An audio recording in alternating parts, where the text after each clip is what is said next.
Hi, hi. Hello, everybody. How we doing? Welcome. Why am I sparkly? Why am I sparkly? Hello, everybody. Lily, you're the one who made me sparkle. Thank you so much. 16 months is crazy. Wow. Wow, so true. Gosh. Hello, everybody. Welcome. How we doing? How we doing? Who we got here? We got Sayora and Lily in the pre-chat as usual. Not Lily, I mean Legacy. Was Sayora in there? Was Lily in there? I forgot. Maybe Lily was there earlier today. Might have been. But Sayora got the first boo. So congrats for that. Also, hello to Nice Orange and Cass and Viper and Ivory. And we got anybody else in here?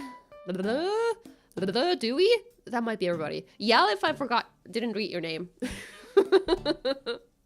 She was here like 2 hours ago. Right, okay, so I'm not going crazy. Because I was reading what you guys were saying, but I was like, wait, was it just Legacy or was it just Sayora? Was there a third person? You know, that's the part. I've always been here, I just don't always exist. That is fair. That is very fair. But yeah, you know what was here? This message from our sponsor. No. But yeah, hope you guys are having a good, wonderful Wednesday. Sorry if my voice is a little silly. I was recording some things earlier. Some last minute retakes, I'd say. We'll see. And I do have water with me, so I will be sipping that as we go. And Kaleido, thank you so much for the follow. I appreciate it. Welcome. And Kubas, hi. I'll try to catch the bot of this later. Looking forward to more. Mau. So true. And also, Vapor, thank you. Thank you. Wah, silly ghost. Ghost GhostGirlMarlie to Hey Pero. Hey Barrow. The way it said the Hey Barrow. Thank you, Vapor. I needed to hear that. for the subscription and for the text to speech, all of that. Thank you. I appreciate it. And no, I did not actually see the Miku Twitter account tweet. I've been recording most of today. Is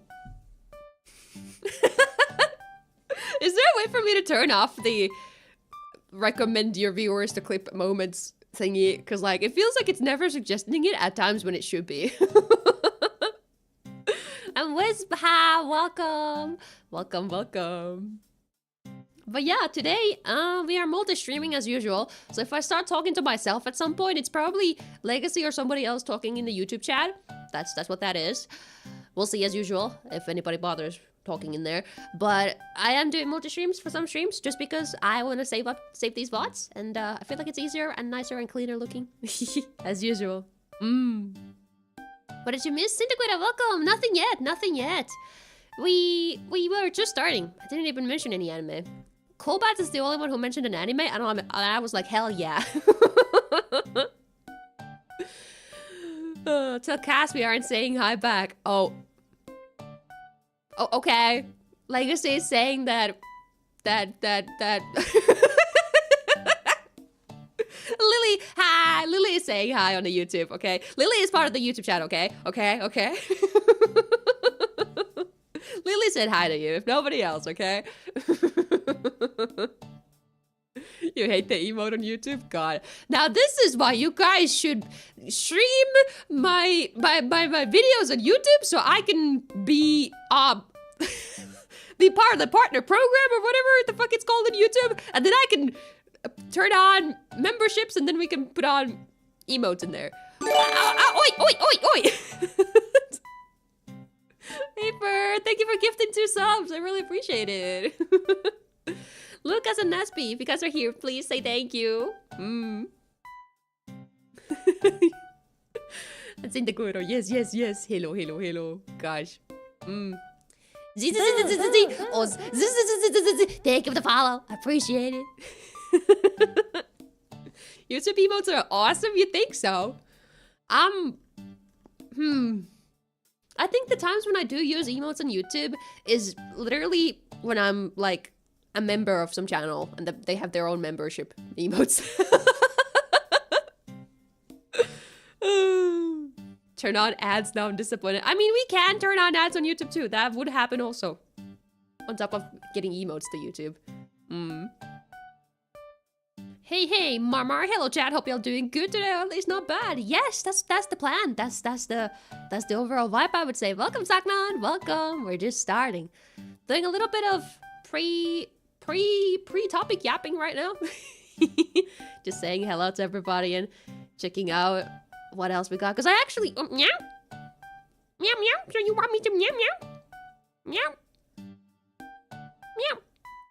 Voice is not going away. Go away, meow! Why are you not going away? Go away. Hello? There we go. Is the timer longer than it used to be, or was that like... I have no idea. Regardless. And Ichiman, hello, welcome. Welcome. And Lurker, meow, meow, meow, meow. Hello, meow, meow to everybody. Meow, meow, meow, meow, meow.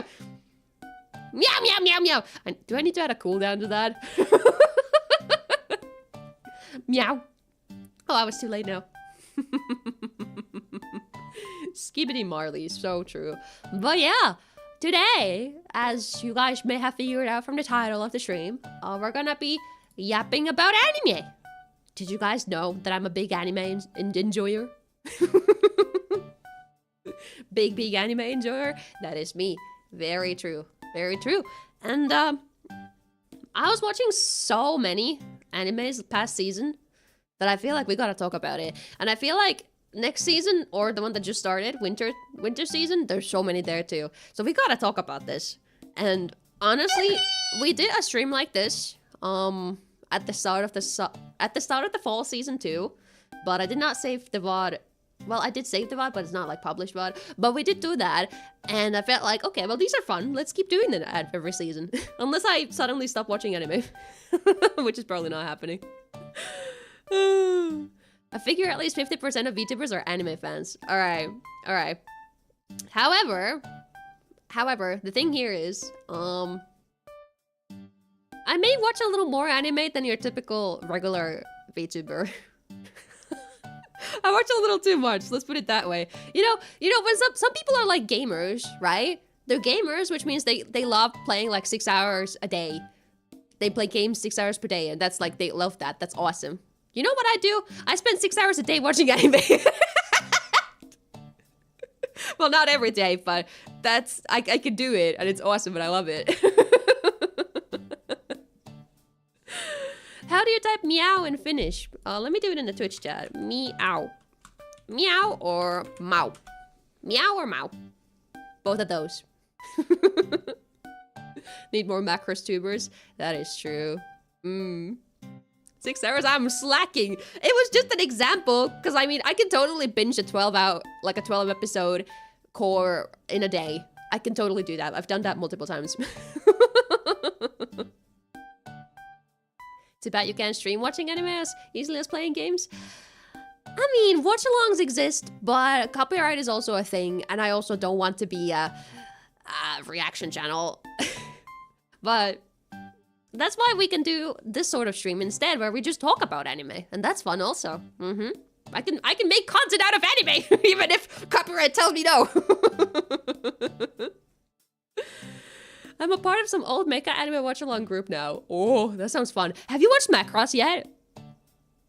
Macross is mecha. Macross? Wow, Marley every 30 seconds after becoming a reaction channel. That would be true. That would be true. We're in the 80s, 90s mecha shows. Okay, watch Macross! Macross is also 80s and 90s. That's where it starts. Also, congrats on that hype train emotes to everybody who got them. Love how you ask in YouTube chat and Marley post in Twitch chat. Listen, it's because I actually, it's more annoying to type in a YouTube chat because I have to like minimize OBS and go to the YouTube thingy and type in there. And also, if I do it in the Twitch chat, it shows up on screen, so it's visible to everybody.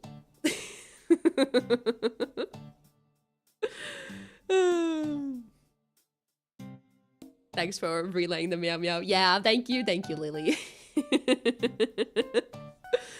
Hi, I'm new to anime. The only anime I watch is the Beyblade Burst anime. Oh, we can definitely give you some recommendations today if you're into something. Or want some recommendations, because I love anime. Me nothing, because I already got all the hype emotes. What? Really? How many are there? That's crazy. I'm dumb, so please explain what the hell is going on. We're just talking. We're just talking. Nothing is really going on. We're just talking and yapping. Yapping with both Twitch chat and YouTube chat, because YouTube chat is here also. And we're about to talk more about anime specifically. We're about to talk about the past fall season and the upcoming winter 2025 season. You want recommendations? Oh man, what kind of anime? Give me a genre, give me a theme, give me a cliche plot point or something like that. I'll give you a recommendation. Twitch is saying hello, YouTube. Oh, I mean, YouTube is saying hello, Twitch. Also, back to you. Is One Piece good? Yes! I love One Piece. However, if you haven't really seen anime, it might be kind of difficult to get into because it's so long. So maybe it'd be better to watch something shorter first to see if you're super into anime in general. Maybe. Mushoku Tensei, that is a good one too. Though it's also... Mushoku Tensei is a little bit like, okay, it's got a main character you're gonna think is an asshole at the very start. So unless you can, if you don't want to see a main character that's an asshole, that's bad. Mighty Five of Us, woo, so true. Just watch the Netflix live action first and jump to 55 episode of the anime. I personally wouldn't recommend that. One Piece live action is good. However, I would not recommend watching it and then jumping into the anime. In the middle of the anime. That's not what I would recommend because there's some plot points that got a little changed, especially up near the end of the live action. So I would really recommend you watch the original TV instead. Or, well, actually, here's the real take. If you really want to get into One Piece, just wait.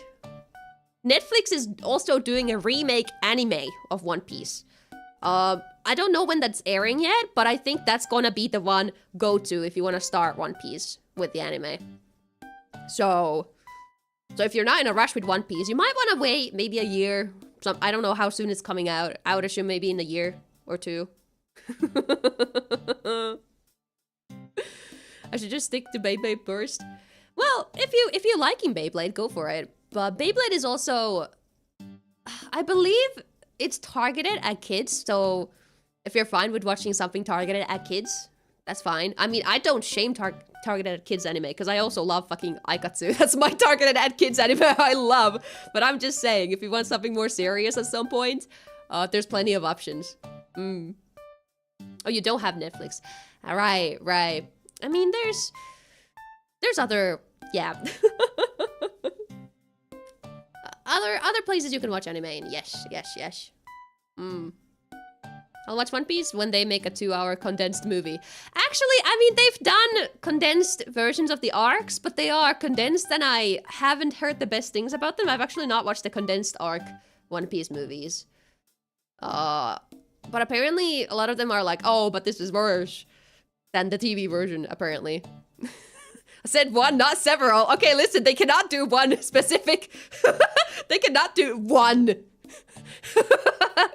One Piece movie like that. It's too much. What's the age rating for this stream? I mean, I'm pretty sure I have the 18+ filter on Twitch, but really more generally, it's like 16+. Because that's what I personally sort of try to... Like, I don't want to talk to actual kids. Let's put it that way. So like 16+, about there. Or if you consider yourself to be a very smart and mature 15-year-old, that's also fine. But when it gets to 14 and younger, no, you're a kid. Yeah, I don't know if I want to talk to you. At least, I mean, you can have fun in here, but I feel like some topics might be a little not meant for younger tweens and that sort of stuff. Definitely not kids. Oh, yes, in that case, Spyro, yes. I would appreciate that. But hey, thank you for giving me a try anyway. Don't worry about it, though. You can come back in a few years. But yes. Hello, what's up? I'm good. Fall 2024. Anime was good for the most part. Some anime are underrated, I'd say. Absolutely. Absolutely. Bye-bye, Spyro. Bye-bye. But yes. But yeah, I do appreciate the honesty. I do genuinely. Alright, but should we actually hop on to looking at the anime season? Should we? Are we ready for that?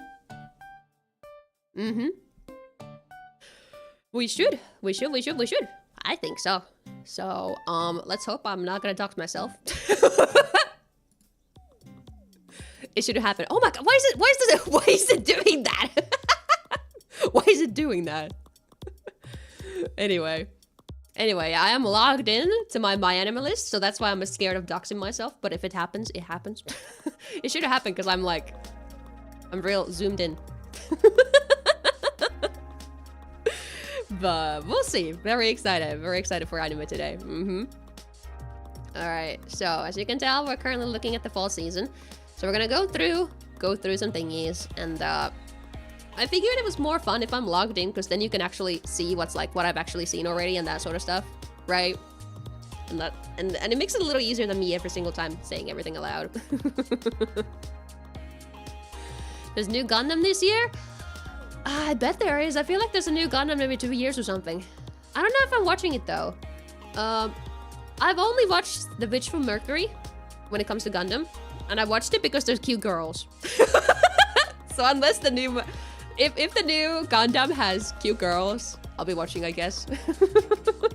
Who knows? But yeah, I also need to watch ReZero third season, and I would have watched it already if it wasn't for the fact that I promised to do it with boyfriend, and boyfriend is more busy than I am, and also we've been on a Naruto marathon, so we haven't had time for anything else lately. So, well, I'm waiting. I'm waiting on it. You know, if there's anything else, at least ReZero is one of those animes that is really fun to just see as a fucking, or like, it's more fun to binge than to wait weekly, because there's a lot of cliffhangers and stuff. What fall 2024 anime did you love the most? That is a hard question. It's a really hard question, because there was a lot of good ones. Like if we quickly just kind of scroll through everything in here. Scroll through everything. I think I'm sorting them by score. Yeah, I'm sorting them by score. Which means that there's some stuff, it's probably not the bottom ones. The protag is cute, a girl? Oh, I'll keep an eye on it. I want to rewatch the entire other season of ReZero. I remember what happens, just want to. Yeah, rewatching ReZero is not a bad idea either. There's so much going on in that anime. Been watching ReZero since 2016 and still don't understand the plot. That is so fair. There's a lot going on in there. But I think my favorite from the fall season might actually be Chikyu no Undo ni Tsuite, or Orb on the Movements of the Earth, I believe that's what it's called. But this one, I believe this is my favorite one from the season. Oh, you don't see the title at the top, but that's fine. You can see it here.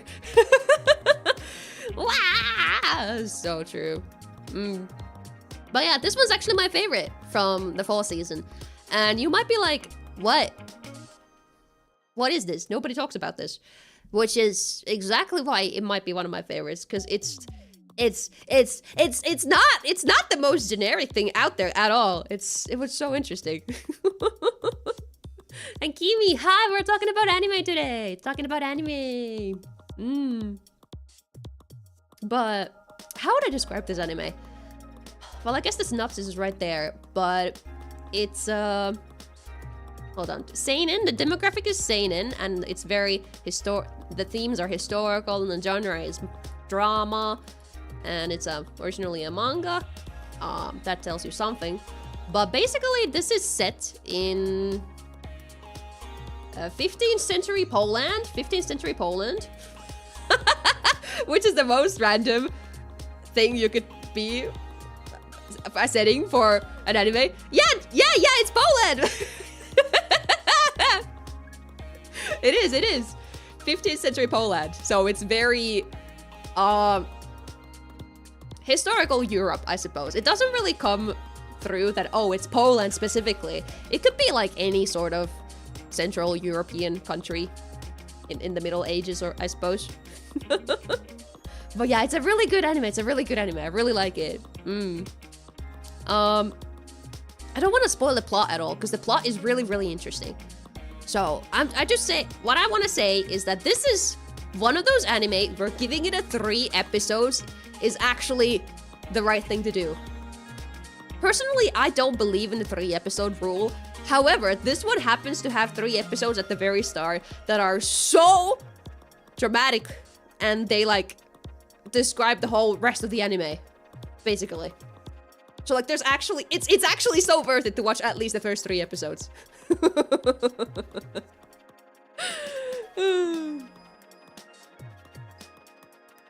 By the way, I debated watching that anime that deals with grief and loss with my dad, but I declined it due to the controversial English title and just watched it myself. Hopefully you'll see why. I actually didn't watch that one. It's one of those animes that I was about to ask you guys if you've seen and if you would recommend it. Because I kind of remember it vaguely, but I never gave it a shot. Because I was already watching a lot. But yeah, this one is my biggest recommendation from last season. It is still airing, by the way, so if you want to binge it, you may want to wait another couple months for it to be fully done. But as you can tell from how my Animalist people are scoring it, this is a very good anime, so I highly recommend it. It may be a little gruesome at points. You know, you can imagine historical Europe. There's some gruesome things happening in historical Europe. So that's a warning for the themes of that. But meow, meow, meow. I do recommend it. Meow. And Zuli, welcome, welcome.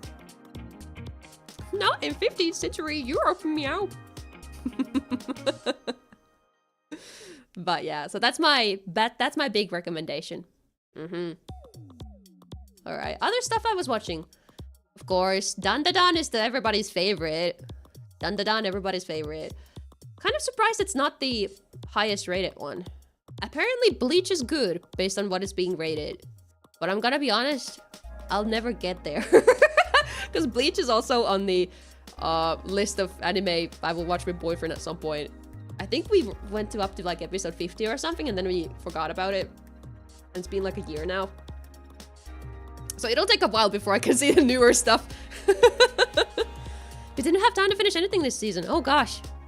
Well, let me know if you want, if you think anything is worth finishing. If you want to ask if something is worth finishing, in my opinion. But yeah, Dandadan. Let's talk about that.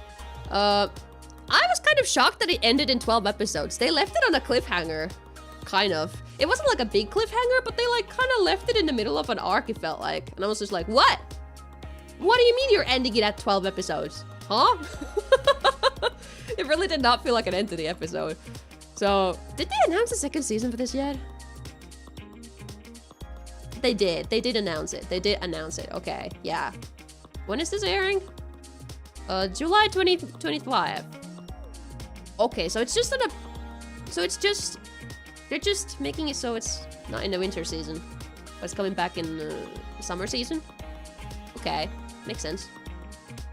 Genuinely think Dandadan was a 24 episodes since the next 12 are out in like July and they just split it up. Honestly, I think so. I think so too, yeah. So it might have been that they just split it so the production team gets more time to work on it. What studio was this? Science Saru. I've never heard of this. What is Science Saru? Sorry, this is also the kind of... this is the kind of... side thoughts that we will go into. I haven't really seen any of these, actually. Have I seen any of these? Aside from Dandadan. I don't think I've seen any of these, actually. That's crazy. But interesting, interesting. So if you recognize any of these, then that's the studio behind Dandadan. Because Dandadan was absolutely... It was absolutely, worth the watch. The animation is very top tier. It was very funny. The OST was pretty funny at points, because they were... I forgot what classical music they were playing, but there was like a couple times during the episodes there was like a remix of a classical song, and I was like, what? Why is that there? So it was pretty funny, but it's good. Aside from that, I think it's a very, very good production and so worth it if you're into shonen. And though I think this is a little more it feels like a fresh take on shonen in a way. Because you don't really have a lot of sort of love pairing going on immediately at the start that feels like it's actually happening. Like, sure, typically the main character has a crush on the girl, but then the girl doesn't have a crush on the guy at all. Or then they have to wait until the 50th, 100th episode until like, okay, I love you, or whatever. But here they're like, instantly they have chemistry between each other, and it's like crazy. Do they actually have romance as part of the genres? They don't. It feels like it should be, almost. The main character is the girl. It's between these two. Between the guy and between the girl. So these two. But it feels like the girl has had a little more main character sort of moments, maybe. But they're both lead. Yep. And you guys have seen The Devil May Cry Baby. I've actually heard about it, but I've not watched it myself. Marlie, as a seasoned weeb, you know that OVA and ONA is. Turns out, the two anime I like the most are classified as ONA, so they're not in this My Anime list. Oh, yeah, okay. They should be in here. Hold on. So if we go to, like, scroll to the very bottom, I'm pretty sure... Okay, well, OVAs, there's nothing. Special, okay, but they typically do ONAs. They typically list them. Is this the list of the ONAs? There's a lot of stuff in here. Yeah, they do list them. They do list them. If it's not on a website in general, then it's... I don't know, then it may not have anything to do with anime. I don't know, actually. Because I do know, because they are listing like a lot of these Chinese-looking series. But you didn't scroll that down? Right. They're just listed separately. Yeah, but I actually don't really watch these a lot unless it's something that I see recommended a lot or something like that. I would say, oh, there's a Gundam. And typically it feels like it's a lot of sort of shorter thingies. So sometimes I watch them if they're associated with franchises I already know. Let's put it that way. What is an ONA? It's original net anime? I know it means internet. It means it's a series that only released on the internet, not on TV. An OVA is something that released only on like DVD or something. Original network anime? Maybe.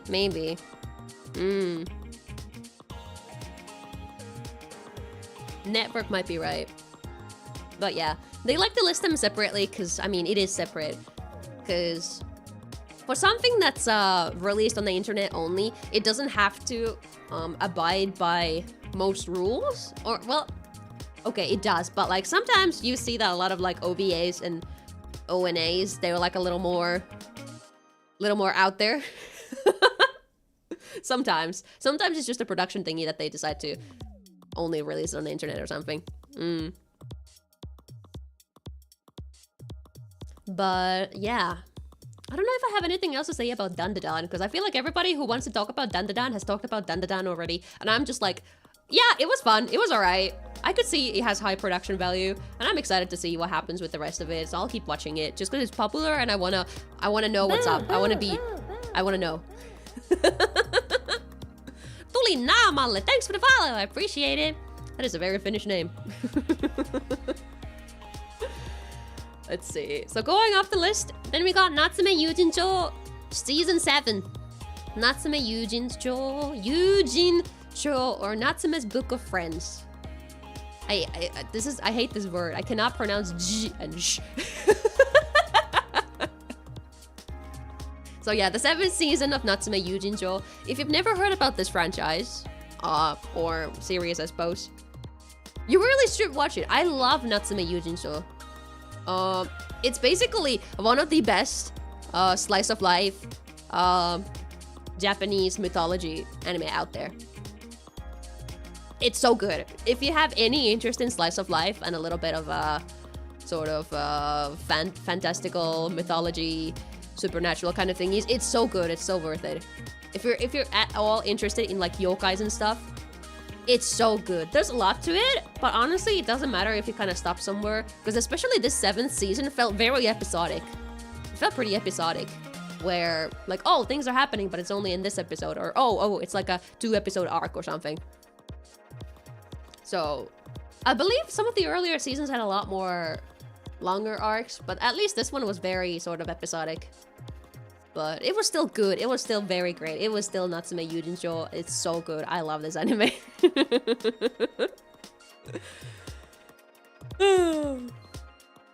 Marley, the anime I was talking about and referred to was called Tsuma Shougakusei ni Naru. A very sad anime, if you're wondering. I honestly wish they didn't name the actual English title very dirty. Yeah, I've heard about that. Was it this season or last season? I forgot when it was. Oh, it's here. It's right here. This one. Yeah, because I actually never watched it. Right, because the English title is If My Wife Becomes an Elementary School Student. That one's very literal. Is that the same title you were thinking about? Because it is very literal to what the Japanese one is. If my wife becomes an elementary school student. Yeah, Tsuma Shougakusei ni Naru. That's basically the same thing. But I heard about this anime. I didn't watch it. I was kind of maybe waiting for it to finish to see what the end result is. 7.5 is probably worth a watch. Remember hearing about this? Yeah. Because I also heard about this and it seemed like people were talking about it. Especially because it seemed crazy, like, what the fuck? Wife is in elementary school? Oh my god! So that made people yell on Twitter. But I also saw a lot of people defending it, that actually it's tasteful and it's not weird. That's what I heard. So, I might still watch it. I might. Let's put it to my plan to watch. Maybe someday I'll pick it up. You know what? Maybe someday. I'm never surprised because I tend to see all these titles when reading manga. Yeah, honestly. But this one really made some waves on Twitter, I'd say. I believe. But yeah, so I might want to check that out now that it's done. What are the reviews like? Let's see. So most people recommended, some are like mixed, and then only 3 is not recommended. I'll have to say this is my fault to have. This story actually begins the right away, giving off the tone of the 12 episodes. I just thought that it was rushed on purpose to come to the actual main focus, being the wife and a child body. That's what you call a delusion. What are people thinking about this review? Nice, confusing. The end result is just tiring and boring. It does seem like the animation is making you sure than it actually was, but I have a hard time believing that some build-up would save the day. I like reading the not recommended reviews because sometimes they're really fucking stupid. and like not worth taking seriously. But this one seems more rational than some of the ones I've seen.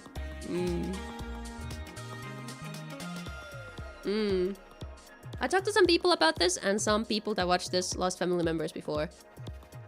So it might be nice in that kind of sense. I've not actually lost a close family member. Well, aside from my grandpa when I was like 10 years old or something, but like that much is normal, right? I haven't lost anyone actually closer than that. So maybe for me, it wouldn't be the relatable kind of thingy. But I am an empath. Let's put it that way. I am an empath. So if it makes you feel some good emotions, I'd probably enjoy it still. In Middle East this year, Grandizer U was the biggest thing ever. Did anyone watch it besides us? I've actually never heard of that. Is it part of here? Let's see. Okay, so it's not part of the seasonal anime. If that's the same title. Oh wait, I typed Gen, it's Gren, isn't it? Hold on, my bad. Gren. No, there's no results for that. I'm doing F3.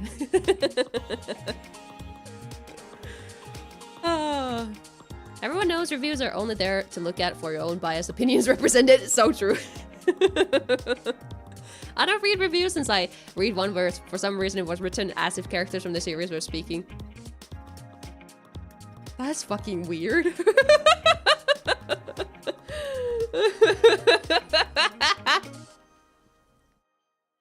That's fucked up. But, yeah. We can move on, I think. So next up, what we have not talked about yet is Ao no Hako. This one is also still currently airing. Ao no Hako or Blue Box. This one's still airing. And it is very good. It is very typical romance sports anime, actually. That is actually a weird combination, isn't it? Romance and sports. Because this is literally both. It's a sports anime and it has romance. And the romance is good also. So, if anyone's been looking into some good romance anime or is interested in sports anime but doesn't really watch normal sports anime like me, this might be a good one. Because I noticed myself being like, oh, I don't actually dislike the sports part because there's a lot of romance, and that romance is a little more important than the sports. I tend to just read the manga. The manga is probably good too, but this is genuinely a good adaptation, I think. I assume because the anime itself is good. Okay, how's the manga rated? 8.2? And this was 8.3. So it's probably around the same. The sports is pretty important. I don't care for the sports. True. I mean, it is very much the plot where the character... It's like they're going to like a sports-focused school and they're like...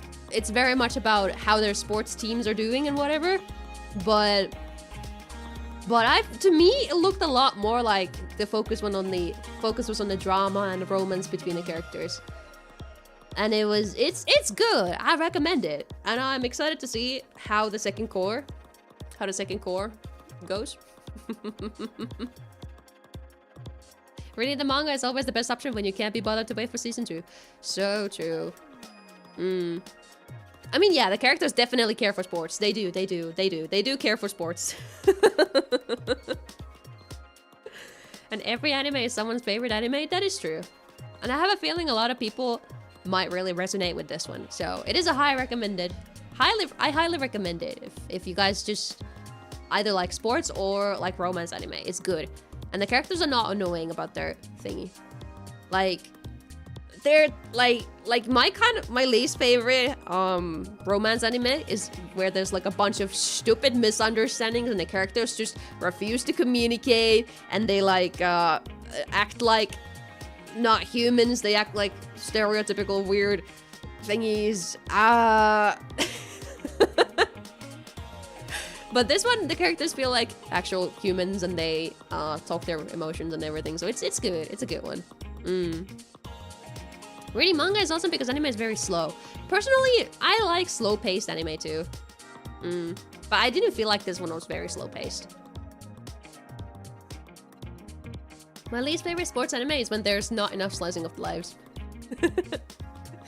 I can believe that. I've actually not really watched that many sports anime, so this one might be one of my most recent exposures to that. But I think it was good. I'm excited to see more. Do recommend it. Let's see. Then we got the One Piece remastered arc of the Fishman Island. I actually didn't watch more than like 5 episodes because after that, me and boyfriend started the Naruto marathon. And he still told me, oh, we should watch this together still anyway. And I'm like, I'm dabbed. So I still need to, because we've been watching One Piece together too, right?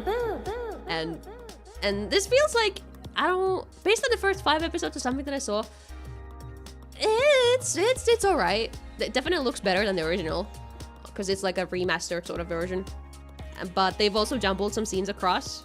So I don't know if the later half is a little more jumbly with the scenes, but at least it was a little visible at the start, but it didn't seem too bad. And Elmo Zayal, thank you for the follow. Are they just remastering random arcs now? It really feels like that, doesn't it?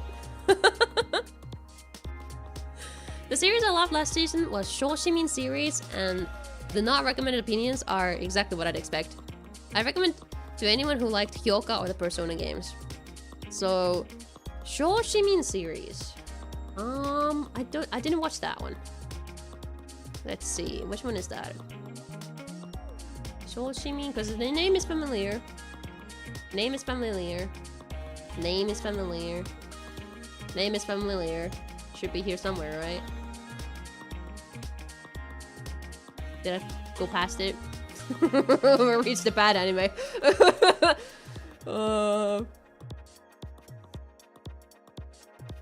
not seeing it. Am I stupid?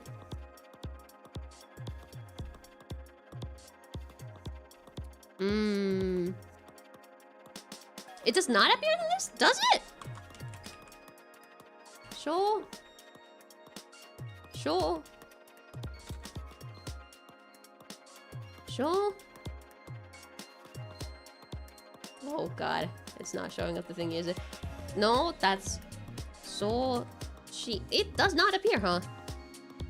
I don't know if I can give link permissions to individual people. Let's see, maybe it was part of, was it a 24 episode long series? In that case, it might be in summer. So let's go back. It might be in here. Maybe. It was 10 episodes, okay. Let me find it. Let me get your link. Ah, I've seen, yeah, I've seen the thing. I have seen the image. Okay, let me do that so I can open it. I fucking copy pasted the wrong thing. Okay, there it is. So this one, oh, I watched it. Oh, that would make sense then. I did watch it. I did like it. But I swear, this was a... No, this was summer. This was part of summer. This was not last season. This was summer season. So that makes sense why it's not on the list. Because it's part of summer 2024, you guys. Summer 2024. But yeah, this one was good. It was interesting. A good one. I did like it. I gave it a 9, so I liked it a lot. Alright, going back to talking about the fall anime. Fall anime. So the ones that finished in the past couple weeks. Some girls just want to manipulate an investigator. Yeah, it was a good one. The story in the summer is good? Yes, it was. It was very good. Oh, what else we got here? So One Piece, that was like, yeah, One Piece fun, whatever. I wanted to talk about Shangri-La Frontier though. I wanted to talk about this. This is the 2nd season, I believe. Yeah, it is 2nd season. But I watched the 1st season also, because I had never actually seen it before. And the 1st season was so cool. It was fun and it got me interested. I was like, okay, well, I'll see the 2nd one too. And it was actually kind of, I would say this one was fire. And the 2nd season is still airing also. Yeah, because it's 2 cores. So I will be continuing watching it. But honestly, if you guys wanted SAO but better, this is your anime. This is your anime. SAO but better. Less fantasy bullshit, more video game shit. This is the game. This is the anime. I don't know what else to tell you. It's an MMO, but you have a VR headset and it's awesome. Not a high bar to clear. Yeah, but you can tell people like this a lot. And I think if you want to have some sort of mindless power fantasy or like a fun little game anime to watch, this is your game. This is your anime. Is there a weird harm? There's no harm actually at all. There's no harm. There's no harm in this. There's one girl who has a crush on the main character, but like that's it. This is good though. I recommend it if you want to see a silly anime. But go watch the first season first. Yeah, there's no stupid if you die in real life, you die in the game. There's none of that. Well, okay, it's not a stupid plot point, but it kind of feels cliche at this point. No, this is, the characters do die in the game, but you know what happens to them? They like lose their inventory. It's like fucking Minecraft. So I mean, it's still dramatic and everything, but you know, it's a game and it's there for the characters to have fun in, and it's like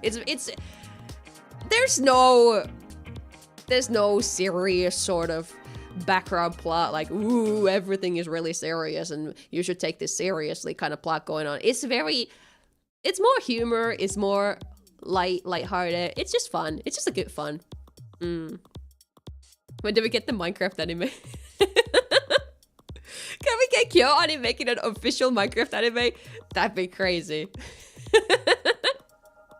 Loki, a Minecraft animated series or film would have slapped over a live action. It really would have, honestly.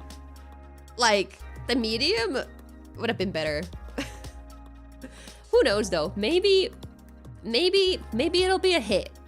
Maybe it'll be a hit, the Minecraft movie. It's not out yet, right? But it's about to be out. So we'll see. Next up, we have Ranma! If you wanted a harem, more specifically, if you're looking for a rom-com anime, this is the mother and father of all rom-com series ever. It's Ranma.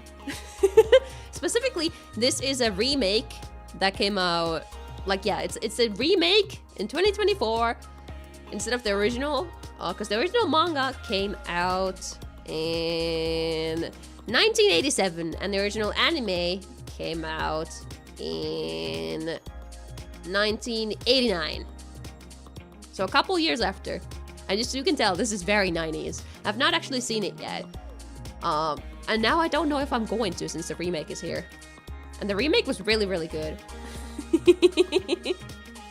But the point here is that I am a big Rumiko Takahashi enjoyer. I love my Rumiko mangas. They're so good.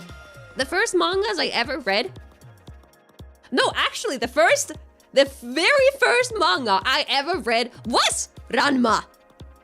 Ranma was the very first manga I read because it happened to be one of the only mangas released in Finnish that were mirrored.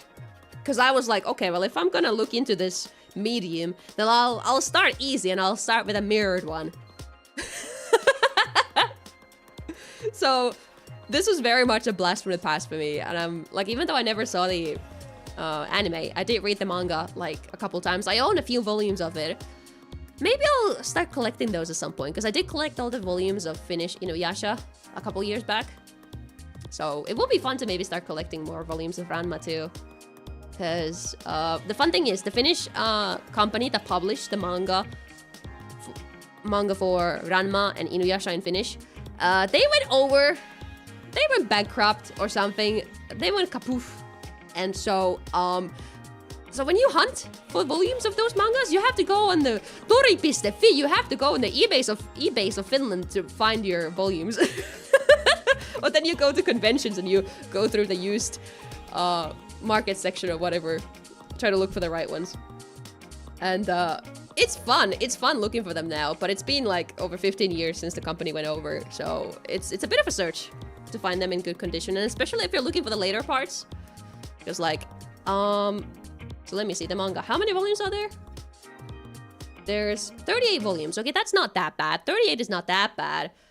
But if we look at like Inuyasha, Inuyasha, the manga. There was 56 volumes of this. So it took me a while to collect everything.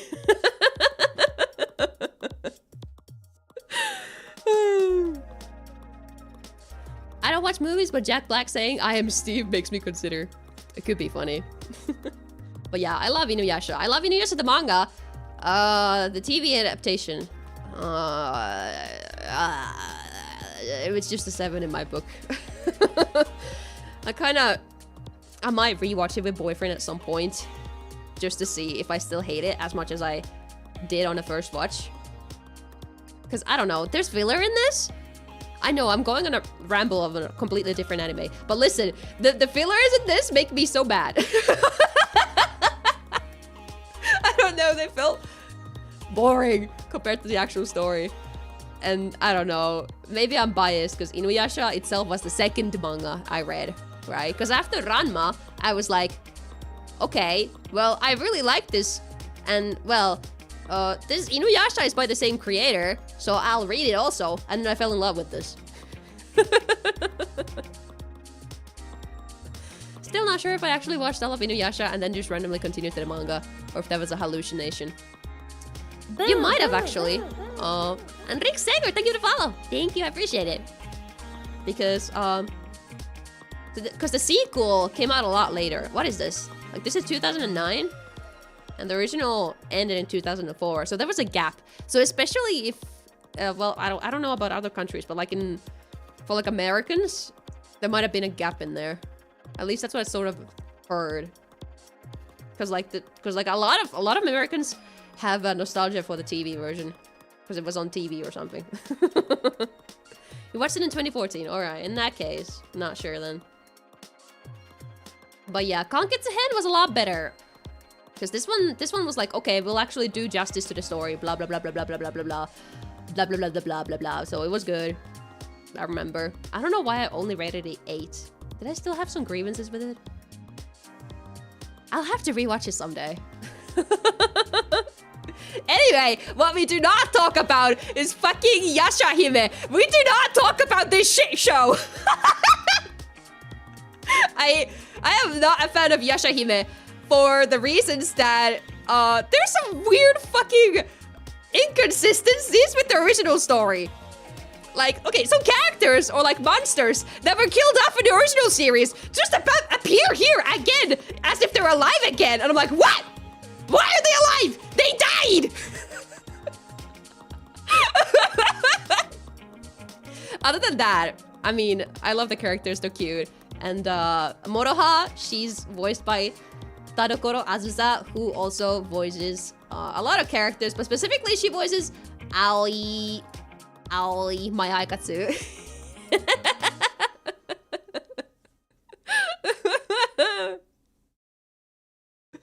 But yeah, Yashahime is interesting. It's interesting. If you guys are Inuyasha people, Yashahime is interesting. Like, if we want to see some more of the characters, sure, they have some cameos in there, but it's mostly about the 3 new characters.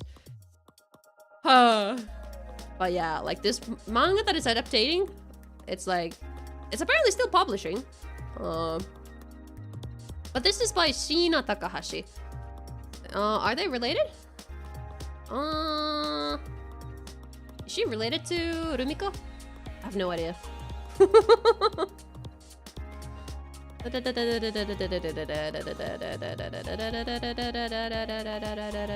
have no idea.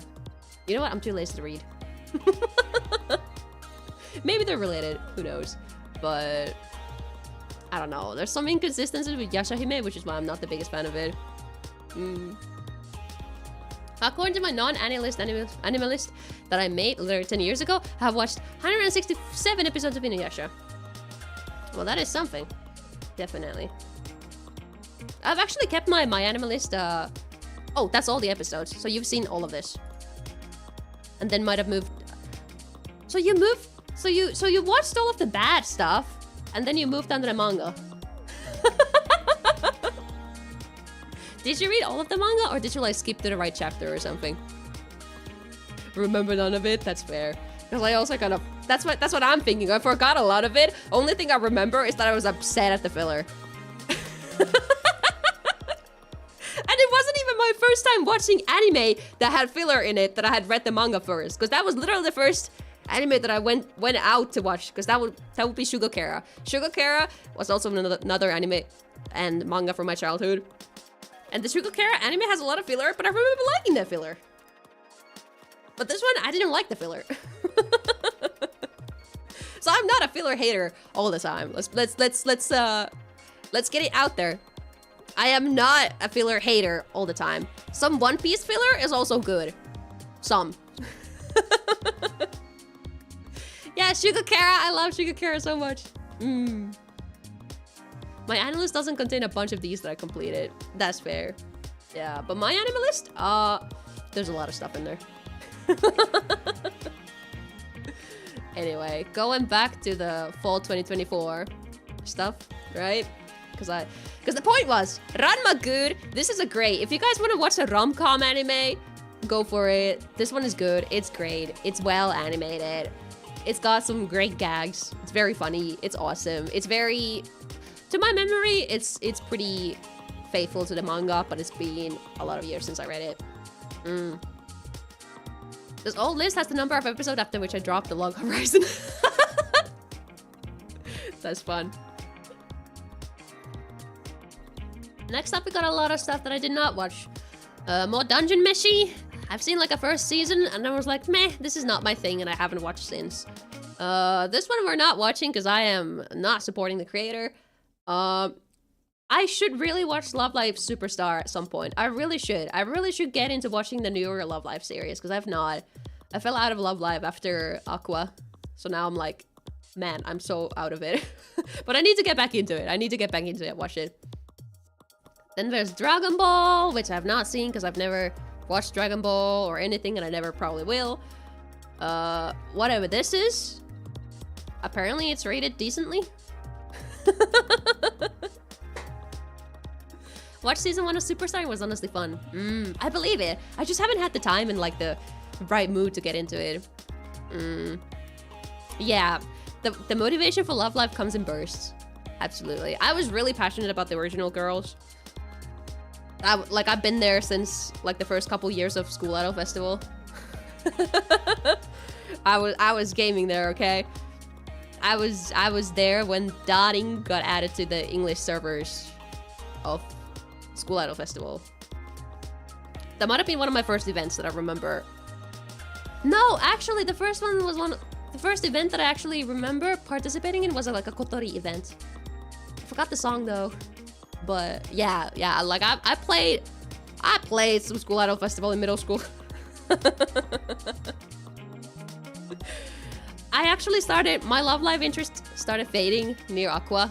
Because after that point, I had gotten into Macross instead. And Aikatsu.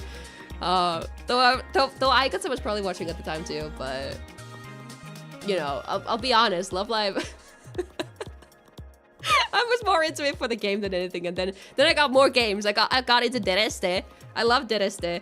Now I'm too scared to play Dereste. What others were there at the time? Utamakros must have come out. Yeah, Utamakros must have come out at some point. So I switched to that because I love Utamakros. You couldn't get into IMAS? The animes are very good sort of starters to IMAS. Like, almost every Idolmaster anime is good, I'm gonna tell you. The big exception here is probably... Shiny Colors anime. I watched the first season. It was very sleepy. It was sleepy. So I haven't gotten to watching the second season yet. I wanted to see how people rate it. And it hasn't gotten good ratings apparently. And nobody talks about the Shiny Colors second season. So I probably won't watch it anymore.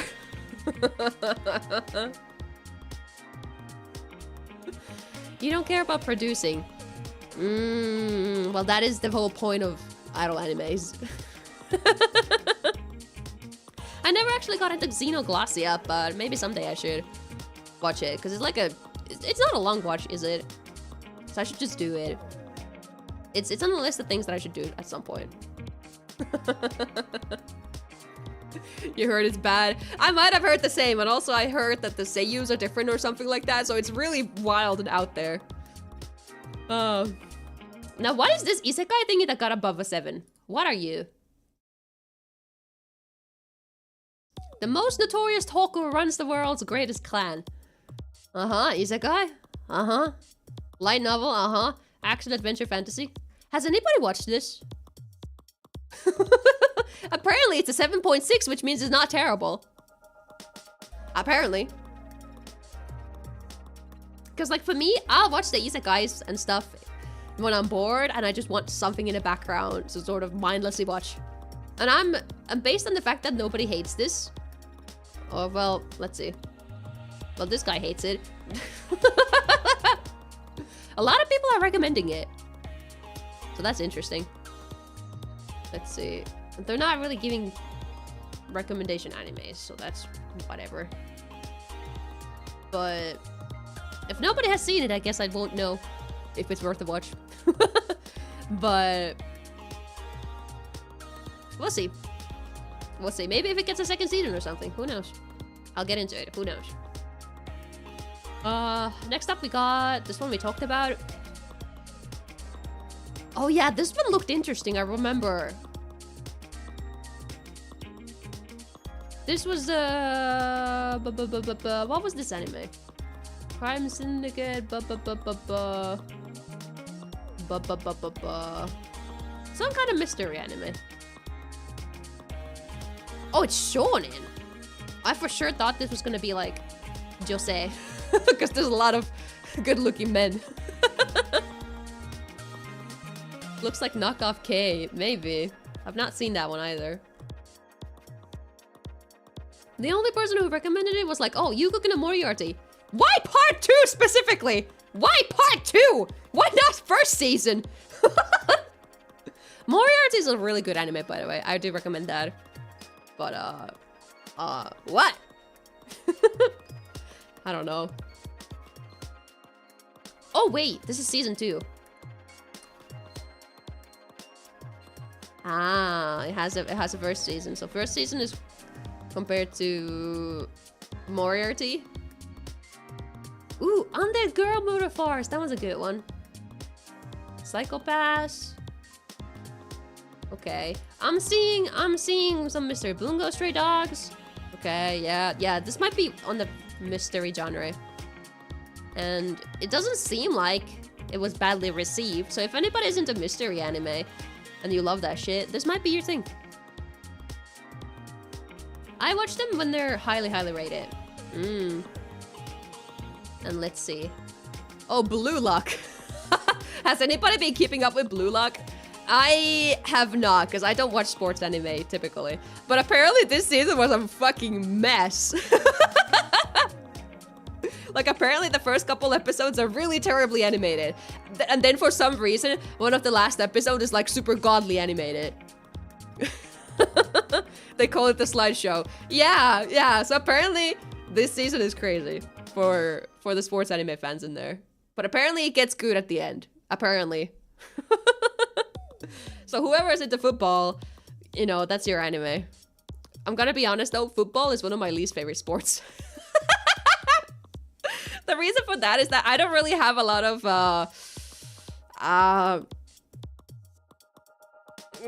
what's the term? Like, me and my legs, we don't sync together. I do not control where my foot kicks the ball. The ball goes wherever it wants to. My leg does not follow my brain. And I've also noticed this because I've like low-key wanted to learn dancing for real. And like, yeah, the hand movement stuff in choreographies, that's like easy and whatever. But like leg movement in choreos, I'm like, what the fuck is happening? I do not have good leg control. I have tried kicking balls, sometimes I just miss. See, that's me too. I just don't have the leg. I don't have power over my legs, let's put it that way. I wish I did, but God, I'm so bad at it. It might just be that I haven't like properly practiced it, given it a shot. So maybe that's it. And we'll see if I ever get better, if I have a chance to learn dancing for real. But for now, football, God no. Ghost whose model has legs, but the legs are actually fake. Yeah, have you seen many ghosts with actually legs? You know, I don't think my legs are real. Gosh. Moving on. Mao 299. This one looked crazy plot-wise. I remember seeing this and I was like, okay, I'm interested to see how this one ranks in the end. But it seems to be a pretty average score of 7.5. So unless somebody watched it and recommends it, I don't know. It has a Hololive cameo? Really? I didn't even hear about that. But yeah, I've not really seen anybody talk about this. So it might just be a sleeper. Might be. Towa is literally in it? Is she? Literally? Like as a character? Is she? No, they're not crediting her at the very least. Give me 5 minutes, we'll do. But, yeah. JC staff, so it's like a hit or miss kind of thingy. Light novel, urban fantasy. So, I just remember this being a bit of a... based on how it looked in like... I think I watched the trailer, I might have. But it felt like it was very sort of all over the place with the plot and a little interesting, a little sort of, oh gosh, I don't know. So, I may not give it a shot, who knows. Next up, what I do want to talk about though is Tensei Kizoku Kantei Skill de Nariageru second season. And we're gonna look at the prequel here. As a reincarnated aristocrat, I'll use my appraisal skill to rise in the world. I binged a new isekai out of boredom. I binged it, and this one wasn't bad actually. It wasn't bad. And the second season apparently is even a little bit better even. You didn't like the manga for this? Well, I know. For me, this was like, oh, it's like one of those perfect thingies to just have in the background when you don't really give a shit about what you're watching. This is one of those animes, but it was actually a decent watch in my opinion. Like, to me, this was a very good, and the second season was also just a very good. This is how I read manga too. That's good. That's good to hear. But yeah, it's an isekai. But I think what sets this one out from the rest is that there's a lot more war and like military things going on in this one. There's a lot more military strategy thingies going on. Because typically, there isn't really like actual war happening in isekais. It's just somewhere in the background like, oh yeah, there's war between these countries, and then maybe the main character goes out there and then fights some people. But like, this one actually has kings and like military strategists as the characters, and like it's very cool. Like if you're into that sort of stuff, this one's pretty fun. Forgot it wasn't isekai. Right, this one's also one of those where you just forget about it because the character, well, they don't really bring it up. So honestly, it's fun to just kind of be like, oh man, it's a genius child. Because this guy also, I completely forgot what age he was when he died or whatever. But, like, I don't know. He also acts, well, at the start, when he's like a fucking baby, obviously he acts older than he is. But then when the story sort of settles around like 10 years old or something, I feel like he starts acting like a 10-year-old a lot of the times. Or not any, maybe a smart 10-year-old, something like that. So it kind of, it feels fine. Like, yeah, you forget about this being an isekai.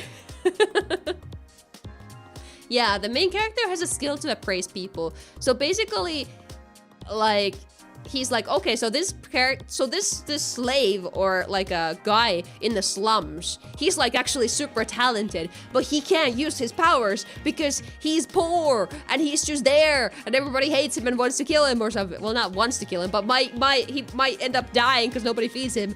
And then he's like, okay, come to my castle and I will make you my knight or something. And then, whoa, everybody, actually, you weren't crazy for picking up this poor guy from the streets.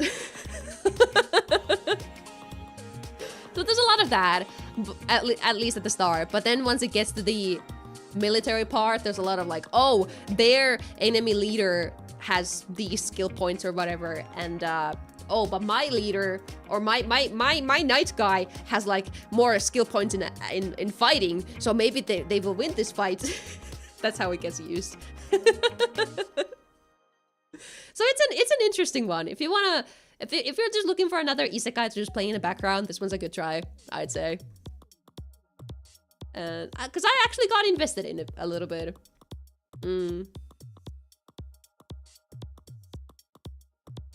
And then something related to the 7 Deadly Sins, which I haven't watched in a while. I kind of got bored of it. I watched like maybe 2 seasons, and then I got bored of it. But hey, whatever, whoever likes Nanatsu no Taizai, there was a 2nd season to something. I really liked How to Love My Elf Bride in Summer. That one was just pure fantasy. It's kind of rare. I don't think I saw that one. And then there's some kind of lots of men anime. Wasn't part of my stuff. Wasn't part of my watch list. And then there was Ano Exorcist, Blue Exorcist. Some stuff related to that. I never watched that series, so wasn't into that. But I do want to talk about Negative Angler. Negative Positive Angler. Have you ever wanted an anime about fishing? This is your anime. I have never before learned more about what the fuck fishing is all about. This is your anime about fishing. But also, the main character is like going to die in 2 years.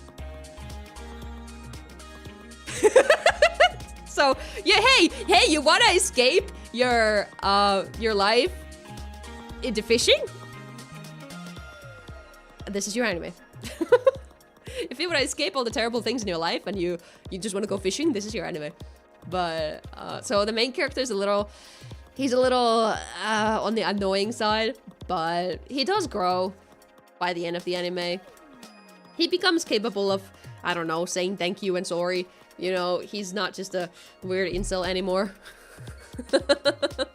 I also don't know why this one's actually rated so low, but it might just be because this one felt like, or unless you're talking about the Elf Bride. But this one I feel like could have been a solid 8 too. But, because the emotional part of this anime was pretty good. It maybe felt like the ending was a little vague and maybe not enough happened for what people maybe wanted to hear. There's some stuff that some characters, like this girl, like I feel like we could have gotten a lot more about this girl, but instead we just had like a basic backstory explanation, and that was kind of bland also. So it feels like, oh, but she's the main girl of the anime, but we just don't really know much about her, except she's obsessed with fishing. So I felt like maybe this one had a little more potential than it ended up like giving, I think. But if you're into some kind of escapism, the anime, this is your thing. It has a good ending for the most part, I think. Yeah, I enjoyed it, and the characters were fun. It's fun. And also the ending song is by Rokuneko. Or, is it Roku? No, it's Kuro. It's Kuro. Sorry. It's Kuroneko, right? But it's a banger. I love the ending song. Yes. So I do recommend this one. Let me see the Elf Bride. Since you linked it. I'll watch the clip later, maybe. Let's see, let me hide that once again so I can open a tab and blah blah blah blah. Blah blah blah. Oh god, it's white as hell. Sorry. I see. You know what? Let me just copy paste the name and let me look at it on the website. That's not gonna be giving me flashbacks. So that could be something. There we go. So So no, I never heard about this, but 7.2 is not the most terrible rating. I'm just kind of looking through the thingies. If I recognize some seiyus or anything. To get me more. I mean, Ichinose Kana sounds familiar, but do I actually know her? Okay, I mean, yeah, Fern, of course. Yeah, there's a couple. That character. There's a couple characters I know, yeah, but I don't think I've actually know her. But I'll keep this in mind. I'll take a look at it later. Looks interesting. And M Young in YouTube, I have no idea what you're yapping about. You wanna explain yourself?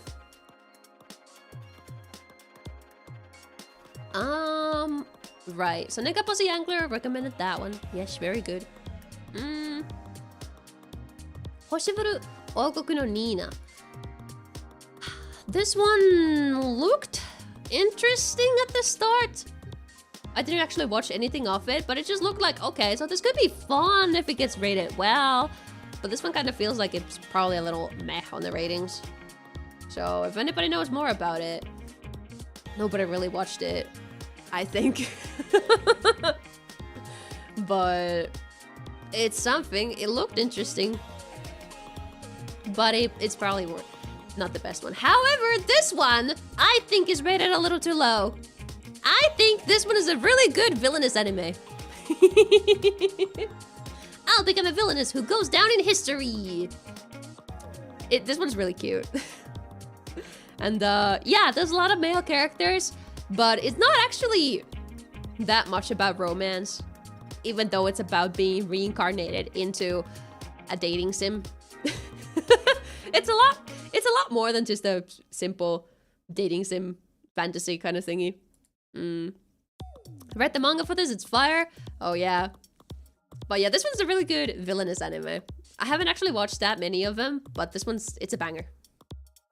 Dark magic girly. Yeah, like she's like, haha, I want to be evil. But then she's actually really kind and sweet. And then she's like, haha, but I did that so I could use you for my evil plans in the future. Ha ha ha.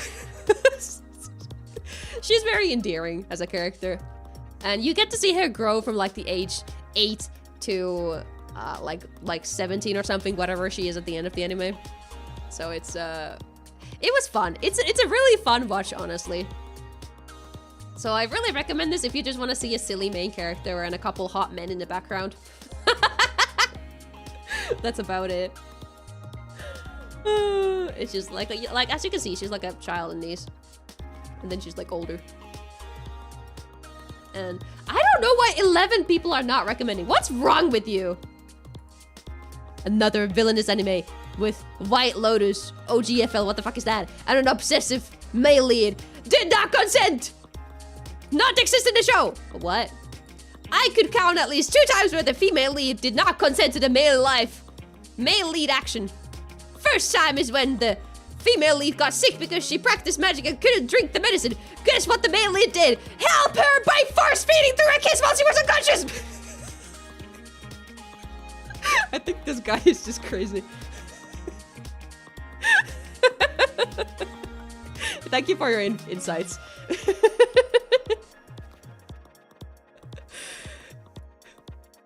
Am I reading those really? I should read the reviews maybe.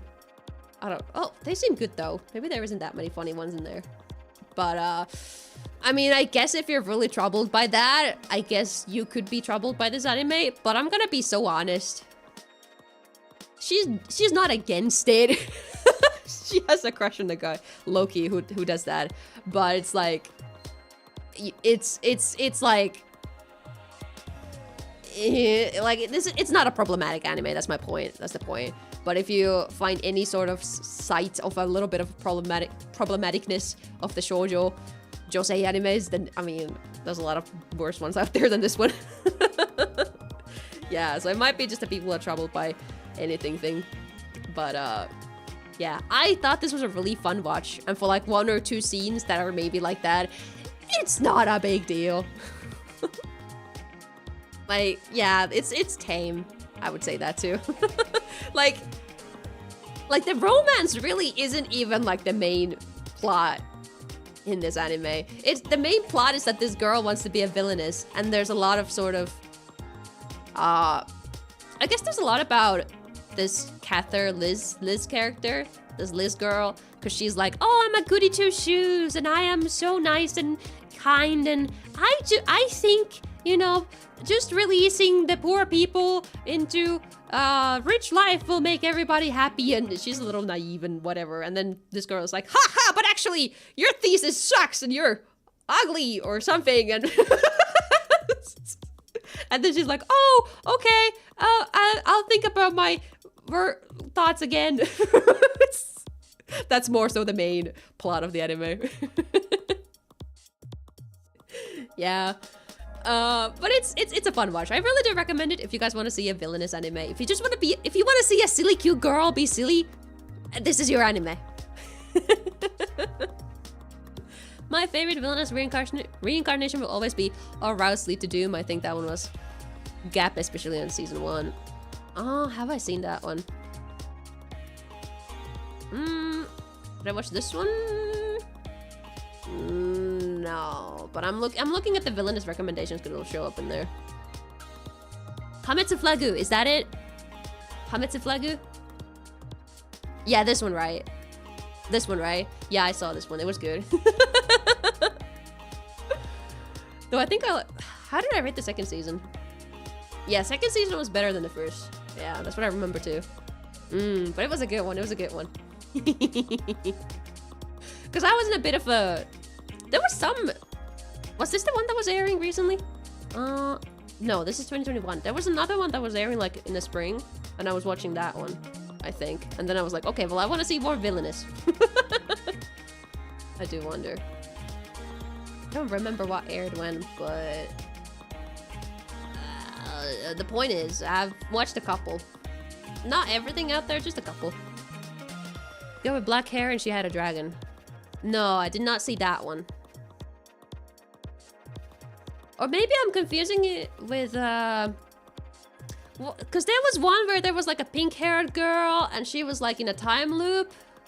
I watched that one. Was that a villainous anime or not? I can't remember, but I'm thinking about that one because it feels the same genre of like women's isekai kind of thingy. Ah, that one. Right. Maybe I should watch this one then. Maybe. Oh, it is 2024. You're right. So I might have been looking at that. Might be. Who knows? But yeah, women's anime, I feel like there's been more lately, and that's pretty good and awesome. Because it feels like, especially like a few years ago, I wouldn't be watching anything specifically targeted at women. Like, it feels like there's been a trend in the past couple of years where there's more shoujo, more josei, and like, I love that. That's so good. Yakuza Fiance, that was a fever dream. I might have heard... Hold on. Is this it? Is this it? Is this it? Is this the one?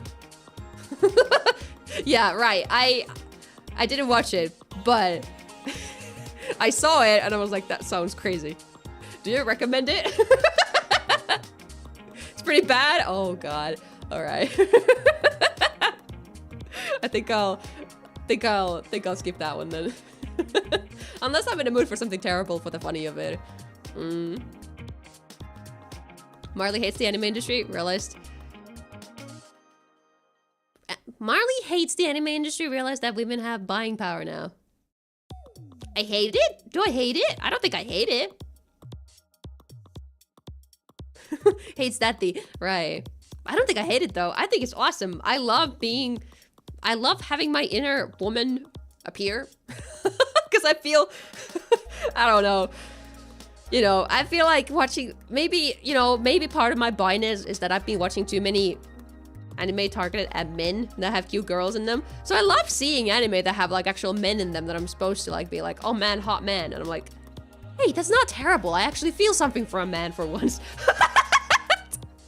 It's fun to have that experience for once. Because like, yeah, my sexuality is all over the place. But you guys know that for the most part. I watched it in the background for noise while working, and sometimes I turn around like, what the fuck is actually going on? That's funny. Imagine hating the anime industry for anything other than everything about it. That might be the most biased take here. Based, not biased. And then, this one I'm curious about. Did anybody watch this yet? Did anybody watch Gun Gale Online 2nd season? I went ahead and rewatched the 1st season because I was kind of excited about the 2nd season. But then I realized that the 1st season was kind of meh already, and now I'm like, but is the 2nd season any better? I don't know. Watched one episode and then forgot to watch it. Right. I've been meaning to, but I wanted to watch the 1st season legally. Right. So I rewatched this and then I'm like, but then I didn't get really interested in it. Okay, what's the ratings? Because this one was okay, the 2nd season does have better ratings, at least. So maybe it's worth it. Who knows? Then I found out it's only German dub licensed on Crunchyroll. Nah. Oh god. I got caught up watching this weird anime no one has ever heard of with like 100 episodes. What was it called again? Could it be Aikatsu? Aikatsu?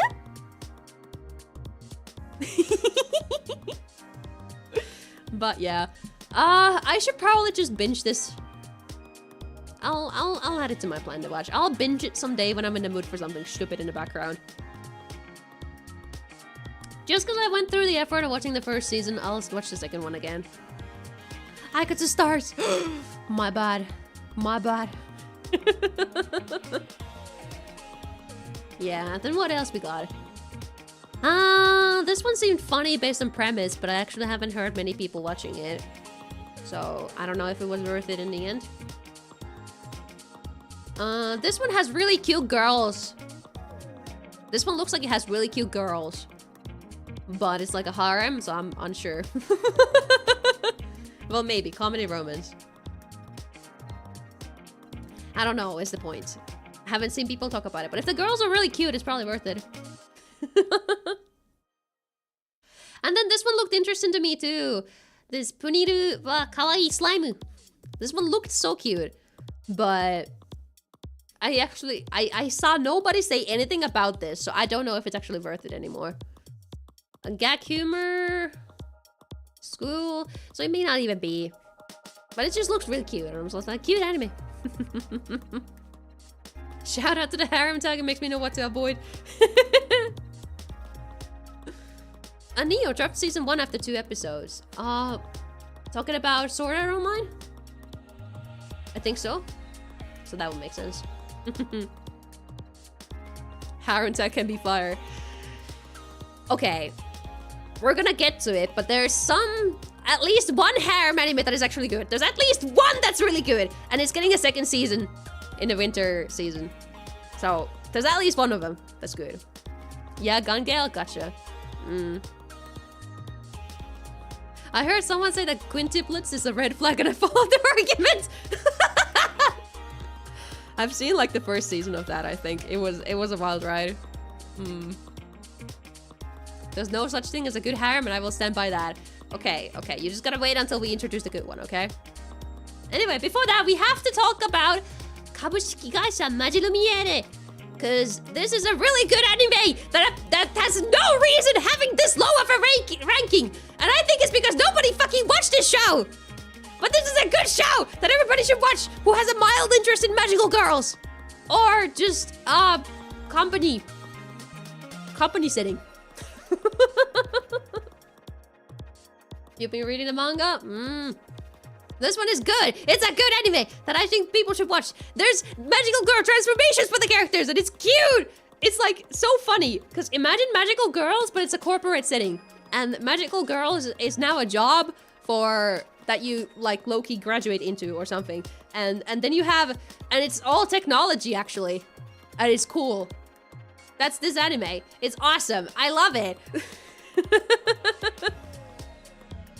I just think this was good. I don't know why it's gotten a low ranking. It is an aggressive recommendation, yes. I like magical girls. And this one was a really fresh take on a genre, in my opinion. So, if you just want to see something new in the genre, this is it. There will be cute girls, there will be fun men. There's this guy who's a scared nerd, and he's got Deku's voice actor. And then there's this guy who dresses up. As you can figure, he's got an outfit on him. But yeah, this one's good. I recommend it. Okay. That's all I gotta say. It's good. I liked it. It's good. Is there anything else? Oh, Mekaude. Absolutely. So I don't know these. Never watched the first season for whatever this isekai harem is. But Mekaude, this one is another underrated anime of the season, I would say. Alright, hear me out. Do you like shonen? Are you like the majority of anime viewers and you like shonen?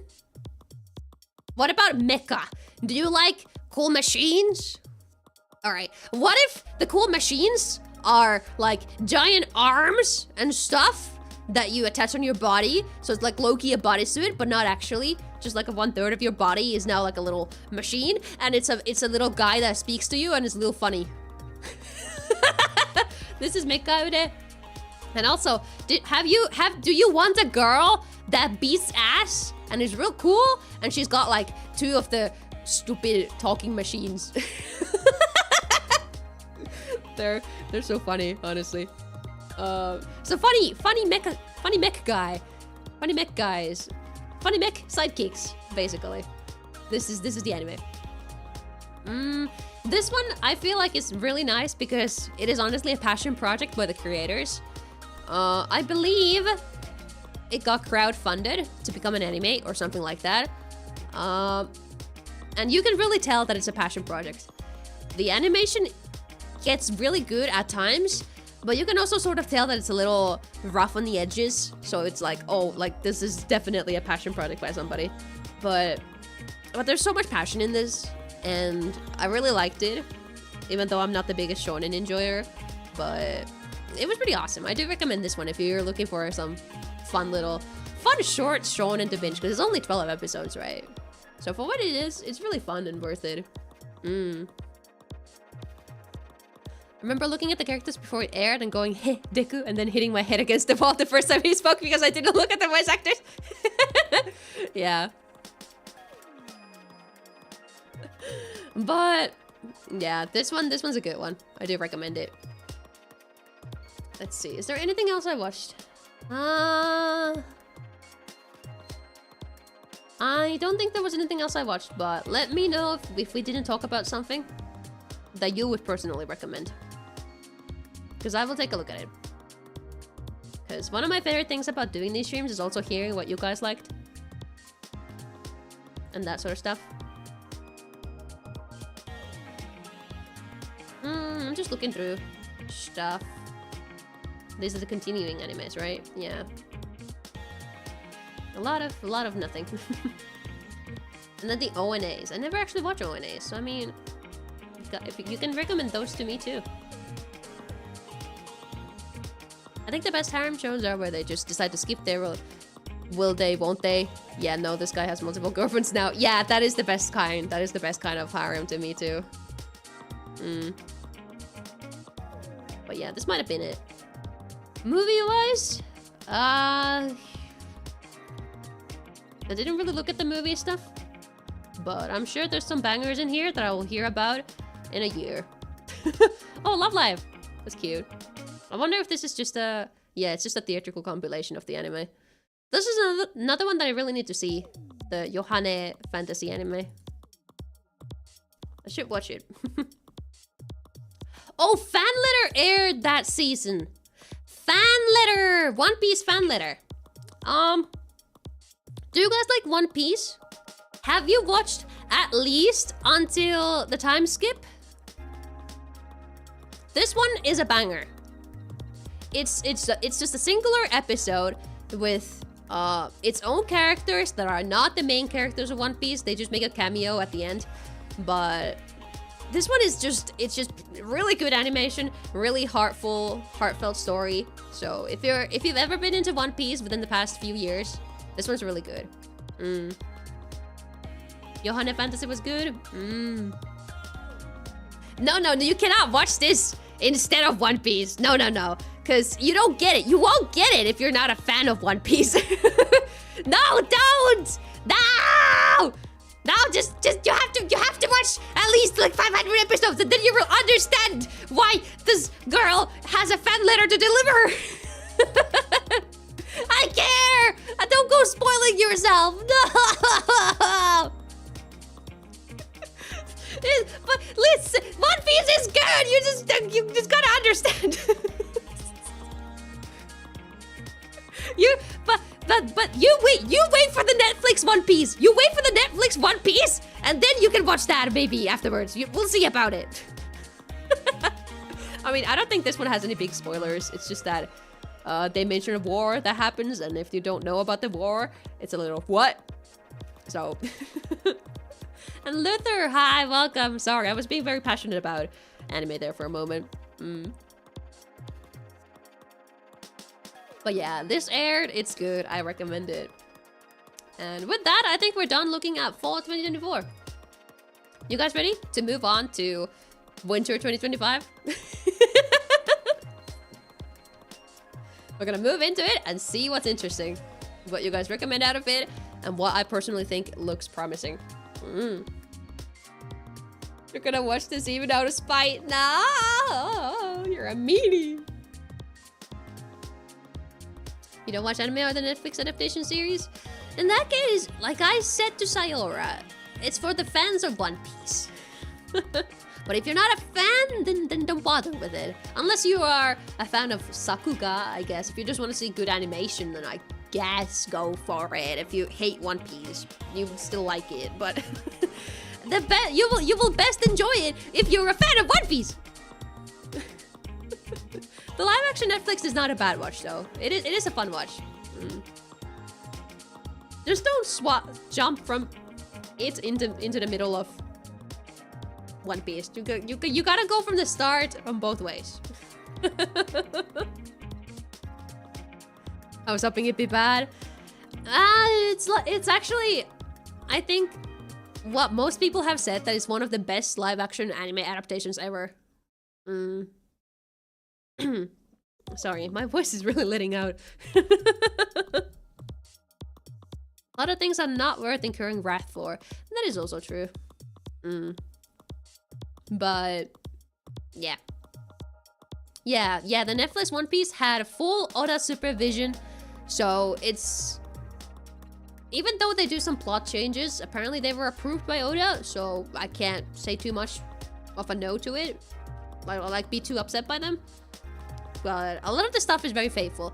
And if you're a fucking nerd, you're gonna look at the background and see like, oh my god, they have the exact same wine bottle that was in manga chapter 27. Oh my god, they put the same wine bottle into the background. Oh my god. So it's there's a lot of Easter eggs.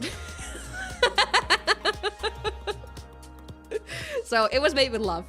And I'm excited for the second season of that. I think it should be coming out this year now. So I'm excited. You can't do this message anymore? Damn. But you know what? Actually, maybe I should BRB before we get into the winter 2025. Because I do kind of want to use the bathroom and fill my glass. So quick BRB of a couple minutes. Our sponsor will be the ad break. And I will see you guys soon after that. Alright? Quick BRB, get some water, get your snacks, get your stretches in, and we'll be right back. So, if we get Hutao C1, obviously I'm happy. If we get Staff of Homa, very, very happy. Anyway, Hutao C1. Let's go! Oh, come on, it's already her! I got scared. Yes! There we go. Okay. Come on. Ah! Please, please, please, please, please, please, please, please, please, please, please, please, please, please, please, please. Yes! I win! I win! I win! I win! I win! I'm a winner! I'm a winner! I'm a winner! I win! I win! I win! Let's fucking go! I stay here every week just to see the lovely GhostGirlMarlie. Awesome. Like a yeah, yeah. You know, while you try to go for that goal, you know, you can have a taste by looking at my why are the Crocs not on? Where's my Crocs? Why are they off? Because we are basically saying welcome, But he can use the door.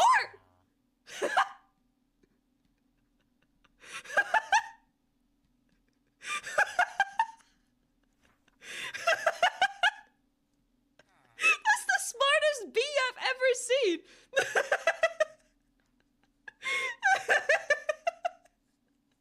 Can we get that clip? That was so fucking funny.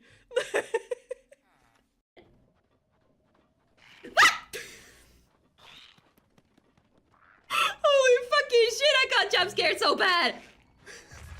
Sorry, I've never gotten jump scared that bad in a non-horror game. Sorry. Sorry. There too. Is that a real chest? You are scary. Stacia is getting to the...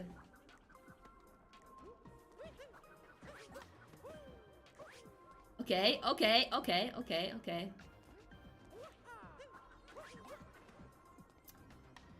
Yo, okay, how do I make you over there, though?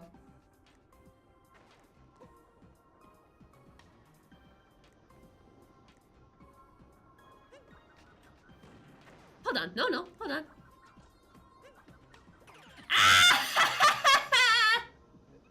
I did it, bitch! I fucking did it, bitch!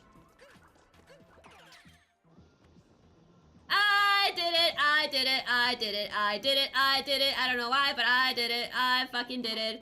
I fucking did it.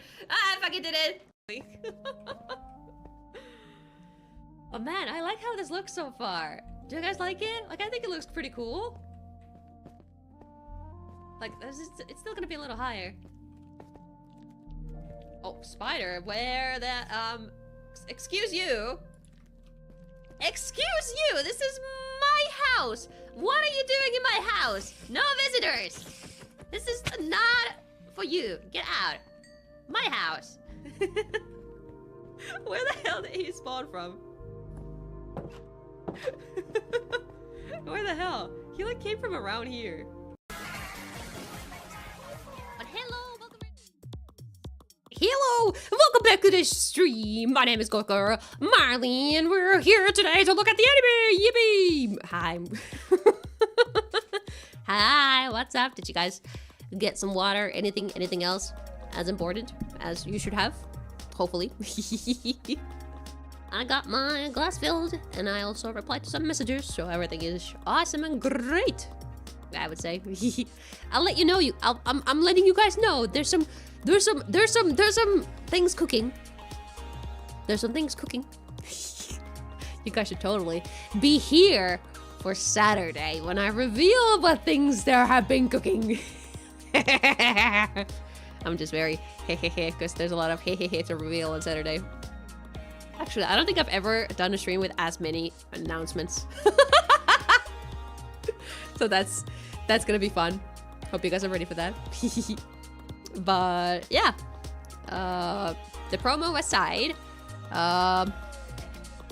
winter 2025, am I right? There's actually only one anime that I've been watching so far, because everything is still starting to air, and there's not many first episodes out there yet. But what I do know is that Watakekkon Season 2 is here, baby! And I love Watakekkon. What a good one. I'm so excited for this. Because, wait, there was an OVA! I never watched this. Maybe I should go watch this OVA. I don't know. Anyway, the TV. You got bored of it? What? That's crazy. I thought this was a really good anime. I give it a 10. I give it a 10. I thought it was that good. I suppose the climax is more near the ending of it, but I just felt like it was a really well done anime. And you know, it also doesn't hurt that I have aesthetic bias for this show. Felt shallow? I can see where that would come from. I can see that assumption, but I feel like it got a little better by the end, where some of that, there was some more character development between the characters, I would say. And Dallas, welcome. We actually only just moved into talking about the winter 2025. This is the first anime that I'm talking about from winter 2025.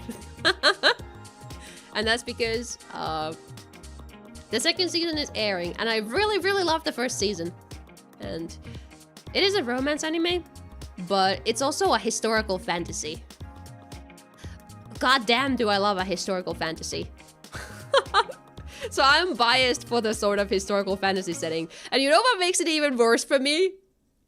This is set in the exact time in Japan's history that's my favorite. It's set in the, I think it's either early 1900s or late 1800s. It's basically when there was more westernization came into Japan. So you see a mix of Western like architecture, and then a lot of people in like walking on a town with yukatas on and everything, and it's like, or kimonos or something like that. And I'm just like, that is my favorite historical period of Japan purely from my aesthetical sort of sense.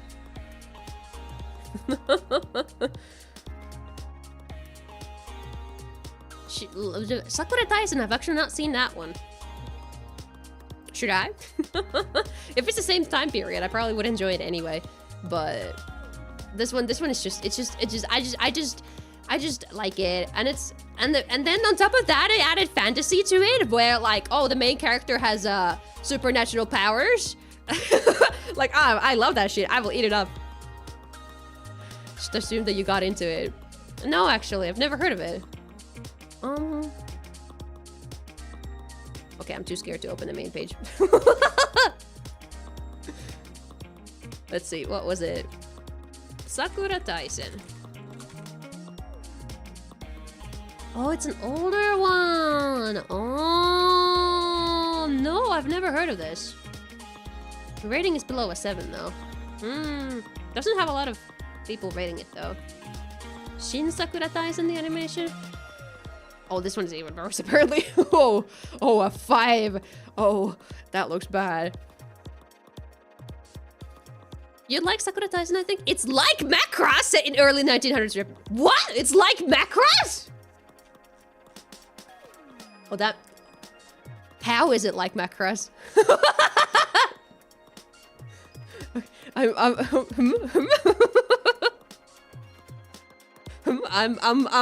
I'm interested. I'm listening. The games. What kind of games are they? Like even a genre or like a platform? Singing a mechs? There's mechs in this too? Holy shit. Okay. I'm watching this. Okay, I'm watching this. I'm not judging it based on the rating, but typically it gives a good sort of indication. Sometimes they're bullshit, but it's some specific niche that I'm really into. But a lot of the times they are like Sunta Antava in Finnish, you know, they kind of have the right thing going on. Steam-powered mechs, I'm watching this. Steam-powered robot armor suits. Jesus Christ. But only young ladies with the proper combination of virtue and spirit can pilot the robot successfully. Okay, goddamn. And if they're singing too, damn, I need to see this. Sakura Wars is a Japanese steampunk media franchise created by Oji Hiroi and owned by Sega. It is focused on around a series of cross-genre video games. The first game is in the series was released in 1996 with 5 sequels and numerous spin-off titles being released since then. The series, set during a fictionalized version of the Taisho period, yeah, Taisho, that's my favorite, depicts groups of women with magical abilities using steam-powered mecha to combat demonic threats. I'm not gonna do a watch-along, I'm gonna watch it, binge it alone. Games were pretty popular in Japan back in the day. Makes sense. Maybe 10 hours, yeah. We're spending that 10 hours as a watch-along watching Robotech whenever, you know, I want to suffer. Whenever I'm in the mood to suffer, we'll do it. Oh yeah, this seems interesting. Tanaka Mayumi? That's Luffy, right? Yeah, that's Luffy. I was like, these seiyus are probably from an age when I wasn't really, or like from the time period where I have not paid attention to seiyus, but okay. Tanaka Mayumi, okay. When I'm in the mood to suffer, I drink. That is one way to suffer. 0? Hold on, look at this. 0? Not recommended. 0. Although only 3 and 4 other reviews. But apparently it's not terrible. You know what? I'm gonna give it a shot. I should know the opening. Geki Deikoku Kageki Dan. Not by name, no. We'll see. We'll see when I start watching it. Well, this is interesting. This is a good recommendation. Thank you. But yeah, Taisho. Anything Taisho? I'm into that shit. That shit's older than me. Don't say that! But yeah, Vata Kekkon Season 2, very excited about that. I love my fantasy. Taisho, whatever. We'll probably recognize it. Okay, we'll see about that. Do you want me to listen right now? I mean, I would mute it so you guys wouldn't hear it. But are you certain I'm gonna recognize it? 0 chance? Okay. I guess I have to. Okay. Damn. I guess I have to do that now. Damn. Okay. Okay. I'm looking it up. I'm looking it up.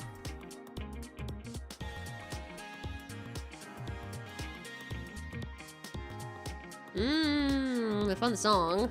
Okay, let's make sure it's not gonna play on OBS. It shouldn't. So let me mute that just so I can hear this for real. All right, let's see.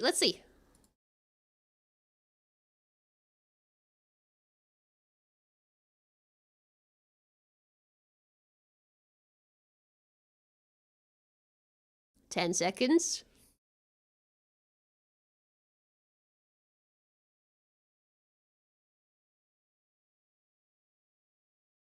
20.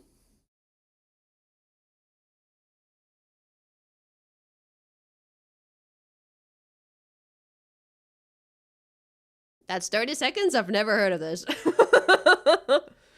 No, never heard of that. No. I don't really listen to a lot of anime music from that period, so that might also explain it. Let's see. There you go. Have this back. But yeah, I'll definitely give it a watch though. I am intrigued.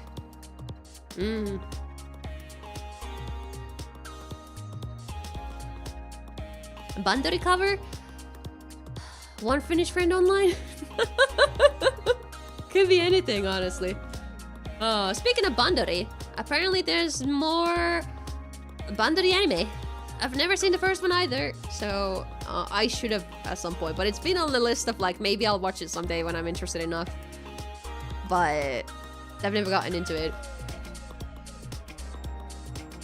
Maiko, is that one season of him?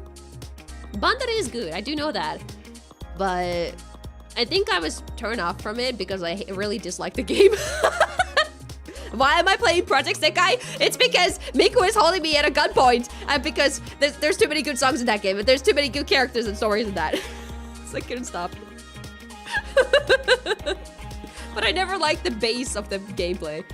Because I feel like Bandori and Project Sekai are very boring gacha rhythm games. There's like nothing else to them except the rhythm game. And it's like the event systems in them are so boring.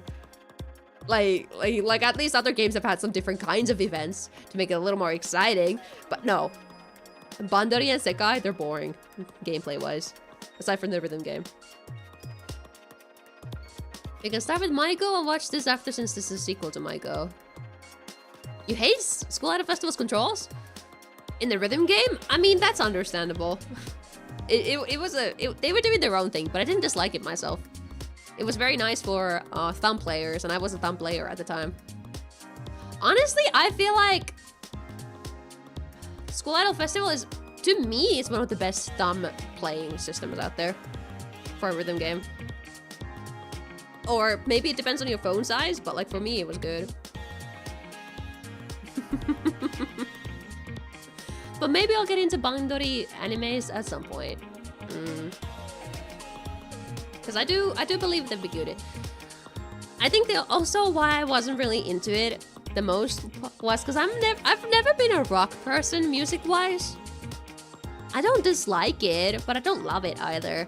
There's a couple rock songs that will be like, oh yeah, awesome, but those are typically Vocaloid songs, and I feel like Vocaloid rock is a little different from more mainstream rock. Pop rock? Yeah, pop rock might be the boring part to me, maybe. Then again, I think, whatever band Yukina is in, like the edgy one, I think I like some of their songs, but I don't, like, remember them anymore, but I remember being like, oh, their music is the best. Rosalia, yeah.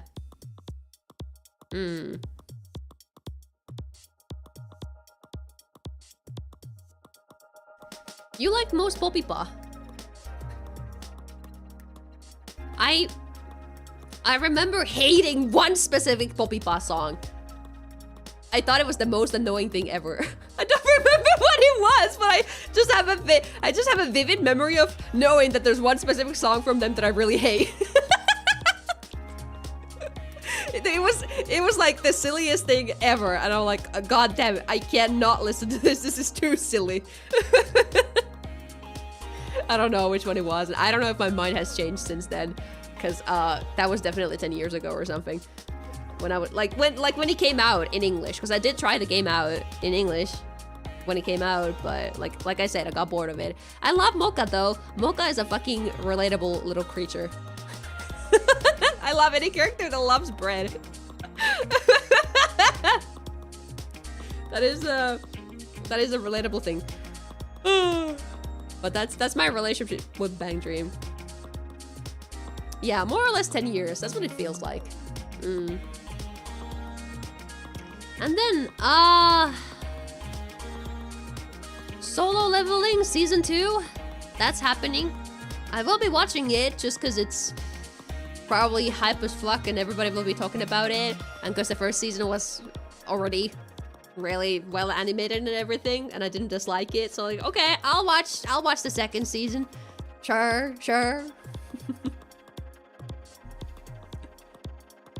Game is 2017. Okay, so it's like close to 10 years.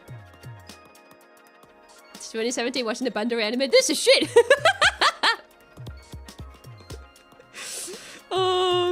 I did hear that the first season was kind of boring or something. I don't know though.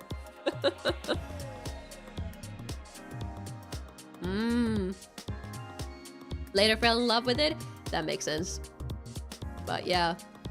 So aside from these second seasons and like that sort of stuff, which everybody is excited about, let's look at some new things. Medalist. I actually saw, like, I'm pretty sure I saw the trailer for this on Twitter. It is very, very much just an ice skating anime, but it had like a 3D in it, and it looked really good. So I might give this a shot for that. Let's see. How's the manga? 8.5. That sounds good. Or promising, let's say. So I might give this one a shot. What do you guys think? Some people hating on it on Twitter. Oh my god, get the 3D haters off of this chat. I like 3D anime. And that was actually well choreographed and directed 3D that I saw of this.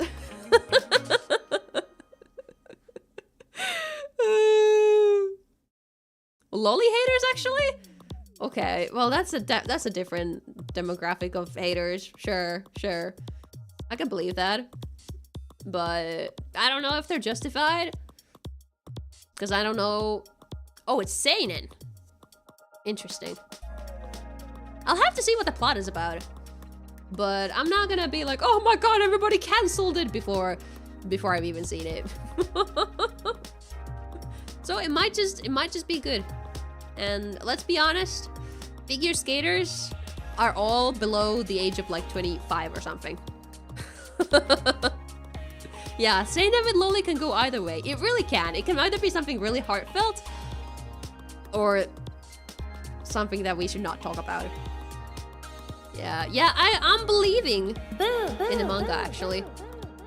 Oh, Sir Mojo, thank you for the raid! Welcome, raiders! How you doing? You were streaming Yak 3, whatever that is. Hope you guys had fun with it. My name is GhostGirlMarlie. Today we're yapping about anime. We're going through the new anime season. We just moved down to 2025. Yeah, well, B leaves here. We're looking into what's about to start airing and that sort of stuff. The manga looks gorgeous. I'm a bit worried about the 3D scenes. Yeah. Though the 3D looked good in the trailer, I think. And 2Gets, thanks for the follow. I appreciate that. But yeah, I am the weep here. I'm the main weep. I will be watching a lot of these. Probably. But aside from that, typically I stream a lot of Nintendo games and that sort of thing. So if you want to stick by, feel free to. But if you raiders have to go because you are busy, you have other things to attend to, or just need some pure rest or food, feel free to go your ways. I appreciate the raid nonetheless. But yeah, we're just looking at Medalist. I think Medalist is on the wholesome side of things. That's good to hear. But yeah, I might be giving this a try. Define anime highlights. You have to be a little more defining with that category. Like, give me a category. Highlights of what? I'm tempted to watch this just to compare it to that one figure skating anime. The only other figure skating anime I know is the gay one. Is there more? Is there more of them? But yeah, I think if we... Yurionize. Yeah. That's the gay one. But I think if we sort of just skim through this, because this is where they showed the 3D. Like, this actually looks like good 3D. Are you seeing? Like, come on. Anybody who hates on this 3D is a fucking loser hater. Is there any more 3D? A little bit over here, I think. Because, like, this looks well choreographed and everything. And that one was a mix of both right there. That scene. But yeah, like, this part looks really good.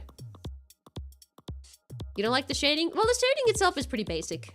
Or more so, there's a lack of shading in general.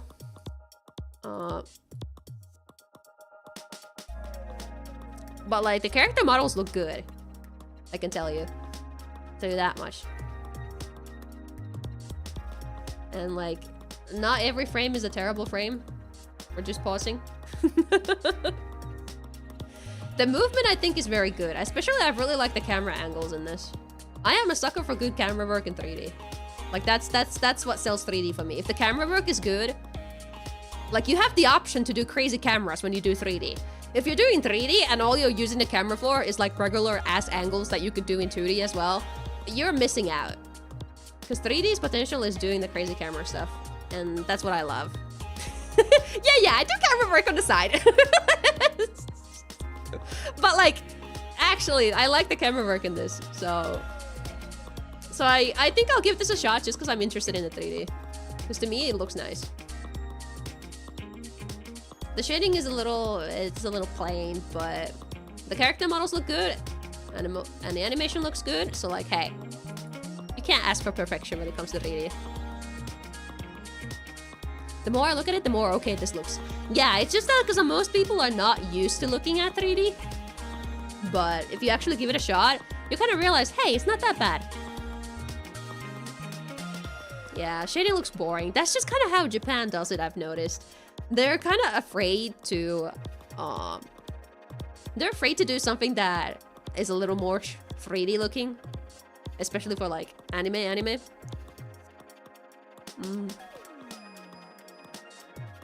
3D...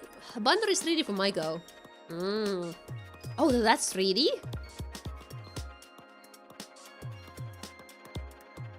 Right, because I haven't actually... Yeah, so whatever the my go is. Let me look. Can you show me the 3D? Okay, so they're doing the basic as no motion stuff with 3D.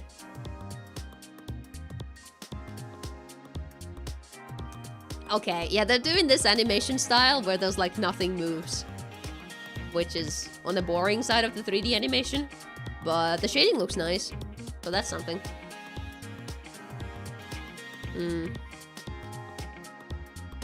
No stuff moves, they just chat. Well, if your trailer is just chatting, then that's a little boring.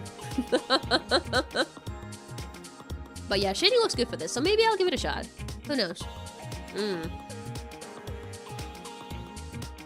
Aikatsu episode 1. We don't talk about Aikatsu episode 1. That was just literal game graphics for a kid's game in 2012. It was literally the game graphics.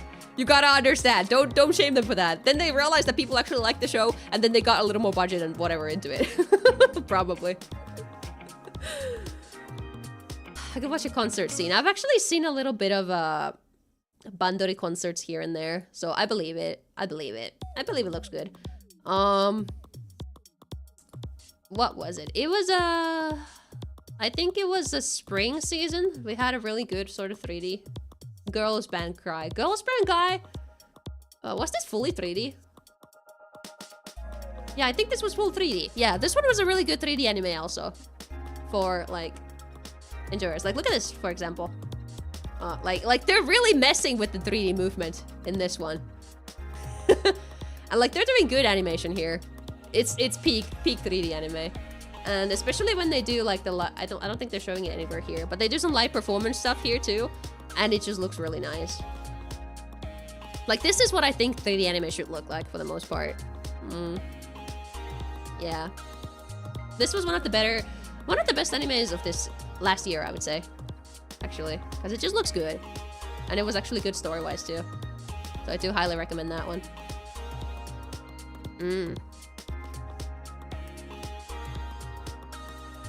Making of it? Yeah, that could be interesting for later. Oh, they had a train in it? Okay. I'm not going back for the train. You can watch the anime yourself for the train.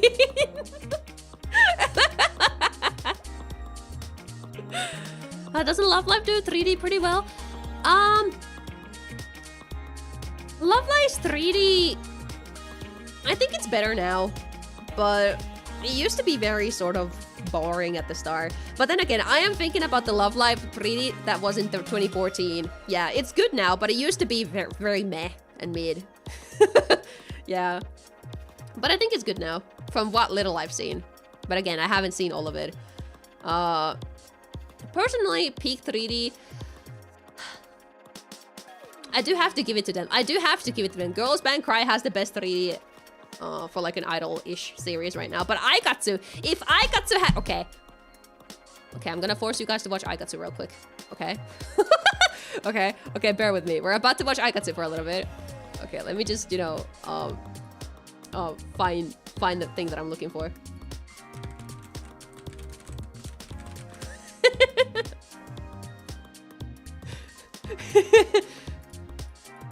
Okay. Yeah, that's like mostly showing. But like, this is an ending to Aikatsu Friends. And I swear, if Aikatsu went full 3D, it will look so good. Because this is the ending that they decided to do in full 3D for some reason. And it looks so nice and so good. They could totally just do this. But instead, they do a mix of 2D and 3D, where 3D is mostly used for performances, which you will see in a bit in here. But yeah, Aikatsu Friends is so good with 3D. And like the animation there was so good too. like this is also very simplistic shading. But they do the colors so well that it just works. Honestly.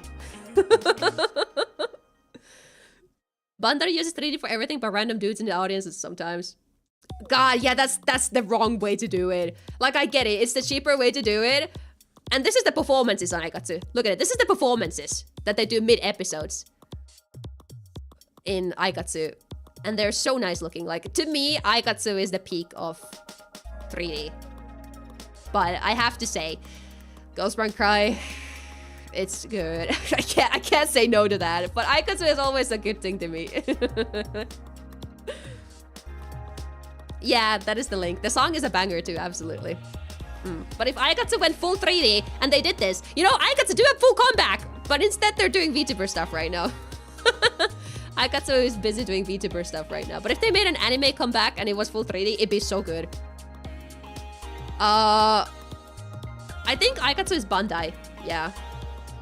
I'm pretty sure. It's not Toei at the very least. Yeah, Toei is Precure. Purikya. Purikya 3D is really good looking too, though. Sunrise. Yeah. Sunrise. That makes sense. I keep forgetting the studios and everything. But also, Aikatsu had a different studio. Original Aikatsu had its own thingies. And then when it went to Stars, the studio for 3D had to changed. And that's why Stars 3D at the start is kind of bare bones compared to how amazing original Aikatsu 3D looked. You know what? We're gonna look at more Aikatsu. We're gonna look at more Aikatsu. Alright.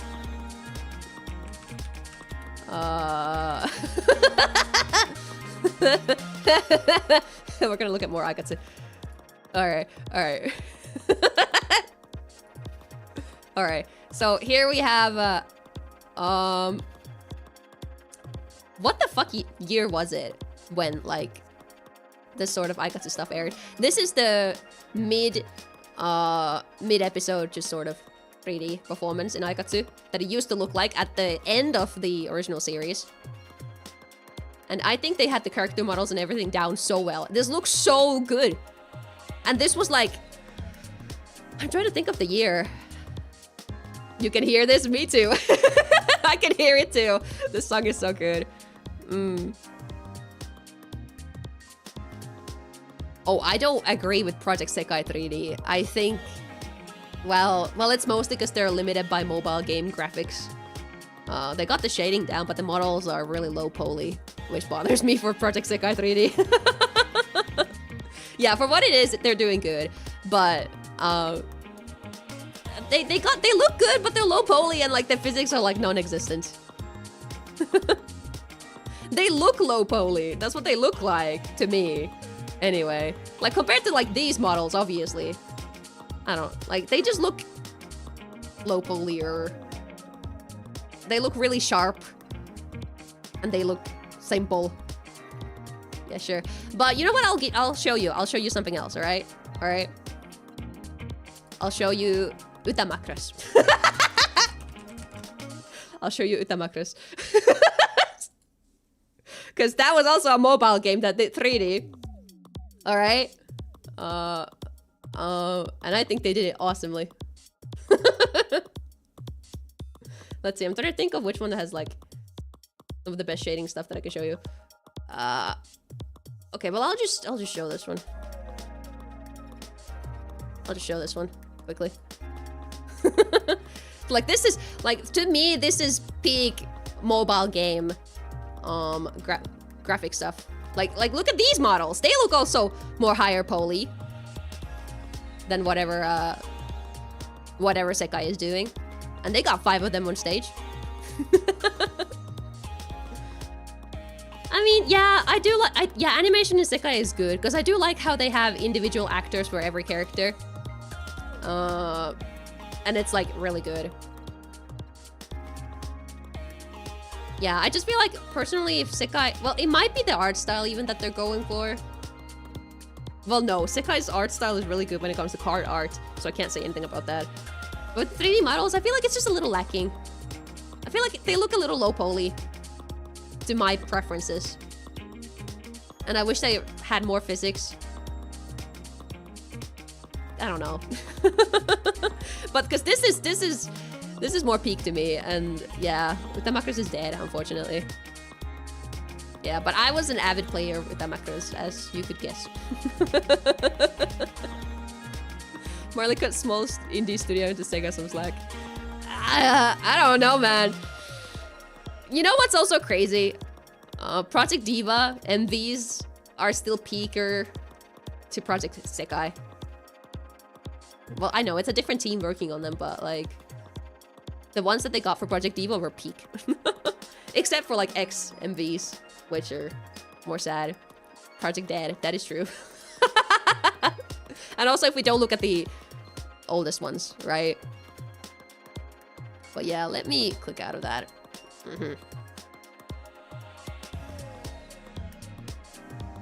Right, because if you look at something like okay, if you look into Project F and Project F Second, those are the ones that have the best PVs.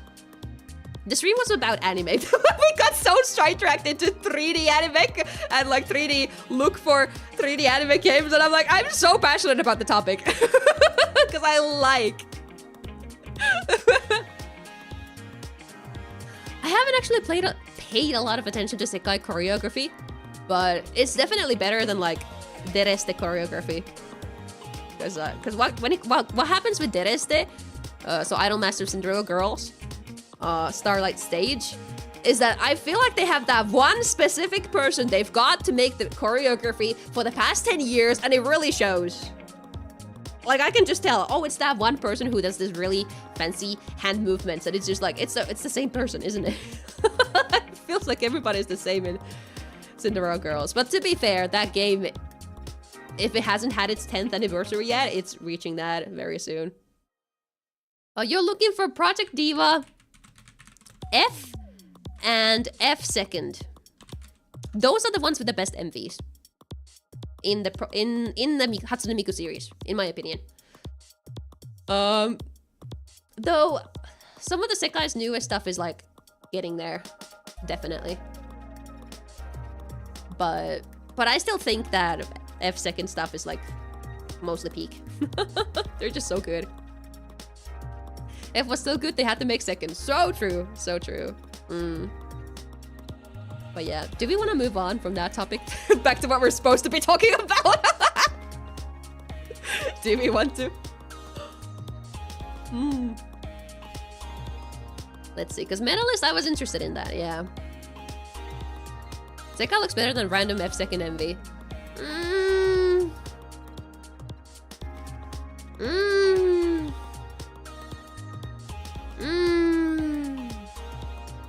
Sekai doesn't have flying. Miku now does it! Yeah, because some of the F Second stuff, and like... Yeah, I think that's my grief with Sekai. A lot of it is just dancing. But like, with F Second, a lot of the stuff is... Or like Project Diva in general, a lot of the MVs are way more than just dancing. They're like fully sort of... Some of them tell stories and everything, and it's like so nice.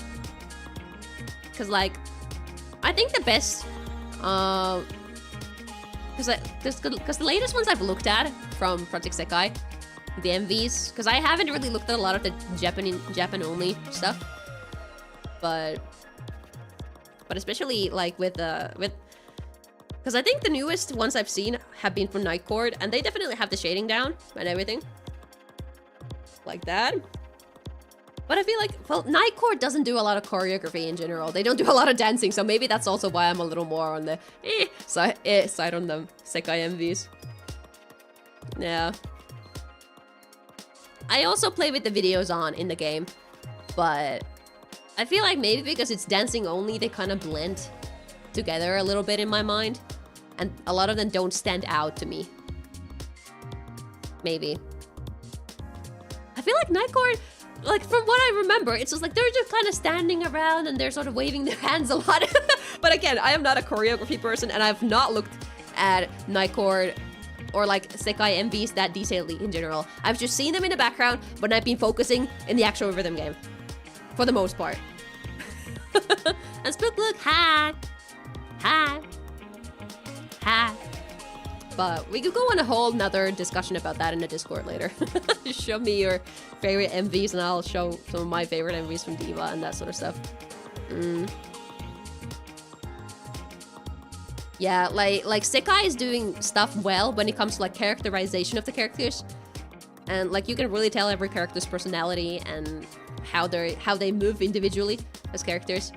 How some of them are like very low movement and a lot of them are like, others are like more energetic, like that sort of stuff conveys and it's really good.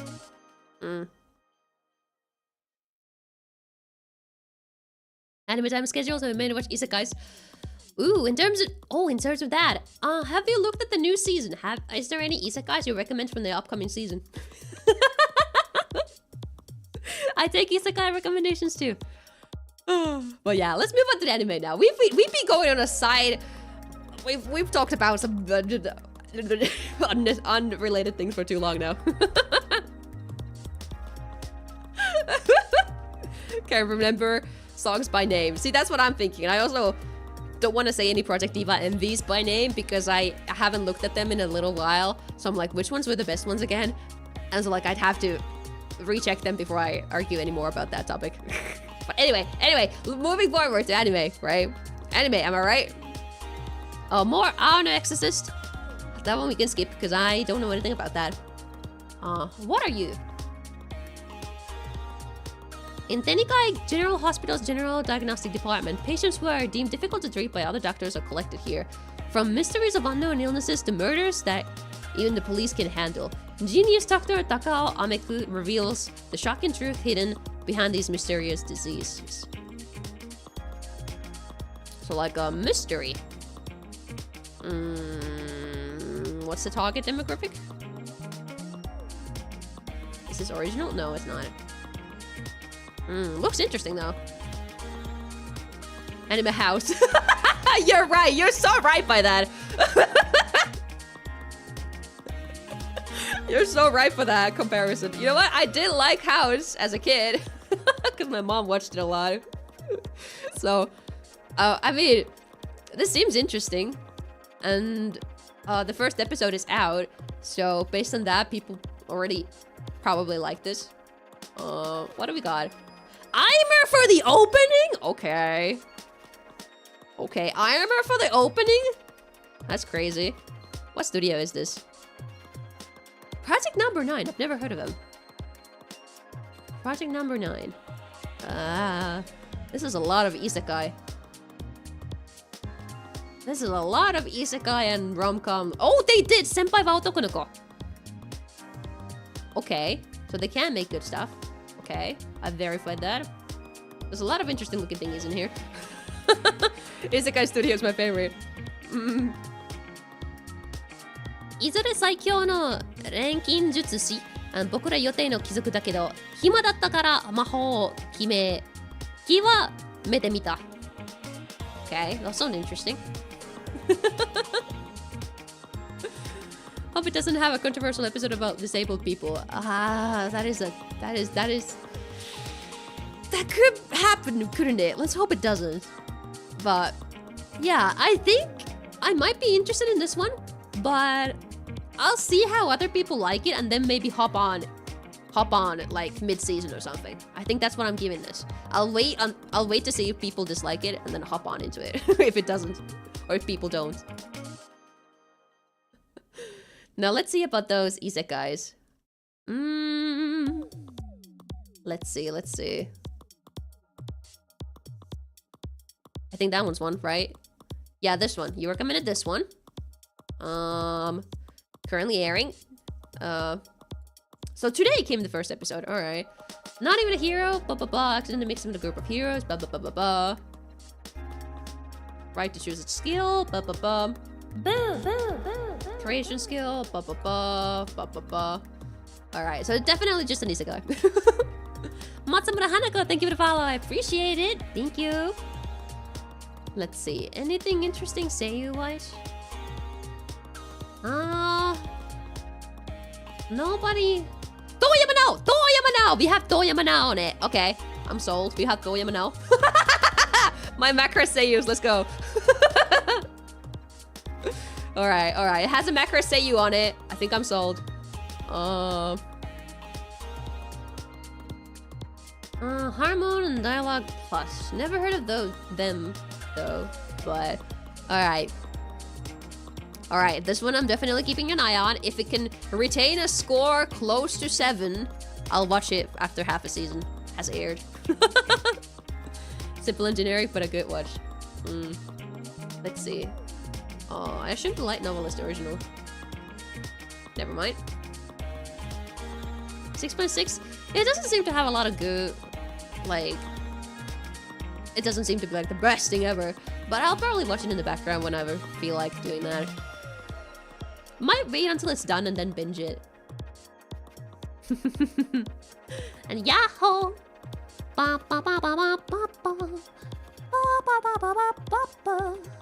And then botsu raku yote.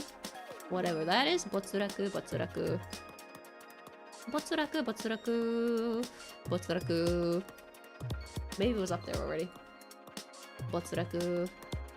Botsuraku, botsuraku. You know what? I could just do this. Botsu, botsu, botsu. There we go.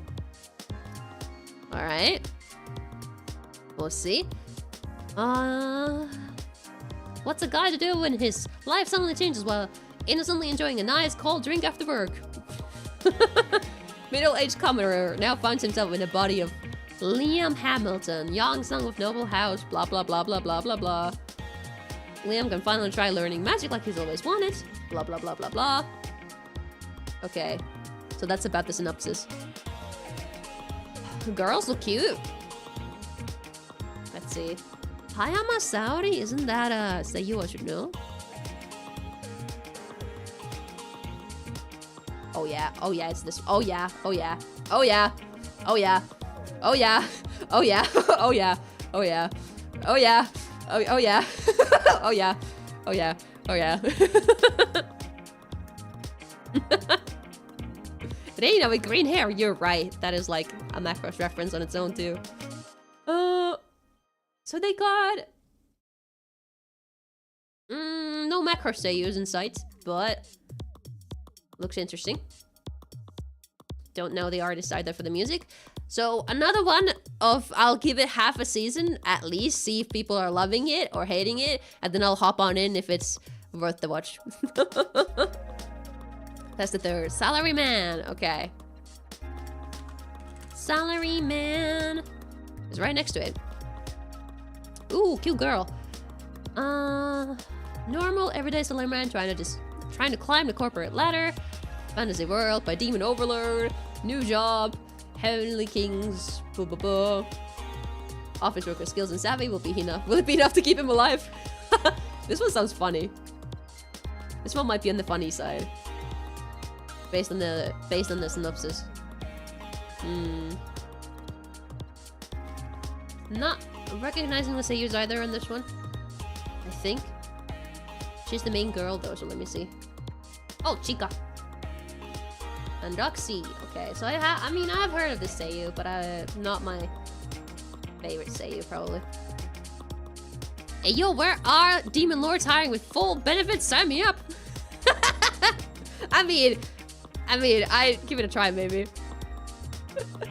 Was Apothecary Diaries 2023 or 2024? I swear it feels like it was 2024, but time moves weird now. I think it was fall 2023, and it continued into winter 2024. So started in 3, ended in 4. But this one too, I'm probably gonna just probably gonna wait to see if people like the isekai and then binge it at some point. So I'll keep them in mind. Thank you.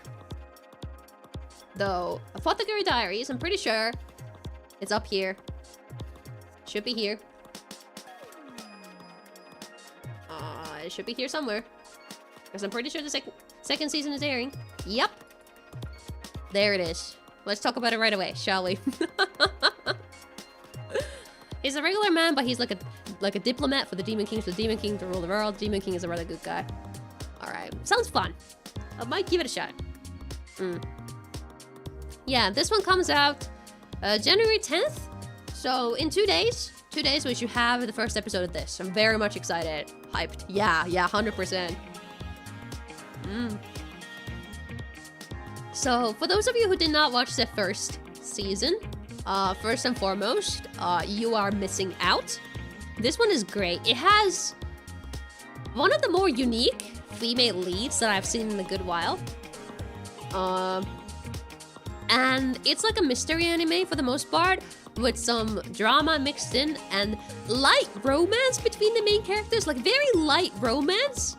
Like nothing really happened during the first season, but there's some chemistry between them. So if you wanna sort of mystery anime with a little bit of chemistry between the main characters, this might be your bet. No, I haven't read the manga. Because I just don't read manga unless I have the physical copies, and I frankly don't have money to buy them right now, so... Or I'm using my money on other things, let's put it that way. So I'm mostly anime only nowadays, but I grew up reading manga more. Yeah, it's like a really well animated and also really good OST and everything. So I'm sure everybody finds something to enjoy about it. And also, if you've ever had any... You know, this anime was so good that it got me to binge a couple other sort of Chinese looking thingies. Hold on. So I binged this one and this one. So this one was like low-key the same thing, except there's no male... Well, I think there was a male lead, but it was way more about the main girl being like good and whatever. So this is so if you want more and you're not satisfied with the second season airing, this one is a good pick. It's like very much the same thing, but worse a little bit. But it's a good, if you want more of the same shit and you buy it up. This is the thing. Watch this. So Kokyu no Karasu, Raven of the Inner Palace. That's the anime.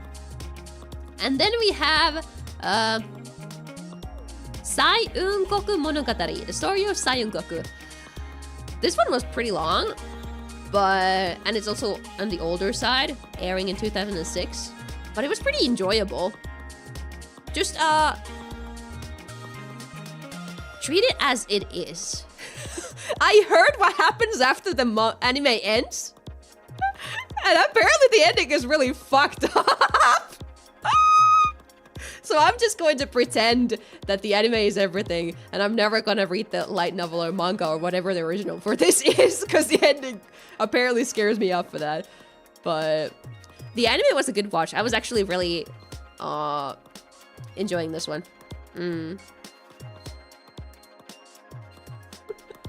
There's another isekai I haven't mentioned because its new episode came out today, so I could not recommend it as I can't judge it yet, but its name is Magic Maker Isekai Mahou no Tsukurikata. Sounds interesting too. But yeah. Maybe I'll give that one a look at that one more detailedly as well. But yeah, basically Sai-unkoku Monogatari. Recommend that. Oh, that's the isekai elf. But yeah, some good ones. Never see 39 episodes of stuff anymore? Yeah, you can tell it's from the 2000s. But it was good, it was good. That's the point. Just don't look into what happens after the anime. Gosh. So what was that isekai? Magic Maker. Oh, there it is. Ooh, not oh, hold on. This one looks interesting based on the art style. Man who was 30 years old, wanted to use magic, died unexpectedly, blah blah blah blah blah, reborn, blah blah blah blah blah, blah blah blah, blah blah blah, depressed. But hey, there's magic. Eventually, through the spread of a disease that can only be cured by magic and a chance encounter with an enemy that can only be defeated by magic, Theon becomes a hero who saves the world. This is the story of a simple magic fool who, while tossed about by fate, overcomes it with the power of magic and Indomitable fighting spirit, ultimately propagating magic to the people. Alright, this one sounds a little more interesting premise-wise than the other two. Or three. But we'll see. Anybody I recognize over here? No. And no. But looks interesting. Actually, let me play the trailer because it kind of looks like the art style animation could be good. Maybe. Okay. Crazy angle at first. So this one looks like it has, well, the art style looks good, but maybe the animation is a little on the meh side, actually. Yeah, this one may not have the animation, but the art style looks pretty. Yeah, it's not Sakuga or anything, but okay. It looks like an isekai. It might be worth a shot. We'll see. Again, when it comes to isekais, I let the community watch them first, and then I'm like, oh, should I watch it when I'm bored? Maybe. Studio Dean? Are they still a joke nowadays or what? Let's see. What did they make? Okay, they've made some decent stuff. So maybe they're more of a hit and miss. Hit or miss. They've been around forever. Okay, I can tell that much.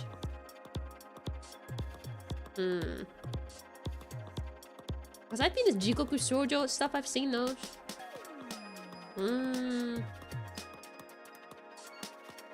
Might be a bit of a hit or miss studio. They've got a lot of stuff. Hilariously unfunny comedy anime. Right. Oh, they made some crystal stuff. Okay, that's cool. Yeah, they make stuff. It's probably like, oh, they made Ginga. Oh my god, they made Ginga. Oh my god. Anime reference for the Finnish people who understand what's happening. Right, but oh, they made Full Moon too. That's cool. Yeah, but looks like they've been around forever. Some hits, some misses. So I might give it a shot. We'll see. That's kind of the thing with the isekais. We give them a shot or then we don't. We'll see what happens. Hey, I will watch anime. I will. Penguin the City? What? That was there?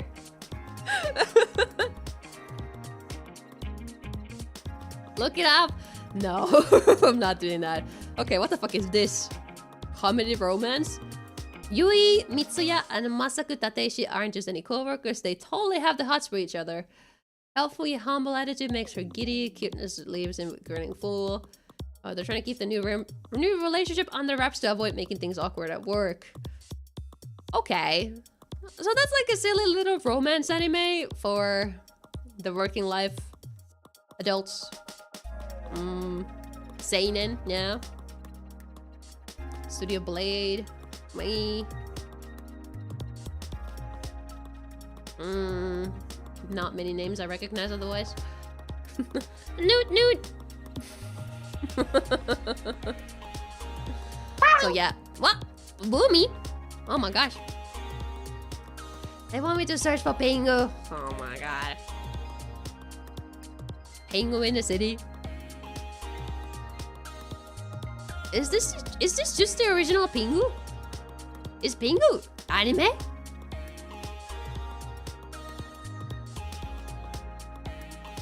No, it's a weird spin-off thingy. Only the new one. Japanese CGI thing. Ah, okay. Because it sure looks a lot like the original based on this. In German or something European. That would make sense. That's what I thought always. Yeah, stop motion. That's the one I've seen. As a kid. Switzerland. Okay, makes sense. But yeah, this one is probably one of those. If people like it, I'll probably watch it when I'm in the mood for it. Now, what are you? This looks interesting based on the trailer or the image. Hana lives on the small island of Tonakijima, population of 600. Loves reading to the island's children. The president of the school's broadcasting club noticed Hana's talent for engaging others through her storytelling, invites her to join the club. Embarks on this new journey, she experiences many firsts with the broadcasting club members, deepening her love for reading even more. Okay, this seems like a fun slice of life school thingy. Seinen? Okay, that's good. That's always good. You know, if I see seinen on josei, I'm like, oh, that's good. Typically, it's a good sign, right? Studio Bind. Did we look them up earlier?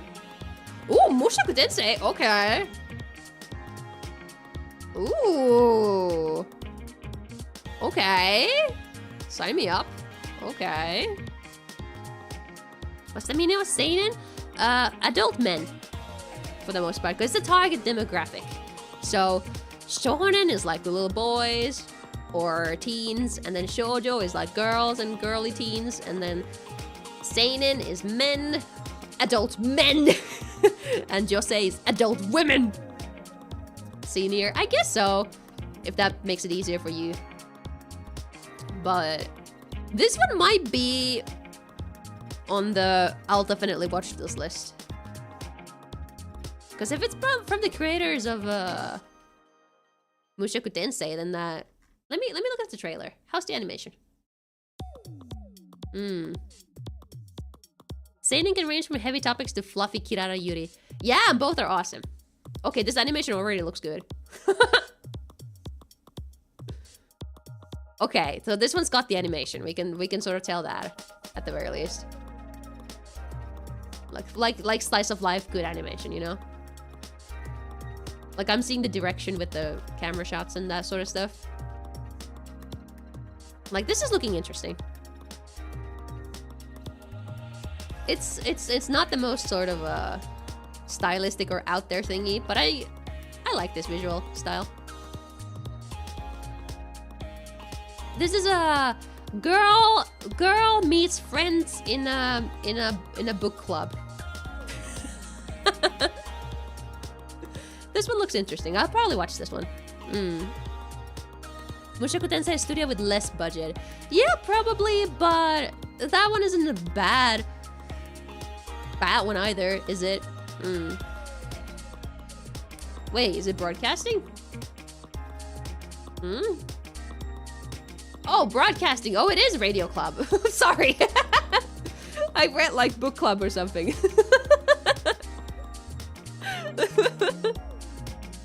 Yeah, Mushoku's first season definitely pretty, but I don't think the last season, the latest one, I don't think that one was bad either.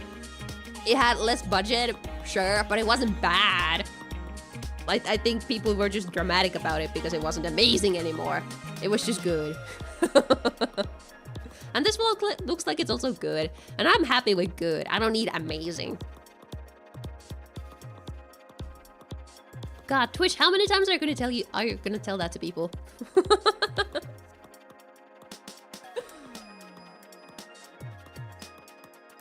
Yeah, could be goody and then a serious topic to surprise. Yeah, absolutely, that is seinen. Zenshu looks good, gives Shirabaka vibes. Oh, I read that a while ago, sorry. A stretch, let's do that. Quick stretch. That's a good one. Alright, so this one is, I will watch it, probably. Looks promising. Next up, Unnamed Memory Act 2. This is probably a season 2, isn't it? Yeah, and the prequel is, something that I've never heard of. From the spring season last year? So it was airing and people weren't the most interested in it. So unless the second season gets good, I probably won't watch that one either. Next up, Zenshu. Right, that's the one that we just mentioned. After graduating from high school, Natsuko Hirose starts her career as an animator. Oh, is this the one? Oh yeah, so this is the one that Mappa makes about the poor animator. I heard about this one on Twitter because people were like, Mappa making an anime about a poor animator? This one had people being like, about it. So, could be good. Could be good. I mean, Mappa anime are typically good, aren't they? Or they may not be like all, oh my god, Jujutsu Kaisen, oh my god. But they are a like studio for a reason, I believe. Yeah, like a lot of this stuff is very good, isn't it? They just, you know, the controversy just is that apparently they don't pay their animators. Or like they're not, wait, they do pay them, but not much. Let's put it that way. Something like that. I haven't looked into it lately, but it's a Mappa anime, so we'll see. I don't know if I'm really interested in the industry in a way. Like, I haven't watched a lot of anime about making anime, that sort of stuff. But I mean, if people love this, then maybe I'll watch it. Love how people call it a very ironic show to make. Yeah, yeah. That's what it sounds like. There aren't really any animators in Japan who get paid what they deserve. Yeah, I think the major exception is like Kyoto Animation, right? Because they do pay their people, at least give them a lot of time to do what they want. There might be some other studios that I think have a good reputation. Well, I think Toei has a good reputation, does it not? At least it feels like Toei has a decent one, maybe. But people don't talk about it because they just make kids anime, for the most part. I watched Shirobako and Eizouken, I Am Good, and I didn't even watch those. So, we'll see. If I'm in, maybe I'll watch it if it turns out to be really good. But I'm not the most interested based on the premise. I should watch Eizouken. Okay, have I seen it?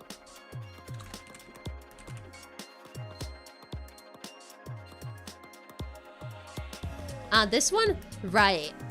Right, yeah, I probably should watch this one, shouldn't I? I've heard a lot of good things about it. Yeah. I think the only reason I haven't watched it is because I was under the impression that it was mostly a comedy thingy. But award-winning is a genre, apparently. Award-winning is a genre, apparently. But adventure. Okay, I mean, I should watch it someday. Maybe when I'm in the mood for it. Who knows? Came out 4 years ago. How?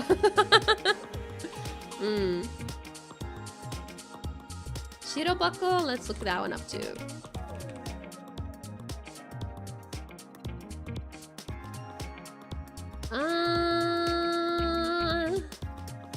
Blah blah blah. Yeah, I've not seen this one either. Anime club things, huh? 2014, so it's an older one.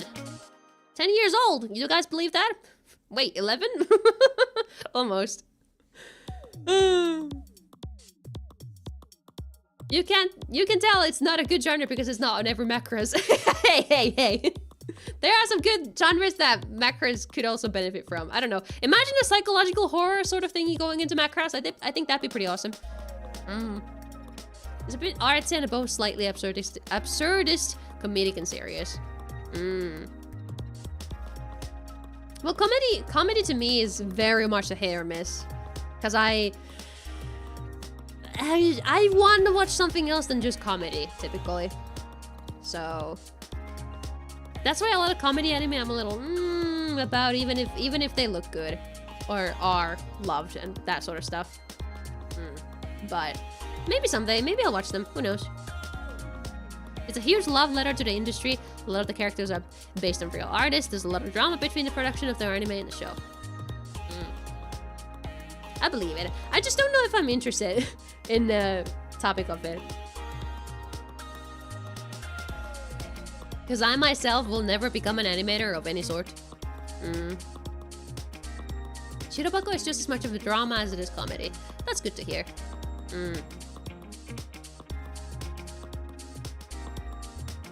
No, thank you, Twitch. I won't clip it. It's going good though.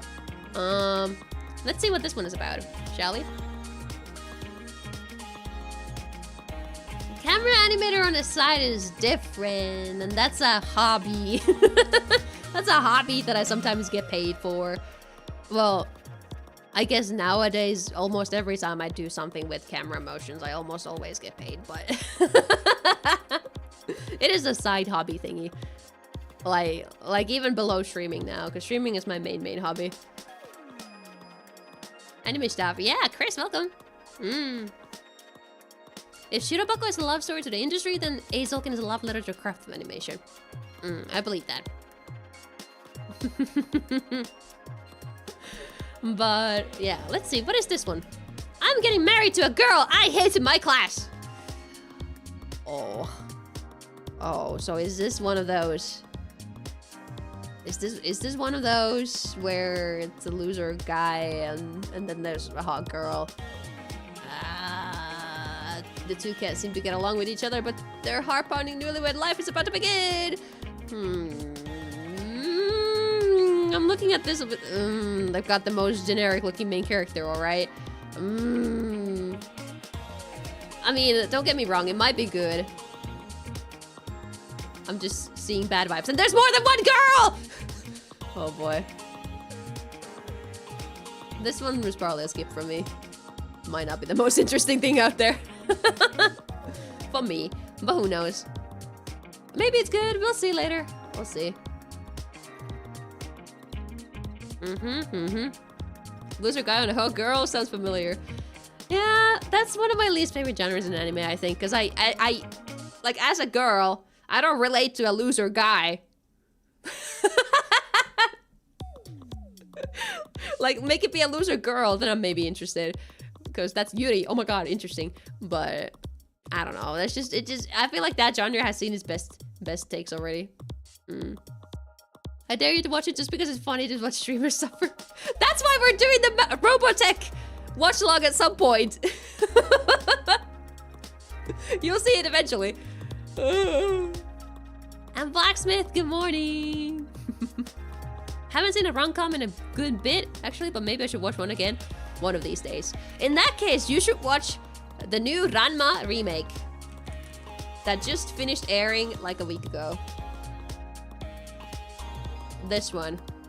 The new Ranma 1.5 remake. This is a really good rom-com. Go watch it. Loser guy is a state of mind you'll relate and you'll like it. No! No, I am not loser enough for the loser loser guy mindhead, I think. A lot of them I'm not loser enough for, I think. Cause at least, you know, sometimes you're a loser with your personality. Sometimes you're a loser because it's your social standing or whatever. And I feel most of the time the loser anime character, main character, that's a loser personality-wise. And I'm not a loser personality-wise. I'm happy with my personality. So I feel like a lot of them piss me off if they're too stupid and too annoying. I am a loser, but I'm not a loser main character anime boy with black hair, black short hair. There is loser Yuri coming out? Okay. I may be into that. But yes. Do watch Ranma, Chris, if you would like to. It is a good one. Now what are you? I'm seeing cute girls, but this could be dangerous. I transferred to Okinawa and fell in love with a girl, but I can't understand her dialect. Thankfully, Hina-san is always helping me out with the translations. Cross-cultural romance that's a wee bit different begins on the southern island. But this is definitely a loser guy. Oh my god, that's a loser guy if I've seen a loser guy. Loser guy means, meets cute girls.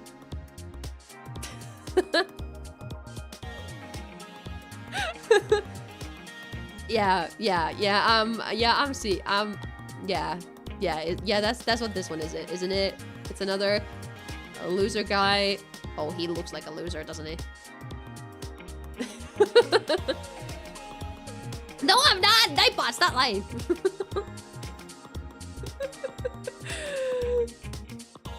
and I don't know. This one seemed probably not for me. The comedy romance. I would have almost expected to see ecchi in there too. Self-insert vibes every time with those MCs. Yeah, and I'm like, I'm not interested in the self-insert MCs. But I'm a guy and I have no lover. Well, I am a girl with a lover, so if I see... Maybe that's why I'm so annoyed by them, because I can handle romance. I have a relationship, so maybe I'm annoyed by the guys who are really terrible at it. It's not that hard. That's the point. You just gotta stop being a loser, and you'll do well. And it's completely fine to not want any partners. Gamer different. Maybe. Maybe you're the hot girl and have a loser guy.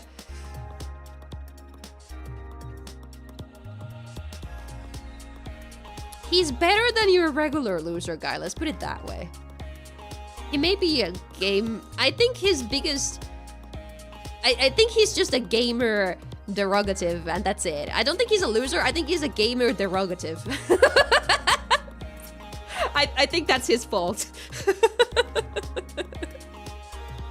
He is catching strays, he is. But no, he's not a loser personality-wise, not at all.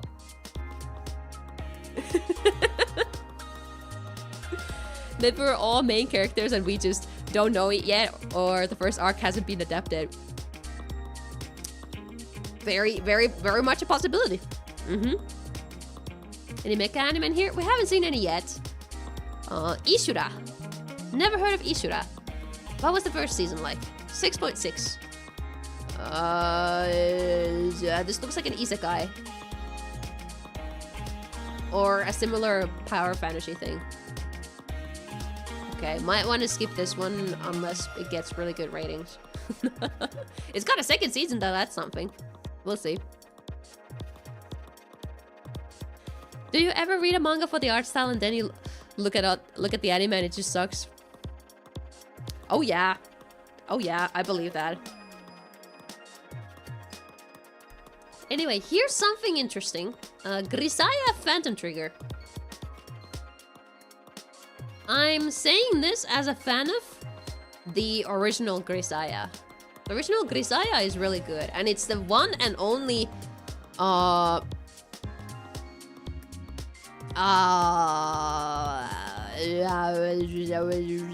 visual novel game for real that I've seen. Yes, visual novel. It is a harem still. Well, no, it's a dating visual novel, isn't it? That's what it is. But the anime itself is not really a harem. But the game is. It's the only one I've actually played a game for. So, did I see this movie? Let's see. I did not. Oh, there's been multiple. Right, I saw the first of the Phantom Trigger movies. I wasn't the most impressed by it. But I think I should binge the rest of the movies and then see what the newest one is about. Because I don't know anything about the Phantom Trigger stuff. Really. I don't know if this one has a main character guy. This one doesn't. Oh! She shows up. That's good. That's good to hear. But the original Grisaya, I'm gonna find the original. Hold on. We're gonna go through quite a lot. This is the season 2. This is the OVA. Grisaya no Kajitsu. This is the original. I think this is a very, very good anime that is worth watching. I got into this series because it was one of my friends' favorite anime or game and had their favorite character of all time in it. But I do have to say, if you're looking for a visual novel adaptation to watch, this one's a banger, and you really should. The story in this game is so good. And I think the anime did justice for it too, as well. Especially when you like start getting into the this TV special, it is also very good. And when you get into the Rakuen season, it gets so good. I swear. This is a good series. I really like this series. I recommend it. If you want to see cute girls and are not afraid of a little bit of ecchi or something like that, Though I think this one does. I don't think the TV series really has that. Like, it's not here. It has the harem in it, but it's very psychological. There's a lot of drama, a lot of suspense. It's really good. It's really good. I don't want to say anything else or you're gonna get spoiled in the story, but it's really good. It's really good. I really recommend this.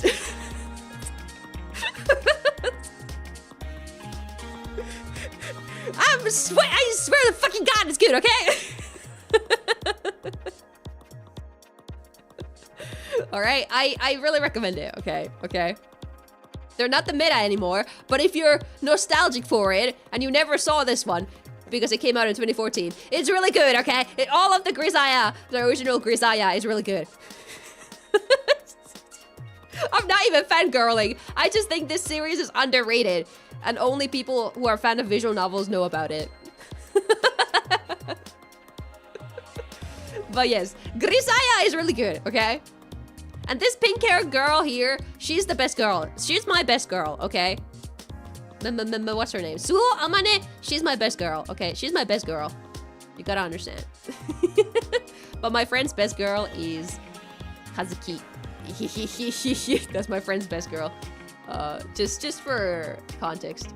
But holy shit, her backstory is crazy. It goes fucking crazy! I love her, okay?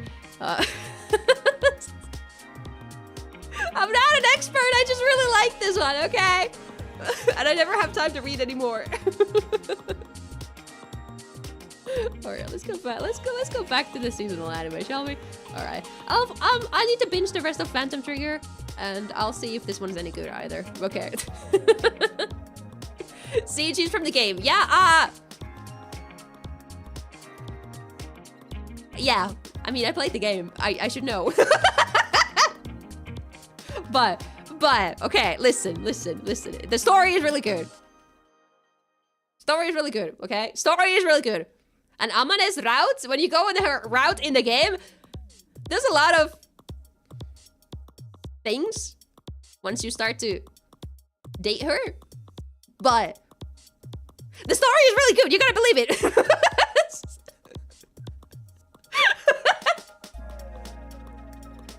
The story is really good. You gotta believe it. But if you're afraid of women boobs, don't watch it. Or well, read it. Let's put it that way. You can watch it because there's no. Is there boobs in the series? There might be boobs in the series. But like the point is, the game has lots of boobs. Be scared.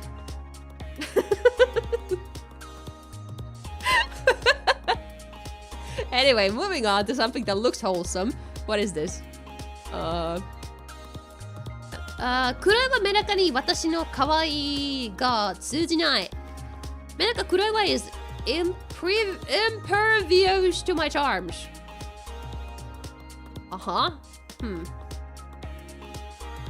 She's breathtaking, she knows it, she's fawned over by boys. Oh, perfect girl, okay. She has a natural reaction until she comes across boy who is seemingly immune to her overwhelming charisma. She goes out of her way to talk to him and even dials her cuteness up a notch, no matter what she tries. Mona cannot wipe the skull off of Kuraiwa's face. How do you look?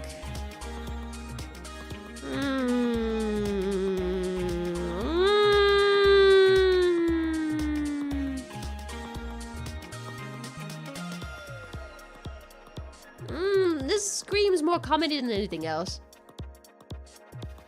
So maybe not my thing. Comedy with a bit of gooner target audience, maybe. That's what this kind of screams. So maybe not my thing, unless it gets good ratings. We'll see. The manga for this is like 10 out of 10 in terms of art style. Comedy romance harem. Oh god. Let me see the art style though. Oh, that is pretty. That is quite pretty. And I mean, this promo image looks pretty good too. You remember seeing the manga? I mean, how was this rated? 7.2? So it might not be terrible. But it definitely might be more of a comedy thing. Most of Twitch? Maybe. I don't know. It's not terrible and it's really pretty. Alright, in that case, if this adaptation is not terrible, I might watch it. Though it definitely kind of looks more comedy than romance, but I don't know. It could be... Maybe it's more romance. We'll see. I wouldn't if I were you. Alright. Well, I'll see how it... I'll see if people like it, and then I'll see it.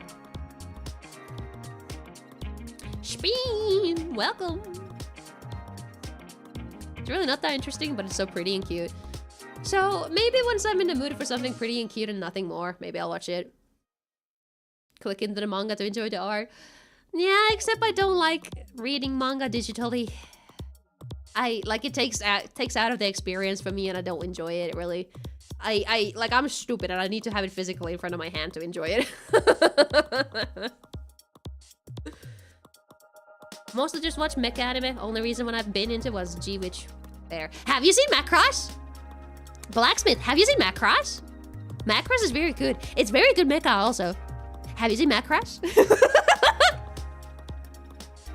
Have you seen Macross? There's a lot to watch in that. You have! Good! Welcome! Welcome to the gang. Based epic person. So true, so true. We like you. Alright, anyway. So true. Sayora, so true for the pin message. Tasokare Hotel. This look cute. Tasokare Hotel is a hotel that is engulfed in twilight all day long, with no distinction between day and night. It exists as a place between life and death. Ooh.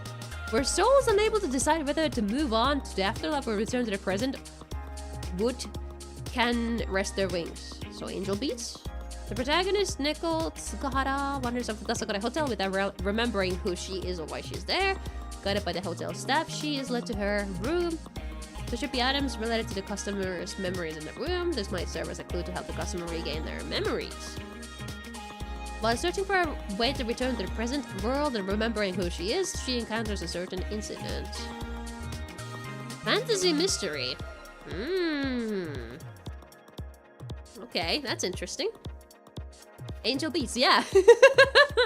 But, I mean, Angel Beats had a good plot, I think. I think maybe, personally, I would have loved it more if they had more characters that I personally would have liked more. I feel like Angel Beats, because I think I tried to rewatch it a little while ago, and I didn't do it fully, because I kind of realized that I wasn't really into the characters. They were a little too archetypey, which is exactly what characters were like at the time of the making of that series. But I feel like nowadays, if my characters are a little too generically stereotypical, they're not, you know. Yeah. Kikoeta, kigashita. So true. Symphogear honorary mecha? It is! I like Symphogear. 86 is really good though.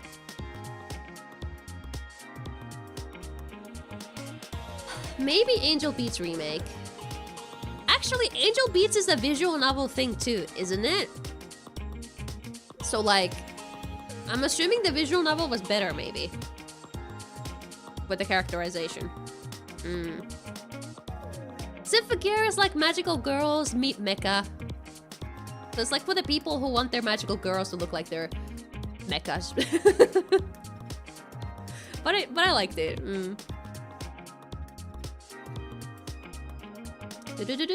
Anyway, this one seems interesting. I may have to wait to see how people rate this or how people like it before I decide to watch it, but I do like the premise. What is the studio? Oh, it has Flying Duck on the producer, so I mean there's a chance there's Macross seiyus in here. Hold on. Okay, none of the mains are Macross seiyus. And there's no Macross music either. But typically when you see Flying Dog, I'm like, oh, Macross seiyus? Macross music? But yeah, this one seems interesting. Unsure of how good it is before enough of it airs. I think Deadman Wonderland is a little different. I think. But I've only read the manga because I own it because it was released in Finnish like a good while ago. But I also haven't read it in a good while, so I kind of forgot. But I feel like Dead Man Wonderland is a lot more about cute girl, and then there's a guy, and then there's some weird fantasy shit. And like blood and stuff. That's how I remember Dead Man Wonderland. But it was good. Sorairo Utility. This looks slice of lifey. High schooler, blah blah blah, has no strengths or aspirations. She will graduate as a villager A, blah blah blah. Golf driving range. Oh, it's a golf anime. It's a golf anime! It's an anime about golf! Okay. Golf slice of life? Sports anime. Yostar Pictures. Huh. I guess. Cute girls doing cute things. Episode golf. I guess what that is. Hanamori Yumiri? Okay, they got some seiyus in here. Although it's a supporting character. Don't know a lot of the other cast. By name at least. But this could be a cute one. Cute girls doing cute things. There's a chance this one's good, but I'm gonna have to let this one have some episodes into it because the premise alone is not the most interesting. Golf might just be the worst rich people sport ever invented. I don't know, mini golf is fun when you're like bored and there's nothing else to do. I don't know about real golf because I've never done real golf. But yeah, this one seems like, it looks cute. We'll see if it's anything. And then the isekais we looked at. Now what are you? What are you? That's a bold ass promo image. This could be absolute trash or good. I want to look at the animation first. Okay. Okay, it's just the art style. Maybe not the animation.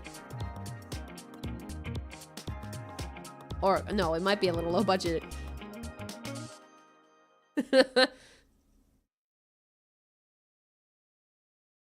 Uh-huh, pretty boy. Uh-huh, she doesn't like the pretty boy. Uh-huh, uh-huh, uh-huh. Uh-huh. Pretty boy does things pretty boy should not be doing. Uh-huh. Uh-huh. Uh-huh. Okay, I think I've seen enough. I'm watching Snow White with the red hair at the moment, and she looks like the MC of that. Oh yeah, that one's a really good show. That was a really good one. Oh, I do recommend that one that you're watching, but this one looks more trashy. Oh, it's like a, oh, they've been engaged. Blah blah blah blah blah. Oh, blah blah blah blah. Oh, she was a tomboy, but now she has to be a real princess now. Blah blah blah blah blah. Oh my.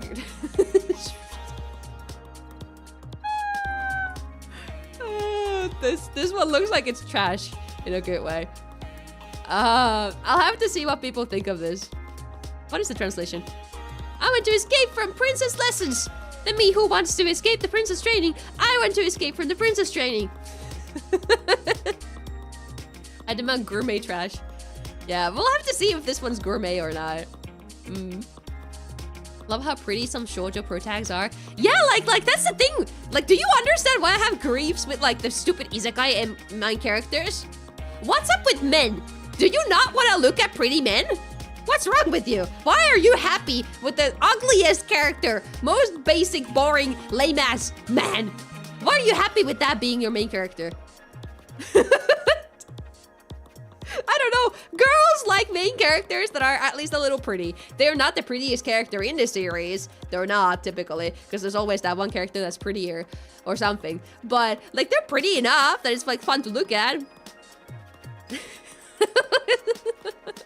She was a tomboy. He was a pretty boy. Yeah, that's what I'm getting from this. Because there's too many mob characters from anime set in school. Ah, what the hell? I wish I wasn't one, to be honest. That is fair, also. There's the Rentaro from... Oh yeah. Speaking of that, we should talk about that one. We should talk about that one. It's gotta be like... Because we gotta talk about that one. I wanted to talk about that one. Where is it? Where are you? We gotta talk about it. There you are. The second season of 100 Girlfriends. This is the harem anime that I think is good. This is the one that's good, because it's just it's literally a guy, and the goal is to get a 100 girlfriends, or else he and the girls will die. It's so stupid, and it's literally they will die if he doesn't date them. It's literally the plot, but it's really funny, and the girls are so cute. I love Karane. Karane is so cute. Look at this girl. She's so cute. She's so cute. She has pigtails. She's a little. She's so cute. I love her. She's so cute. MC is going so hard for everyone. Yeah, nobody's getting ditched. That's what because I've only seen the first season, right? But all the girls are extremely cute. And it's like, if you just want to see cute girls and you want to see a guy who appreciates the cute girls for all of them, like, this is the funny series. Yeah, he will literally lift the building for them. I'm Blacksmith. Hope your appointment goes well. See you later. I heard it's peak this MC is a goat. He is. I don't know anything about the director though. It has that iconic panel where he says what he likes about everyone. Oh yeah, it's just so cute. Oh, this one's a good one, and I'll be watching this weekly with boyfriend. When does it start airing? The 12th. Which is Sunday. Okay. I'll keep it in mind this Sunday. I'll see if the episode drops in time to watch with boyfriend. Because we watched the first season. Because like he's the one who typically forces me to watch harem and stuff. Because he knows I don't like it. But this one seemed silly enough that we were like, okay, we should watch it. And I was like, God damn it, I like it. Because typically I don't. But this one looks so interesting. Or like the second season, I'm really excited for. So yeah, Marley setting unreasonable standards for her boyfriend. No, he's good enough. He should just watch more anime with me. I think. Methinks he needs to watch more anime with me, and then like I'm happy. And Artemis Circle, Sir C, thank you for the follow. I appreciate it. Gosh. But yeah, good second season. Very excited for that. Next up, what else we got in here? Cute girl alert. Cute girl alert. Otaku kunoichi. Otaku neat. Girl with zero romantic experience. Normal salaryman Tsukasai's attacked by a Yoma and is gladly saved by the appearance of a genius kunoichi Shizuri. Okay. So loser guy. But cute girl. Who's also probably a loser. But this one, another one of really cute girls, but I'll have to see if it's any good before I watch it. Is this the loser girl you wanted? She's not the main character. She's still, and there's still a man in the picture.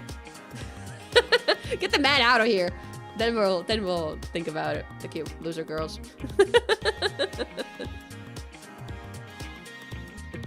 Yeah. So this one, another one of those. Comedy, romance, supernatural. Okay, so it's not harem apparently, despite there being multiple girls in the picture. But we'll see if it's any good. I'll probably hear about it. Looks interesting enough. Salaryman is considered a loser? Okay, well okay, is he a loser enough? Is that him? If that's him, he's a loser. He's a loser. Did you not see his face? Come on, this is the most loser, boring ass guy. Professional man hater. So true. Look at his face. Come on. Come on. No, this is a loser girl as well. I can tell that much too. Anime about losers. What the oh god. Why is she wearing that? Why is she wearing that? Why is she? I've seen enough. I've seen enough. I know who you're for. I've seen enough.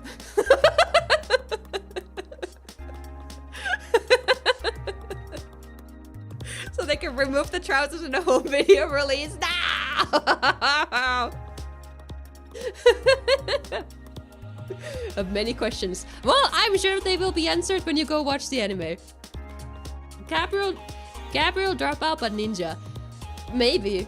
I never watched that myself or read it because that one does have a Finnish translation. But I never picked it up. Anyway. Monster behemoth dakedo dekotoba. Okay. This one wasn't recommended to me in the isekai list, so we're gonna ignore that. Yamishibai 14. What are you? 14th season? I've never heard of this. What are you? What is Yamishibai? What are you? Why do you have so many seasons? 2013. What are you?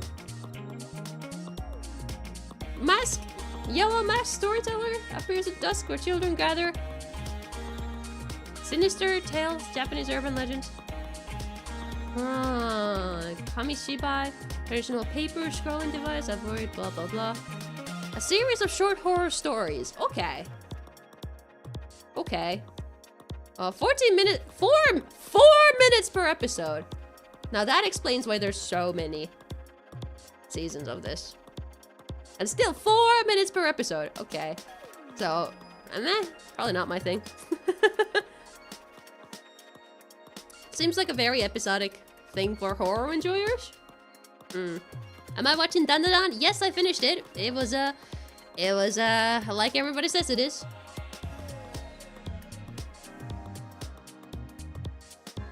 But yeah, short ghost stories. Yeah, might be interesting for those who are more into ghost stories and stuff. So hey, happy for you, you got a 14th season of this. I need my horror anime to be 12 episodes at least. And I need it to be more psychological than just gruesome. Yeah.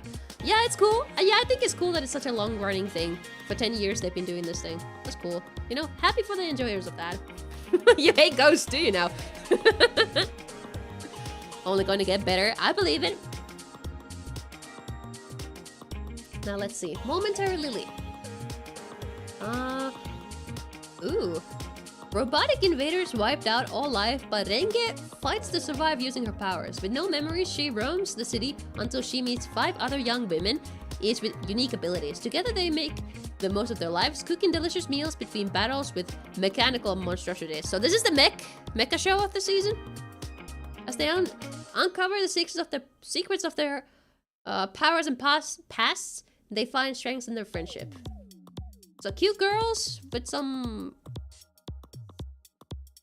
interesting setting. Studio Go Hands. Oh, Go Hands. Oh, damn. They had an interesting premise, but knowing it's Go Hands, I'm like, oh.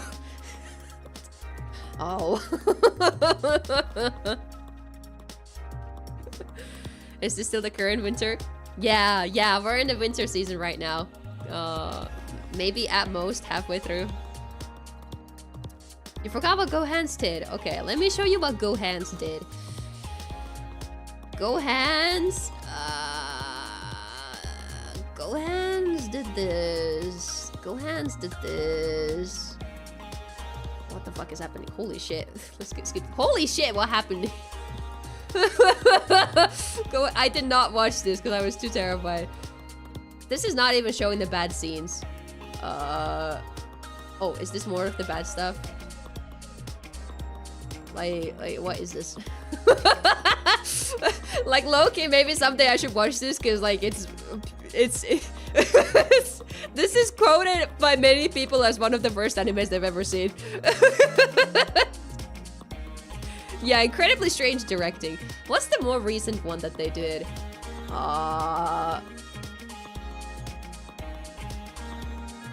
Newest. What's the one of the one? This one. This one had the. Is it in the trailer? You know the shot of the guy going in the staircase, and I'm like, what the fuck is happening in here? I don't think it's in the trailer here, but yeah, the staircase scene. Oh, there's more videos. I mean, TV1. Maybe it's here. Maybe it's here. Maybe it's in one of these. Maybe it's in one of these because everybody was talking about it. Everybody was talking about it. Like it's not here. It's not here. It's not here. Oh, it's here. Look at this. Look at this. Look at this. Look at this. What the fuck is happening? What is this? For what reason? For what reason? What reason is that camera? What was the... Like, I get it. It's like interesting, but why does it have to exist in a slice of life sort of the typical sort of loser guy and a cute girl thing? There's a time and place for cool camera angles. I don't think this kind of anime is the place for a lot of them. It's a middle schooler. Okay, okay, being a middle schooler, it gives you a reason to be a loser. That's true, that's true. But Studio Gohan's, they do some interesting choices when it comes to animation. So I'm like, they have to make they have to make a masterpiece before I watch their stuff. So I'm just like, I mean, I'm sure they won't make anything as bad as Handshakers anymore, but yeah. It's weird because the director who does all of their stuff worked on a lot of good anime back in the 80s and 90s. I don't know what happened to him. Huh. I guess he went crazy. I don't know what else to say. Gohan's motherfucker's gonna rebrand the Go cameras. He wanted to flex his rad camera idea. I mean, you guys know I enjoy my camera angles. I'm more closer to the target audience of that camera angle shot than like probably anybody else in this chat. However, there's a time and place for when you do crazy things like that. Yeah, it really looks like a fucking drone shot or something. Okay, I'm not in the chat, but you know, I'm talking to the members of the chat. So it's just I don't know, man. I don't know, man. I think it's because it was completely unprompted that everybody paid attention to it. But really, yeah, I believe it. And I don't think it should have been there. That's what I think. I think this guy should be working on a mecha anime. Actually, since this one is a mecha anime, you know, maybe he puts his camera angles to good use here. Let's look at the fucking PV. Is it... Oh god, instantly we get a camera angle shot with a fisheye lens.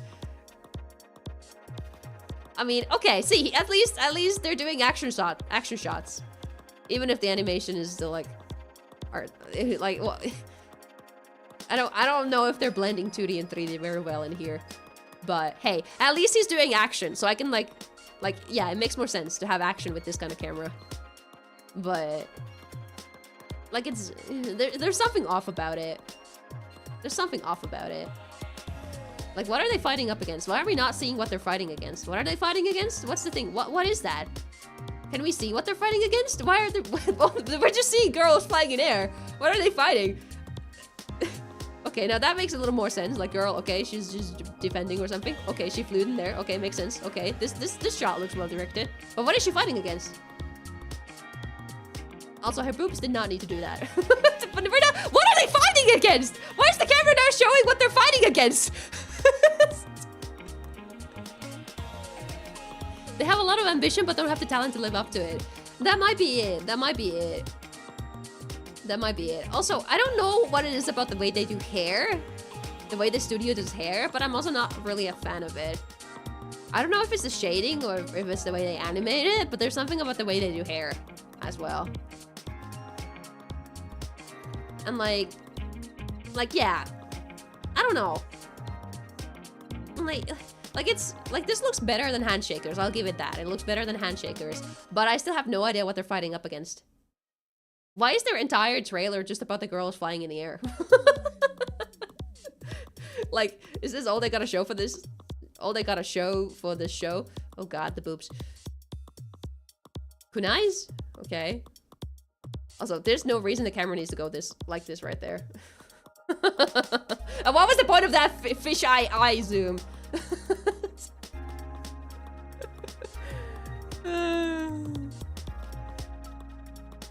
BGM makes it sound like an animation showcase.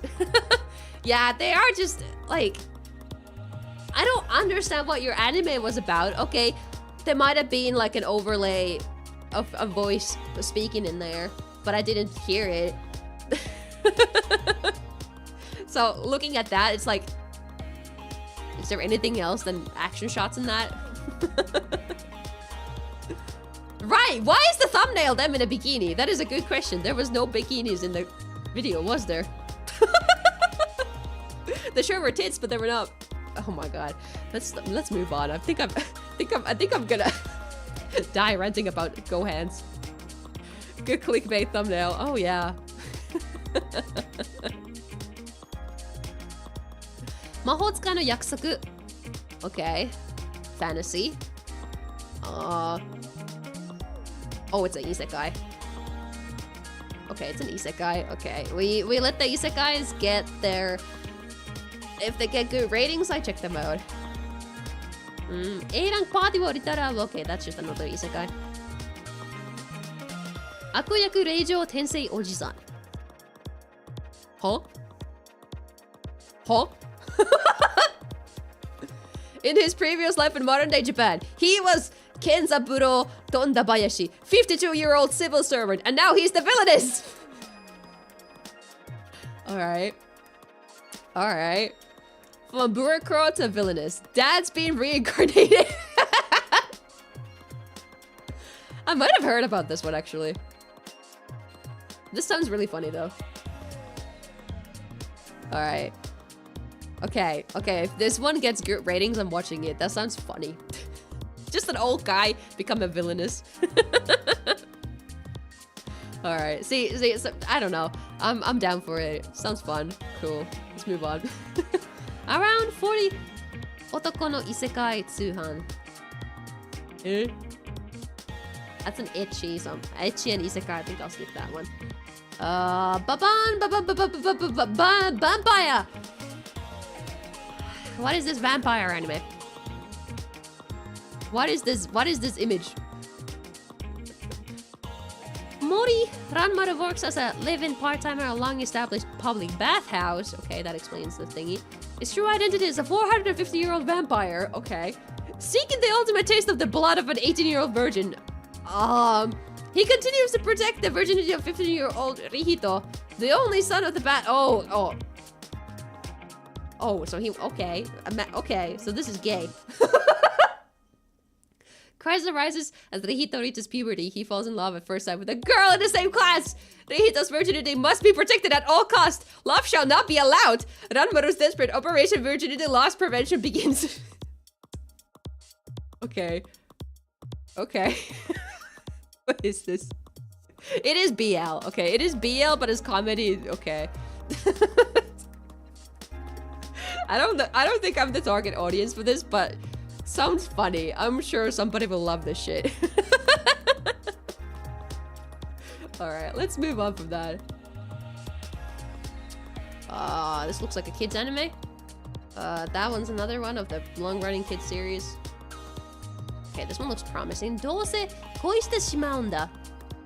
Mizuha's 17th birthday is the pits. Her parents totally forgot, and the senpai she likes isn't interested in her. But when her longtime childhood friend asks her out, Mizuha has to sort out what this change in relationship could mean, and her feelings may not be the only ones changing. So just a romance anime? How was the manga? 6.8?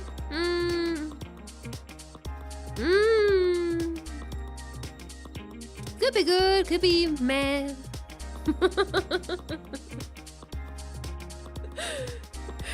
This one sounded good until I found out it was a harem. Oh my god.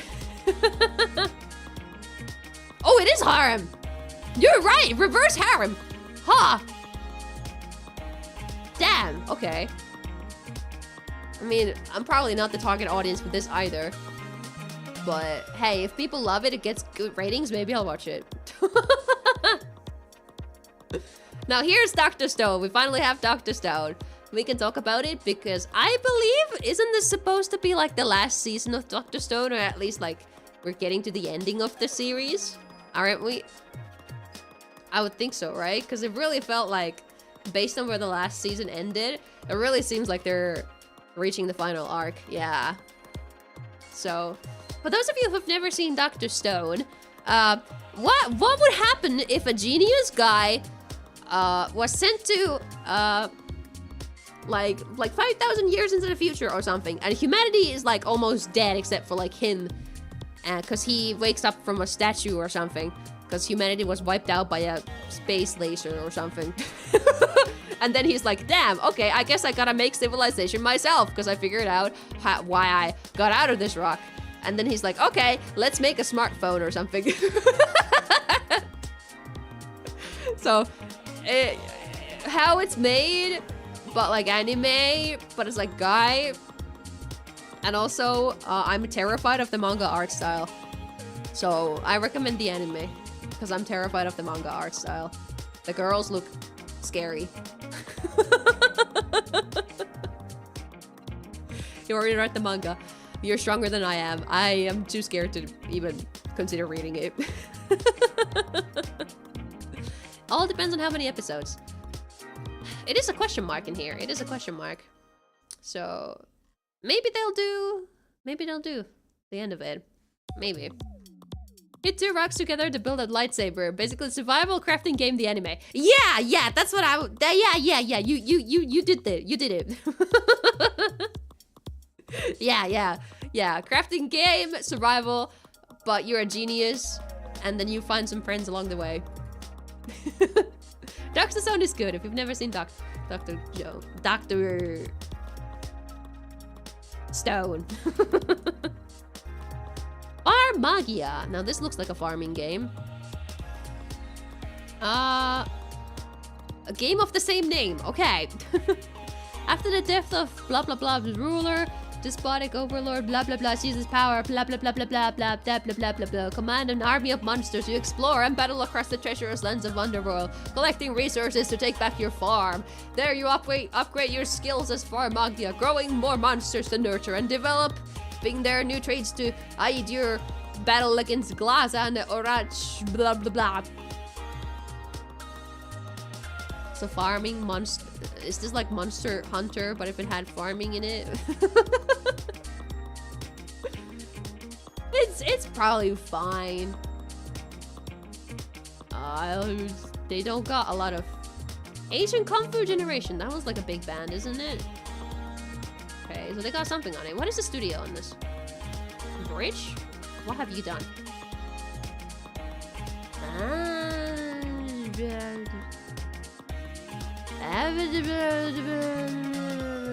Nothing notable. Nothing notable. Nothing notable. So this series might be nothing notable. It's a game adaptation with a story and a character designer by the fairy tale guy. Oh, no wonder that they kind of reminded me of it. Talentless Nana. Isn't that... I swear, I might have watched that one. It was terrible. If I'm thinking of the right one. Maybe. Asian Kung Fu Generation is gonna outlast the heat death of the universe, isn't it? Maybe. Gosh. But yeah, maybe it's something worthwhile, maybe not. We'll have to see if it gets any good ratings. It looks like a meh for now. This one looks like an isekai. Yeah. Heroes are born, not made. Blah, blah, blah, blah, blah. Light novel. We'll see if it gets good ratings. Okay, cute girl in the middle. What are you? Blah, blah, blah. Sign up to be a receptionist for the Adventurers Guild, thinking it would be her ticket to good life. Unfortunately, her dream gig turns into an overtime nightmare whenever adventurers get stuck clearing a dungeon. To save herself from paperwork, Alina takes to beating down monsters herself to solve the problem. Now she just needs to keep her activities a secret. Okay, this seems funny based on the title. Cloverworks? That's a decent studio.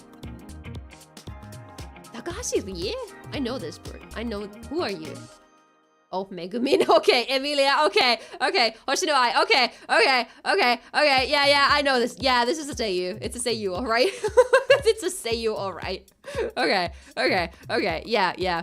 This one might be a good one. Seems funny. Starts airing on the 11th. Okay. Yeah. Because Cloverworks has done like, what have they done? Ooh, yeah, they've done, yeah, Cloverworks is good. Cloverworks good, as we can tell. Cloverworks good, okay? Alright. Bunny Girl Senpai, yeah! I love that one. So, this one might be on the I'll watch it. Looks good list. Promise Neverland. Yeah! Remember how we're still waiting on a second season because the second season never happened and there's no second season for Promise Neverland? Remember how we're waiting for that? Yeah, I really wish they made a second season for the Promise Neverland that's existing and not at all a non-existent thingy that I did not purposefully wipe out of my memory. Yeah, it was only a first season, that's what I'm saying.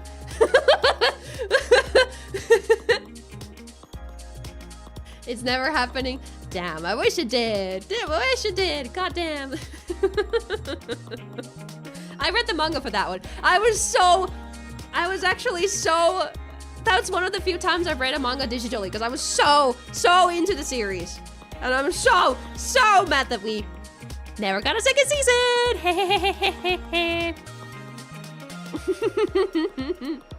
When they escaped.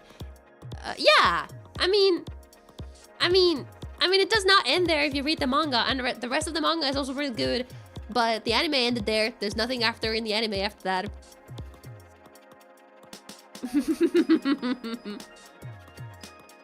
But yeah, okay, let's move on to that. Okay, you can wait. Hanako-kun Season 2, baby! That's what I'm waiting for! Let's fucking go! I'm also really excited for this. Let me see. Lurcher is the studio. Is that the same studio as before? Yes, it is the same studio as before. That gets me excited, because the first season was really, really good. And when did this first season air? 2020. God damn, it's been a while. This one is peak romance, fantasy, as in Japanese mythology kind of thingies. Awesome. The art style is also chef kiss, 100%. It's so good. I am very excited for this. I've not read the manga as usual, but I'm very excited for this.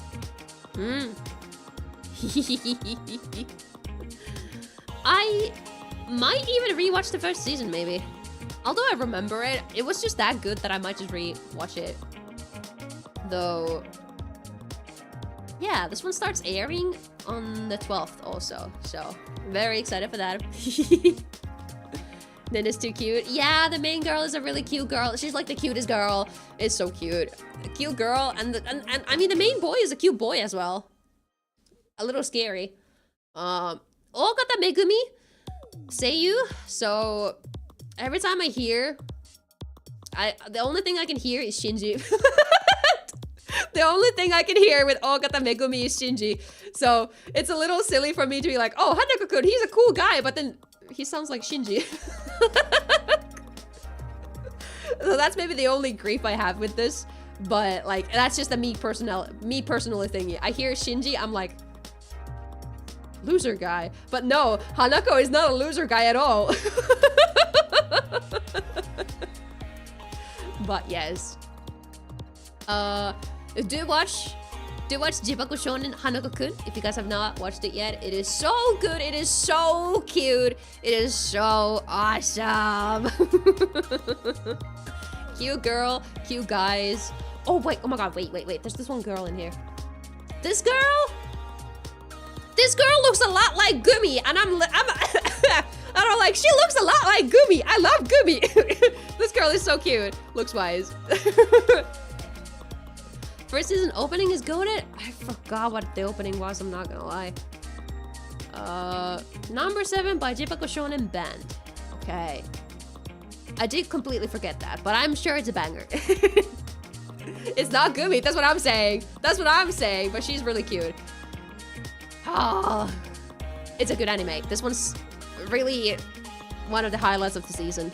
So, If you guys just want something cute, a cute romance, or if you're interested in Japanese mythology, it's so good. It's so awesome. If you want to see the spooky ghost of the Japanese high school, this is the anime. It's so good. You go watch it. It's just peak, and the animation is really good and everything. It has everything. That's what I'm saying. It has everything you could ask from it. Oh yeah, it has action too. You're right. And then honey lemon soda. What are you like? For 15-year-old, Uka Ishimori Middle School was the toughest experience she lived through. She was ducked, blah blah blah blah blah. So girl got bullied. High school, she has a chance for a fresh start to improve herself. Blah blah blah blah blah. Accidents are soaked in juice by her classmate Miura. Fleshy guy with a lemon-colored hair. Damn. Popular, blah blah blah. Okay, so shy girl meets the popular guy.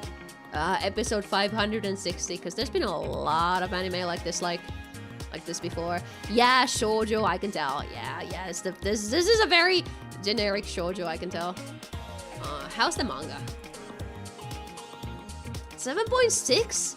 So it might actually be good. So I might watch this whenever I'm in the mood for some shoujo romance shit. Very much. Not huge excitement, but I'll probably watch it if I'm in the mood for it and if it gets praise.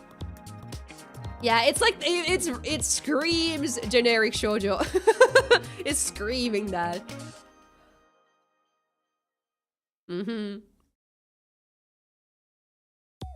So I might watch it if I'm in the mood for it, but I've probably seen it before. And we talked about the 100 Girlfriends already, but that was already another peak anime that I'm very much waiting for. What is Kankin Quickie? Oh, it's this thing. That was airing. What? So the second season is immediately airing right after? Oh, it was 6 episodes. Okay. Sure. This one was a web anime, I think, and the animation looked a little scary, so I probably still won't give it a shot. But hey, whoever likes it, happy for you. And did they? No, this is still the same order, isn't it? Yeah. There was just so much in the middle. Now here's something I'm excited for. Kimi to Idol Purikya. I don't watch a lot of Purikya, but if they're doing an Idol Purikya, I think I'm watching this one. Idols and Purikya. Come on. So if they're gonna do, because like, look at this, it's so cute already. Purikya is so cute, but if they're doing an idol one, it's like, gotta be so cute. Idol magical girl. Yeah, because Purikya is the magical girl. The blueprint even. It's the magical girl series. If they're doing idols as well, I'm so excited. Because what I've been thinking is that every time I see the ending animations for... Why is there winks in there? What the fuck? Because every time I've seen what's it called? Every time I've seen like the 3D that they do for Purikya, I'm like, they should do an idol anime and do like idol animations instead. Purikya plus Pripara? Maybe, honestly. Might just be that. But either way, this one is only airing in February, so it's gonna be a while before I can tell you guys how good this is. But typically Purikya is never a bad anime to watch. It's just a kids anime. But now that they're doing a kids idol anime, damn, I'm watching. Love Live Superstar was alright. That's good to hear. I still need to see it. No way. Is this the thing people were going mental over on Twitter because someone used the term fan service and people apparently don't know that it's just underwear shots? What? I have no idea. I did not see that. The only thing I saw about this anime on Twitter was that the character designs for the characters got leaked at first, and then somebody was like, I don't know. But I saw that there was some talk about the leaked character designs, and then they turned out to be real, and people like, oh my god, they're real, yippee! That was only like a couple days before the actual announcement, which was also very early. But yeah, I'm excited for this whenever it starts airing. Adults and Purikya, let's go. This one we talked about. Then there's more Purikya, which is probably why this one is not airing immediately, because they're doing this one first or something. What is Kinnikman? Muscle Man. Okay, we can probably skip that. I'm not into sports or muscles. Mashin Sozoden Wataru. This looks like a kid's anime. Okay, we're skipping that because it's meant for guys. Nihoi Yokoso Elf-san. Welcome to Japan, Miss Elf. I'm gonna need to see the PV for this. How gooner is this? Okay, we got a loser guy. We have a loser guy, right? We have a girl who's really cute. That is a really cute girl. That is a loser fucking guy. Okay, can I see more of the girl? She looks really cute. Oh, cute. Yeah, cute girl. She looks really cute. Read the manga, it's pretty chill. Okay, that's good to hear. So if this one gets... Oh, he kind of looks funny there. Now what the fuck is happening here? Hello? Okay. Evil woman. Evil woman. Okay. Okay. Oh, she looks so cute though. And we have furries as well. They got everything, you guys. This one, honestly, this one's probably a good one. It feels like it's more about cute stuff than anything else. The guy is probably only a little bit of a loser. I feel like he's probably better than your average loser main character. Holy shit, get the... What? Okay. She's cute though. God damn, she's cute. It's okay. They go isekai both ways, fantasy world for typical isekai stuff, then in the real world for comedy. Slice of life things. Honestly, this looks promising. Starts airing January 10th. Okay. 0G? 0G love, 0G love. 4, 3, 2, 1, 0G love. 体に風に乗って飛んでゆく. What have you made?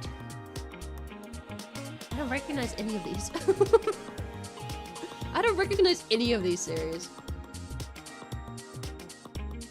So it's oh, it's the this one was airing and people were talking about it. But they're probably just an average studio. Probably. Oh, they know their audience. They do. Yes. But this one looks promising. Ice Guy and Cool Colleague. You know those? That's good to hear that some of them are known series. But yeah, this one looks interesting. There's a cute girl and a goddamn girl. So how's the light novel rated? 7.2? Seems good. Also, this art style is really cute. What happened to the main guy? He looks like a not loser here. What happened in the anime art style?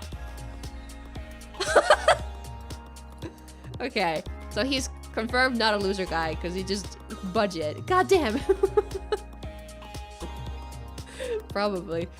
They took his balls. Oh no! Get him his balls back! But yeah, this one looks promising. So, might wait a couple episodes to see if people like it. But very much interested. Oh, Sakamoto Days. I've heard of this series. I think this one is like... They announced it part 2? Okay. Because this manga is like well rated. Yeah, 8.1. right? I heard this one's like a popular shonen thingy, but I'll probably have to wait and see if people hype the fuck out of it, because if it's hype the fuck out, then at that point I will be watching it. But if it's not the most hyped thing out there, then I'm probably skipping it, because I'm shonen. I watch shonen when it's peak. Red Ranger Isekai, please watch one of the previews, it's so silly. Red Ranger Isekai. Okay. Where was that? Oh, it's the next one. Salutations, I've arrived from the Wonderland. Welcome. Welcome, welcome. We're almost done looking through some anime today, actually. There's only a couple left. Which, is this one. Red Ranger. The Red Ranger becomes an adventure in another world. Alright. Oh, that kind of ranger, huh? Alright. Kadokawa? Okay. Okay. Alright, this one seems like it's fun for the guys. Holy shit, get the... Oh my god. Oh my god, lady. Power Ranger in an isekai. It does look pretty fun. It does look pretty fun. But I've never been really that into Power Ranger stuff. There was one Power Ranger series that they dubbed into Finnish when I was a kid, and I watched that one a little bit. But it was like, I watched it if it was on the TV, but I wasn't super excited about it. You don't Power Rangers at all, but you'd be down for this. The only isekai you're watching. We'll see how many I am. Honestly, if it gets good ratings, I might just watch it. I mean, these villain designs look... Oh, she was cute as hell. Hold on. Hold on. Look at that girl. She's cute as hell. Oh my god. Cute girl. Hello. Okay.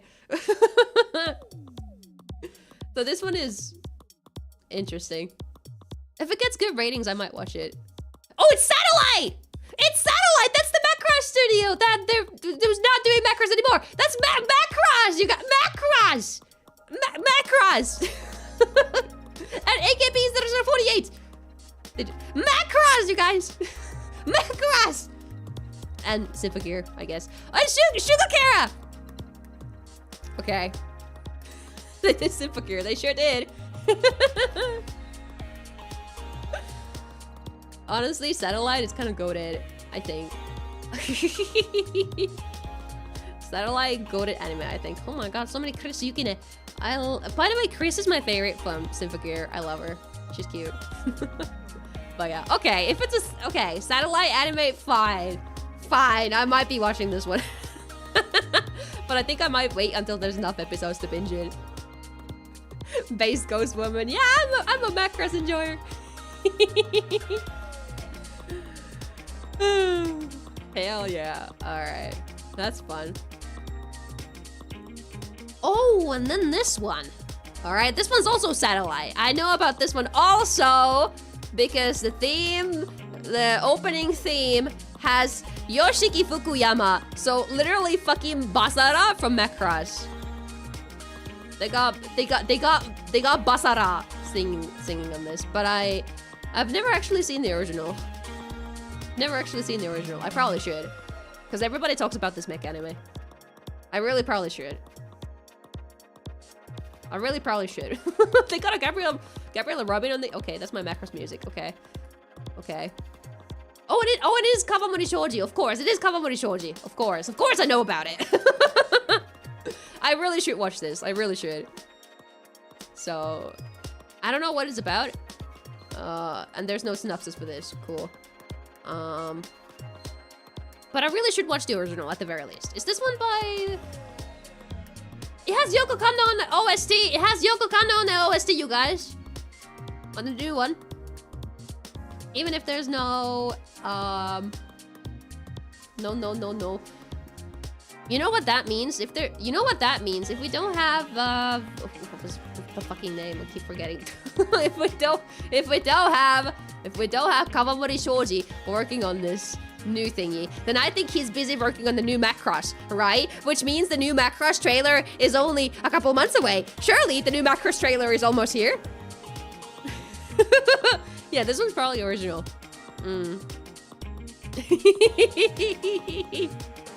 And Nicolay, go to bed if you must. Do go to bed if you must. My favorite anime of 2025 is the next Macross trailer. Meet the same. The Aquarium franchise was created by Shorty Kawamori, who also did the mech designs. There's been 3 seasons previously. Kawamori doesn't seem to be involved this time. Gotcha. But I should see the original. I should watch the originals. Just out of curiosity. And because I feel like I'm lacking in my... I'm lacking in my Kawamori appreciation if I don't. Alright, 2 more to go. Unite Up, Unibirth. Unite Up? What are you? Men idols? Men idols, okay. I don't need to see men idols, okay. Next, Jubelblatt.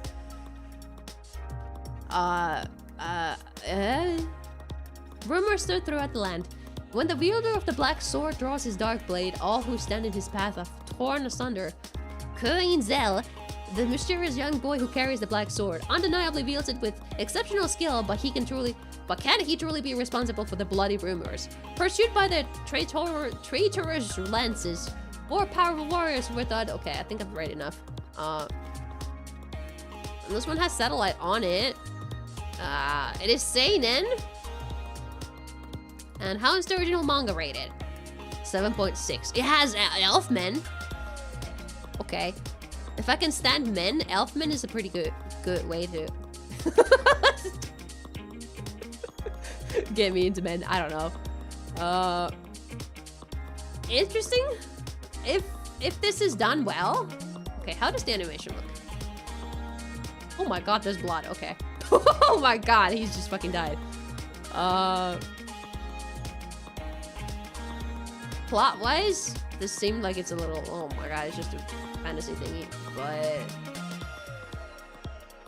I mean, animation looks decent. Not terrible, decent. So I suppose... if people like it, if it's done well, I might be giving it a shot. Oh, is it ancient? Hold on. 2004. Kind of, yeah. Manga is old enough to drink. Oh, it ended in 2019 though. So it's been in the works for a while. But it does have a sequel that's ongoing. Okay, that started this year. Last year, I mean, sorry. The art still got better in the manga. I can tell that. That's crazy this old manga is getting an anime so many years later. That makes me actually believe in the story. If a manga has been around for that long and it got finished, that makes me feel that sounds promising for the plot. So if this is done well, I think I'm interested. Yeah, I'm a little curious. So I will give this, or wait like a few episodes to see if people are hyping this up or not, but it looks promising. And with that, I think we're done. Believe it or not. The continuing stuff is a lot of stuff that we talked about earlier, and then there's the regular stuff. And Crow of Neverland, thanks for the follow. I appreciate it. Let's see. Let's see. I'm just trying to see if there's anything interesting. Oh, the I'll Know a Zero movie. Oh, it's a compilation. Damn. I was like, is there new I'll Know a Zero coming up? No, that's just a movie compilation. I don't know what this is. Mononoke movie, right? That one was a thing. Second installment. Okay, so it has a sequel now. Interesting. I think we might be done. I gotta watch the VOD later to see what I missed. Yeah. New I'll Know a Zero, but it's just like 1 episode. Okay. That's interesting. Oh, also my iPhone ran out of battery. Oh yeah, the Project Sekai movie is coming out. The Project Sekai movie, you guys. We Sekai enjoyers in here, this is coming out. I'm not gonna be seeing it until it fucking comes out in the West or in some streaming service. But hey, this is happening. Obviously a must watch, but I am a little scared though, Because personally, I feel like the art style looks kind of cheap. Or the animation looks a little cheap. Personally, that's how I feel like. When it comes to this. Based on everything I've seen, it looks cheap. And I'm like, this is a movie. Why does it look cheap? Like, Like, it's supposed to be a movie. Like, that was like 2 frames per second. You know? Can't wait to go to a Project Sekai screening just to be the oldest person there. The animation is 5 frames. Yeah. Like, they really aren't putting any frames in. Yeah, it has normal generic animation, which I'm like, cause I'm like, obviously I'm excited for this, but at the same time, Project Sekai is fucking one of the most best-selling mobile games, right? They should have money for a better studio or something. What is the average age of a Project Sekai fan? Like 18, 19? Honestly, probably. I think PA Works is like, come on, what's up with this? Makia is by also PA Works also? Hello, this is a gorgeous looking film. And like, what? For Project Sekai we get this shit? Yeah, like what is up with this? Clearly PA Works has some connections. What happened? Marley, think of the small indie studio Sega and a small company Crypto Future Media. They don't have the budget for this. No, they do. Sega has the fucking budget for this. Yeah, iPhone is dead. Like, genuinely. You know? Like, this is a TV anime. These are TV animes, and they look better.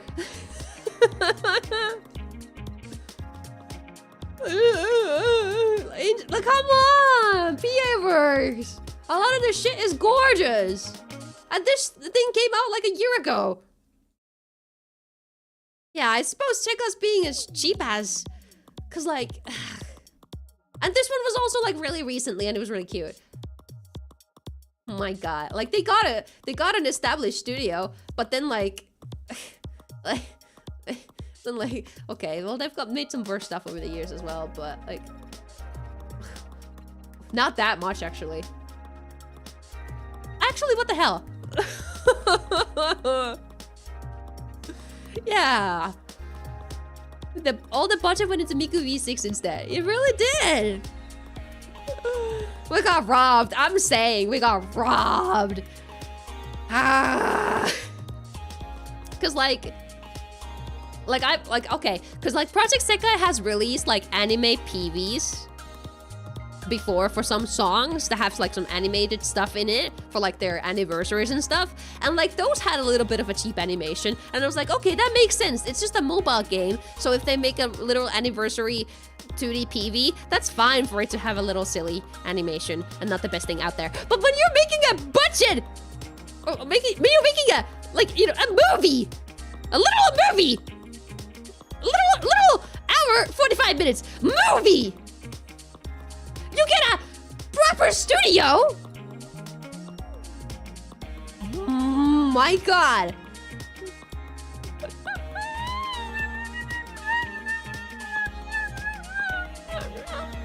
Also, my anime list, why is this opening theme credited as by Miku Hatsune?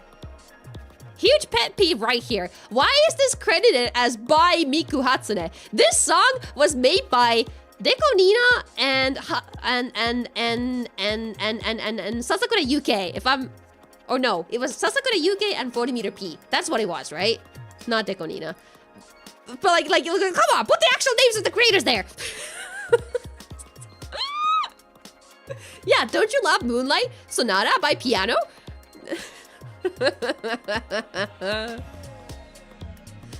Hatsune Miku.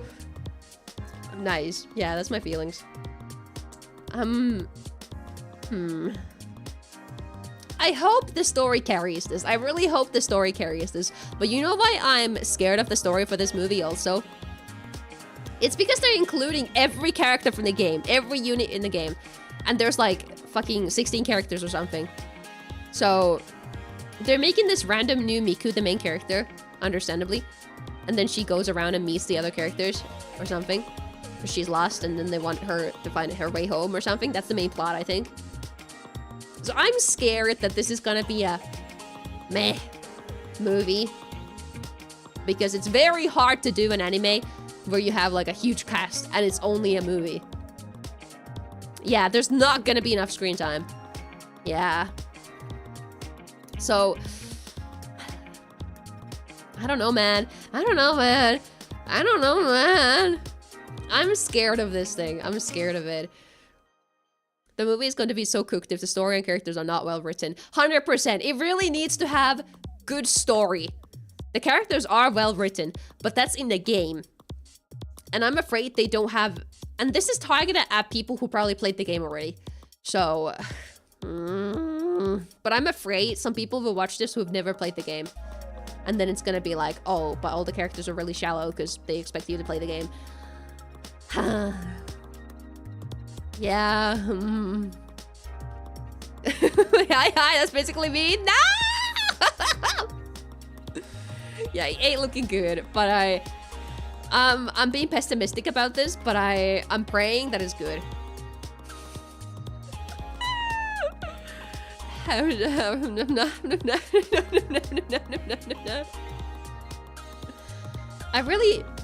also personally don't know if they even should make a proper Project Sekai anime. Because it would be very slice of lifey, a lot of it. I know they're doing, if they did like a performances in it, the performances would be amazing. But for me, because my favorite group is Night Court, they don't do performances. They just release music videos that they don't even show up on themselves. So I'm just like, I don't know. So personally, I don't really care if they never do a real anime adaptating the game story. Because my favorite group is just gonna be sitting in their fucking rooms talking on Discord, and that's the entire anime. Aside from when they run out and meet in general in real life and start crying. For whatever story reason in the moment. So I feel like Night Court specifically is a very visual novel story. Because it doesn't need that many visuals. But some of the other groups, sure, I think they would work. But also the thing is, if they were to do an anime, it would probably just do the main story introduction and not get to the actual meat of the game story at all yet.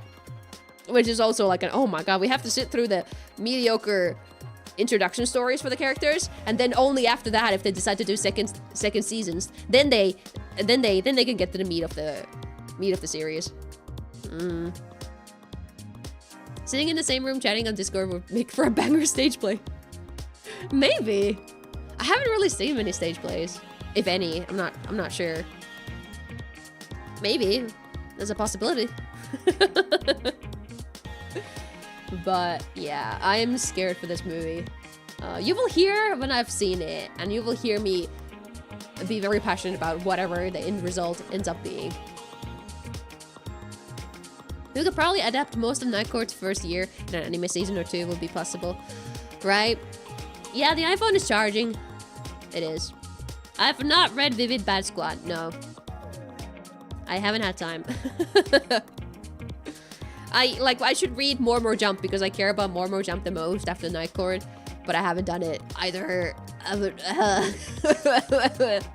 I've heard good things about the Vivid Bad Squad story though. Like apparently it's one of the best ones.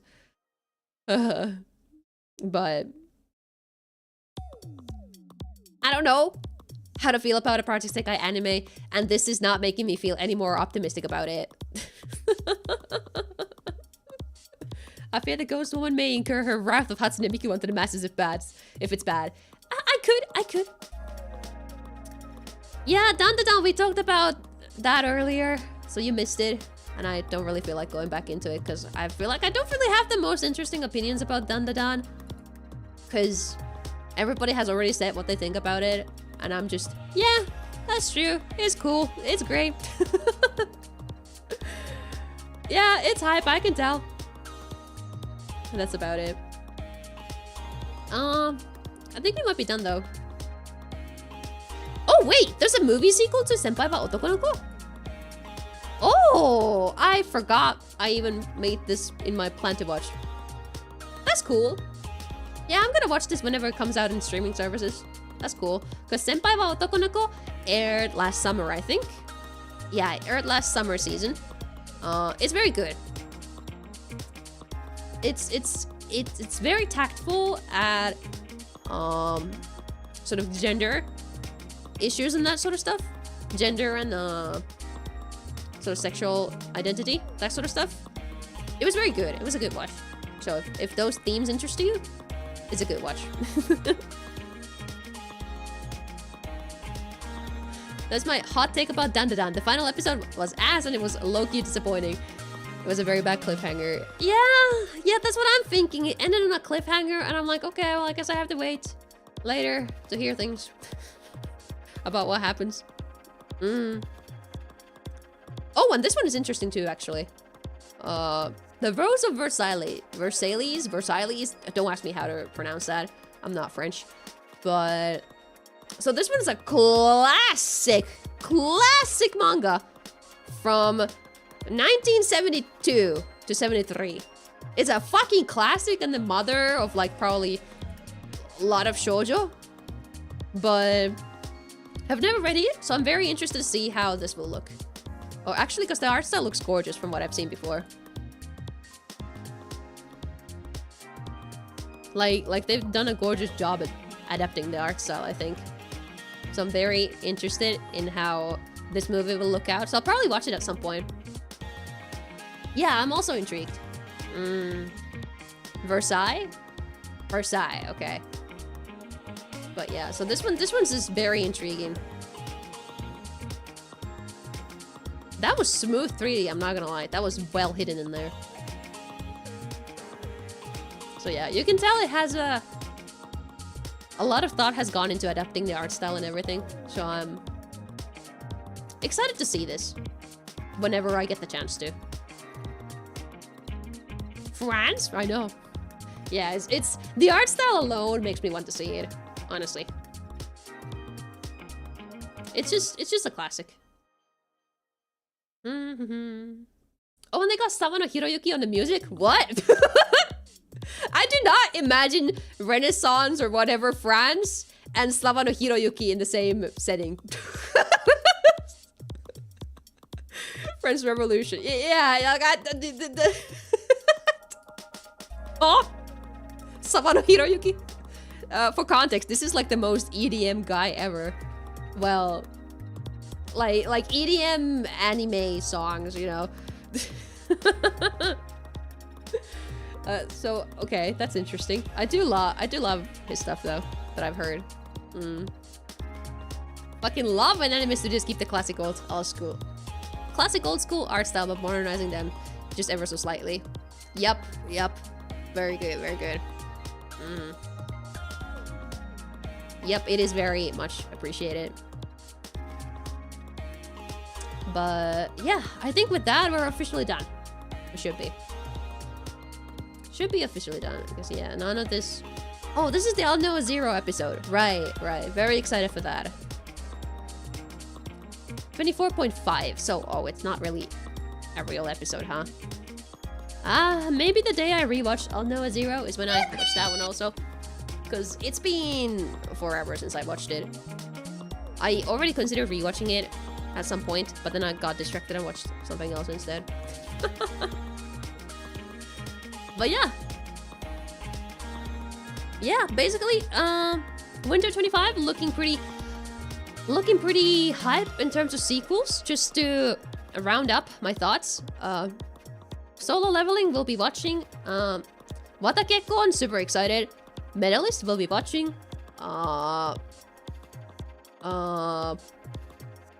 This one was a maybe. What else we got? Grisaya probably will be watching, just for the interest of it. This one I will be watching if it turns out to be good. And then the Isekai this one looked interesting at least. So, might watch them once there's more. This one looked interesting too. And... what else we got? This one looked funny, so I might watch that one as well. It seems like it might be my kind of humor. Dr. Stone will be watching. This one looked really interesting. This one. So might be so we'll probably be watching that one. And Hanako-kun, absolutely watching. Very excited for that. And 100 Girlfriends, 100% watching. So good, very excited. And Idol Purikya, I'm gonna at least start it.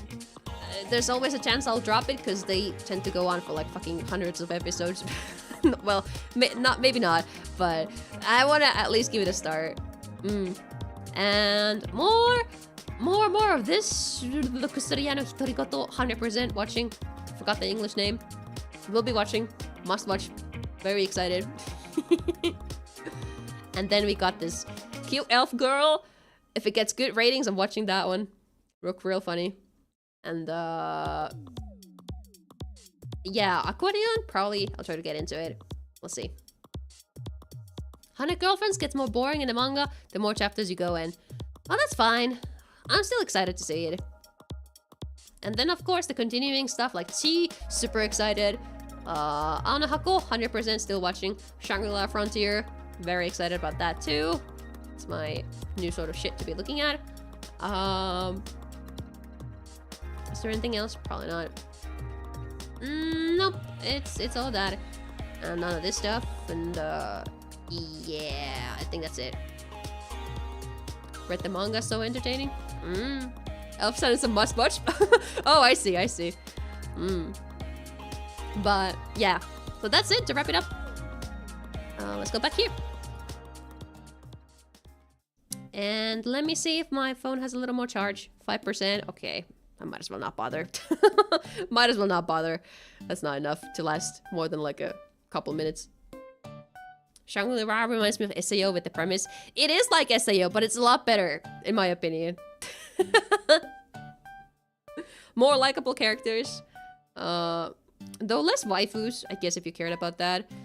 But very fun, very awesome.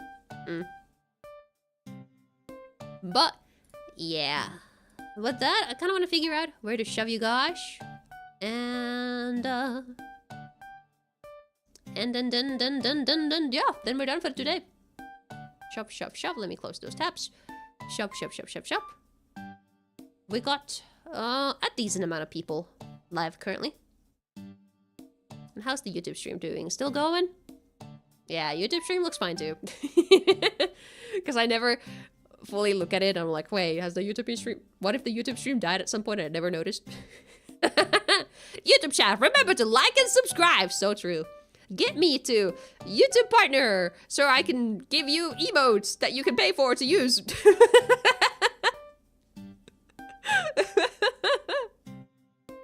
No way. Next stream, you want to see my schedule? Whoa, next stream is Genshin Story Grind. Well, I complain about the story and complain about having to do it. And then in the background, Sayora and Legacy are going to be arguing. Oh my god, what a peak stream. So that's going to be mostly just chatting and failing to pay attention to the game. 4.5 of yapping I understood none of. No worries, Lily. No worries.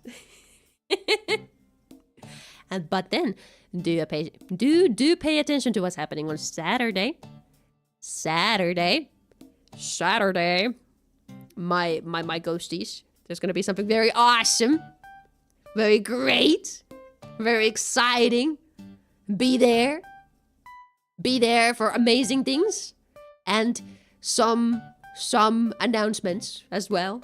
Very, very, very exciting things. Epic stream coming up. Very true.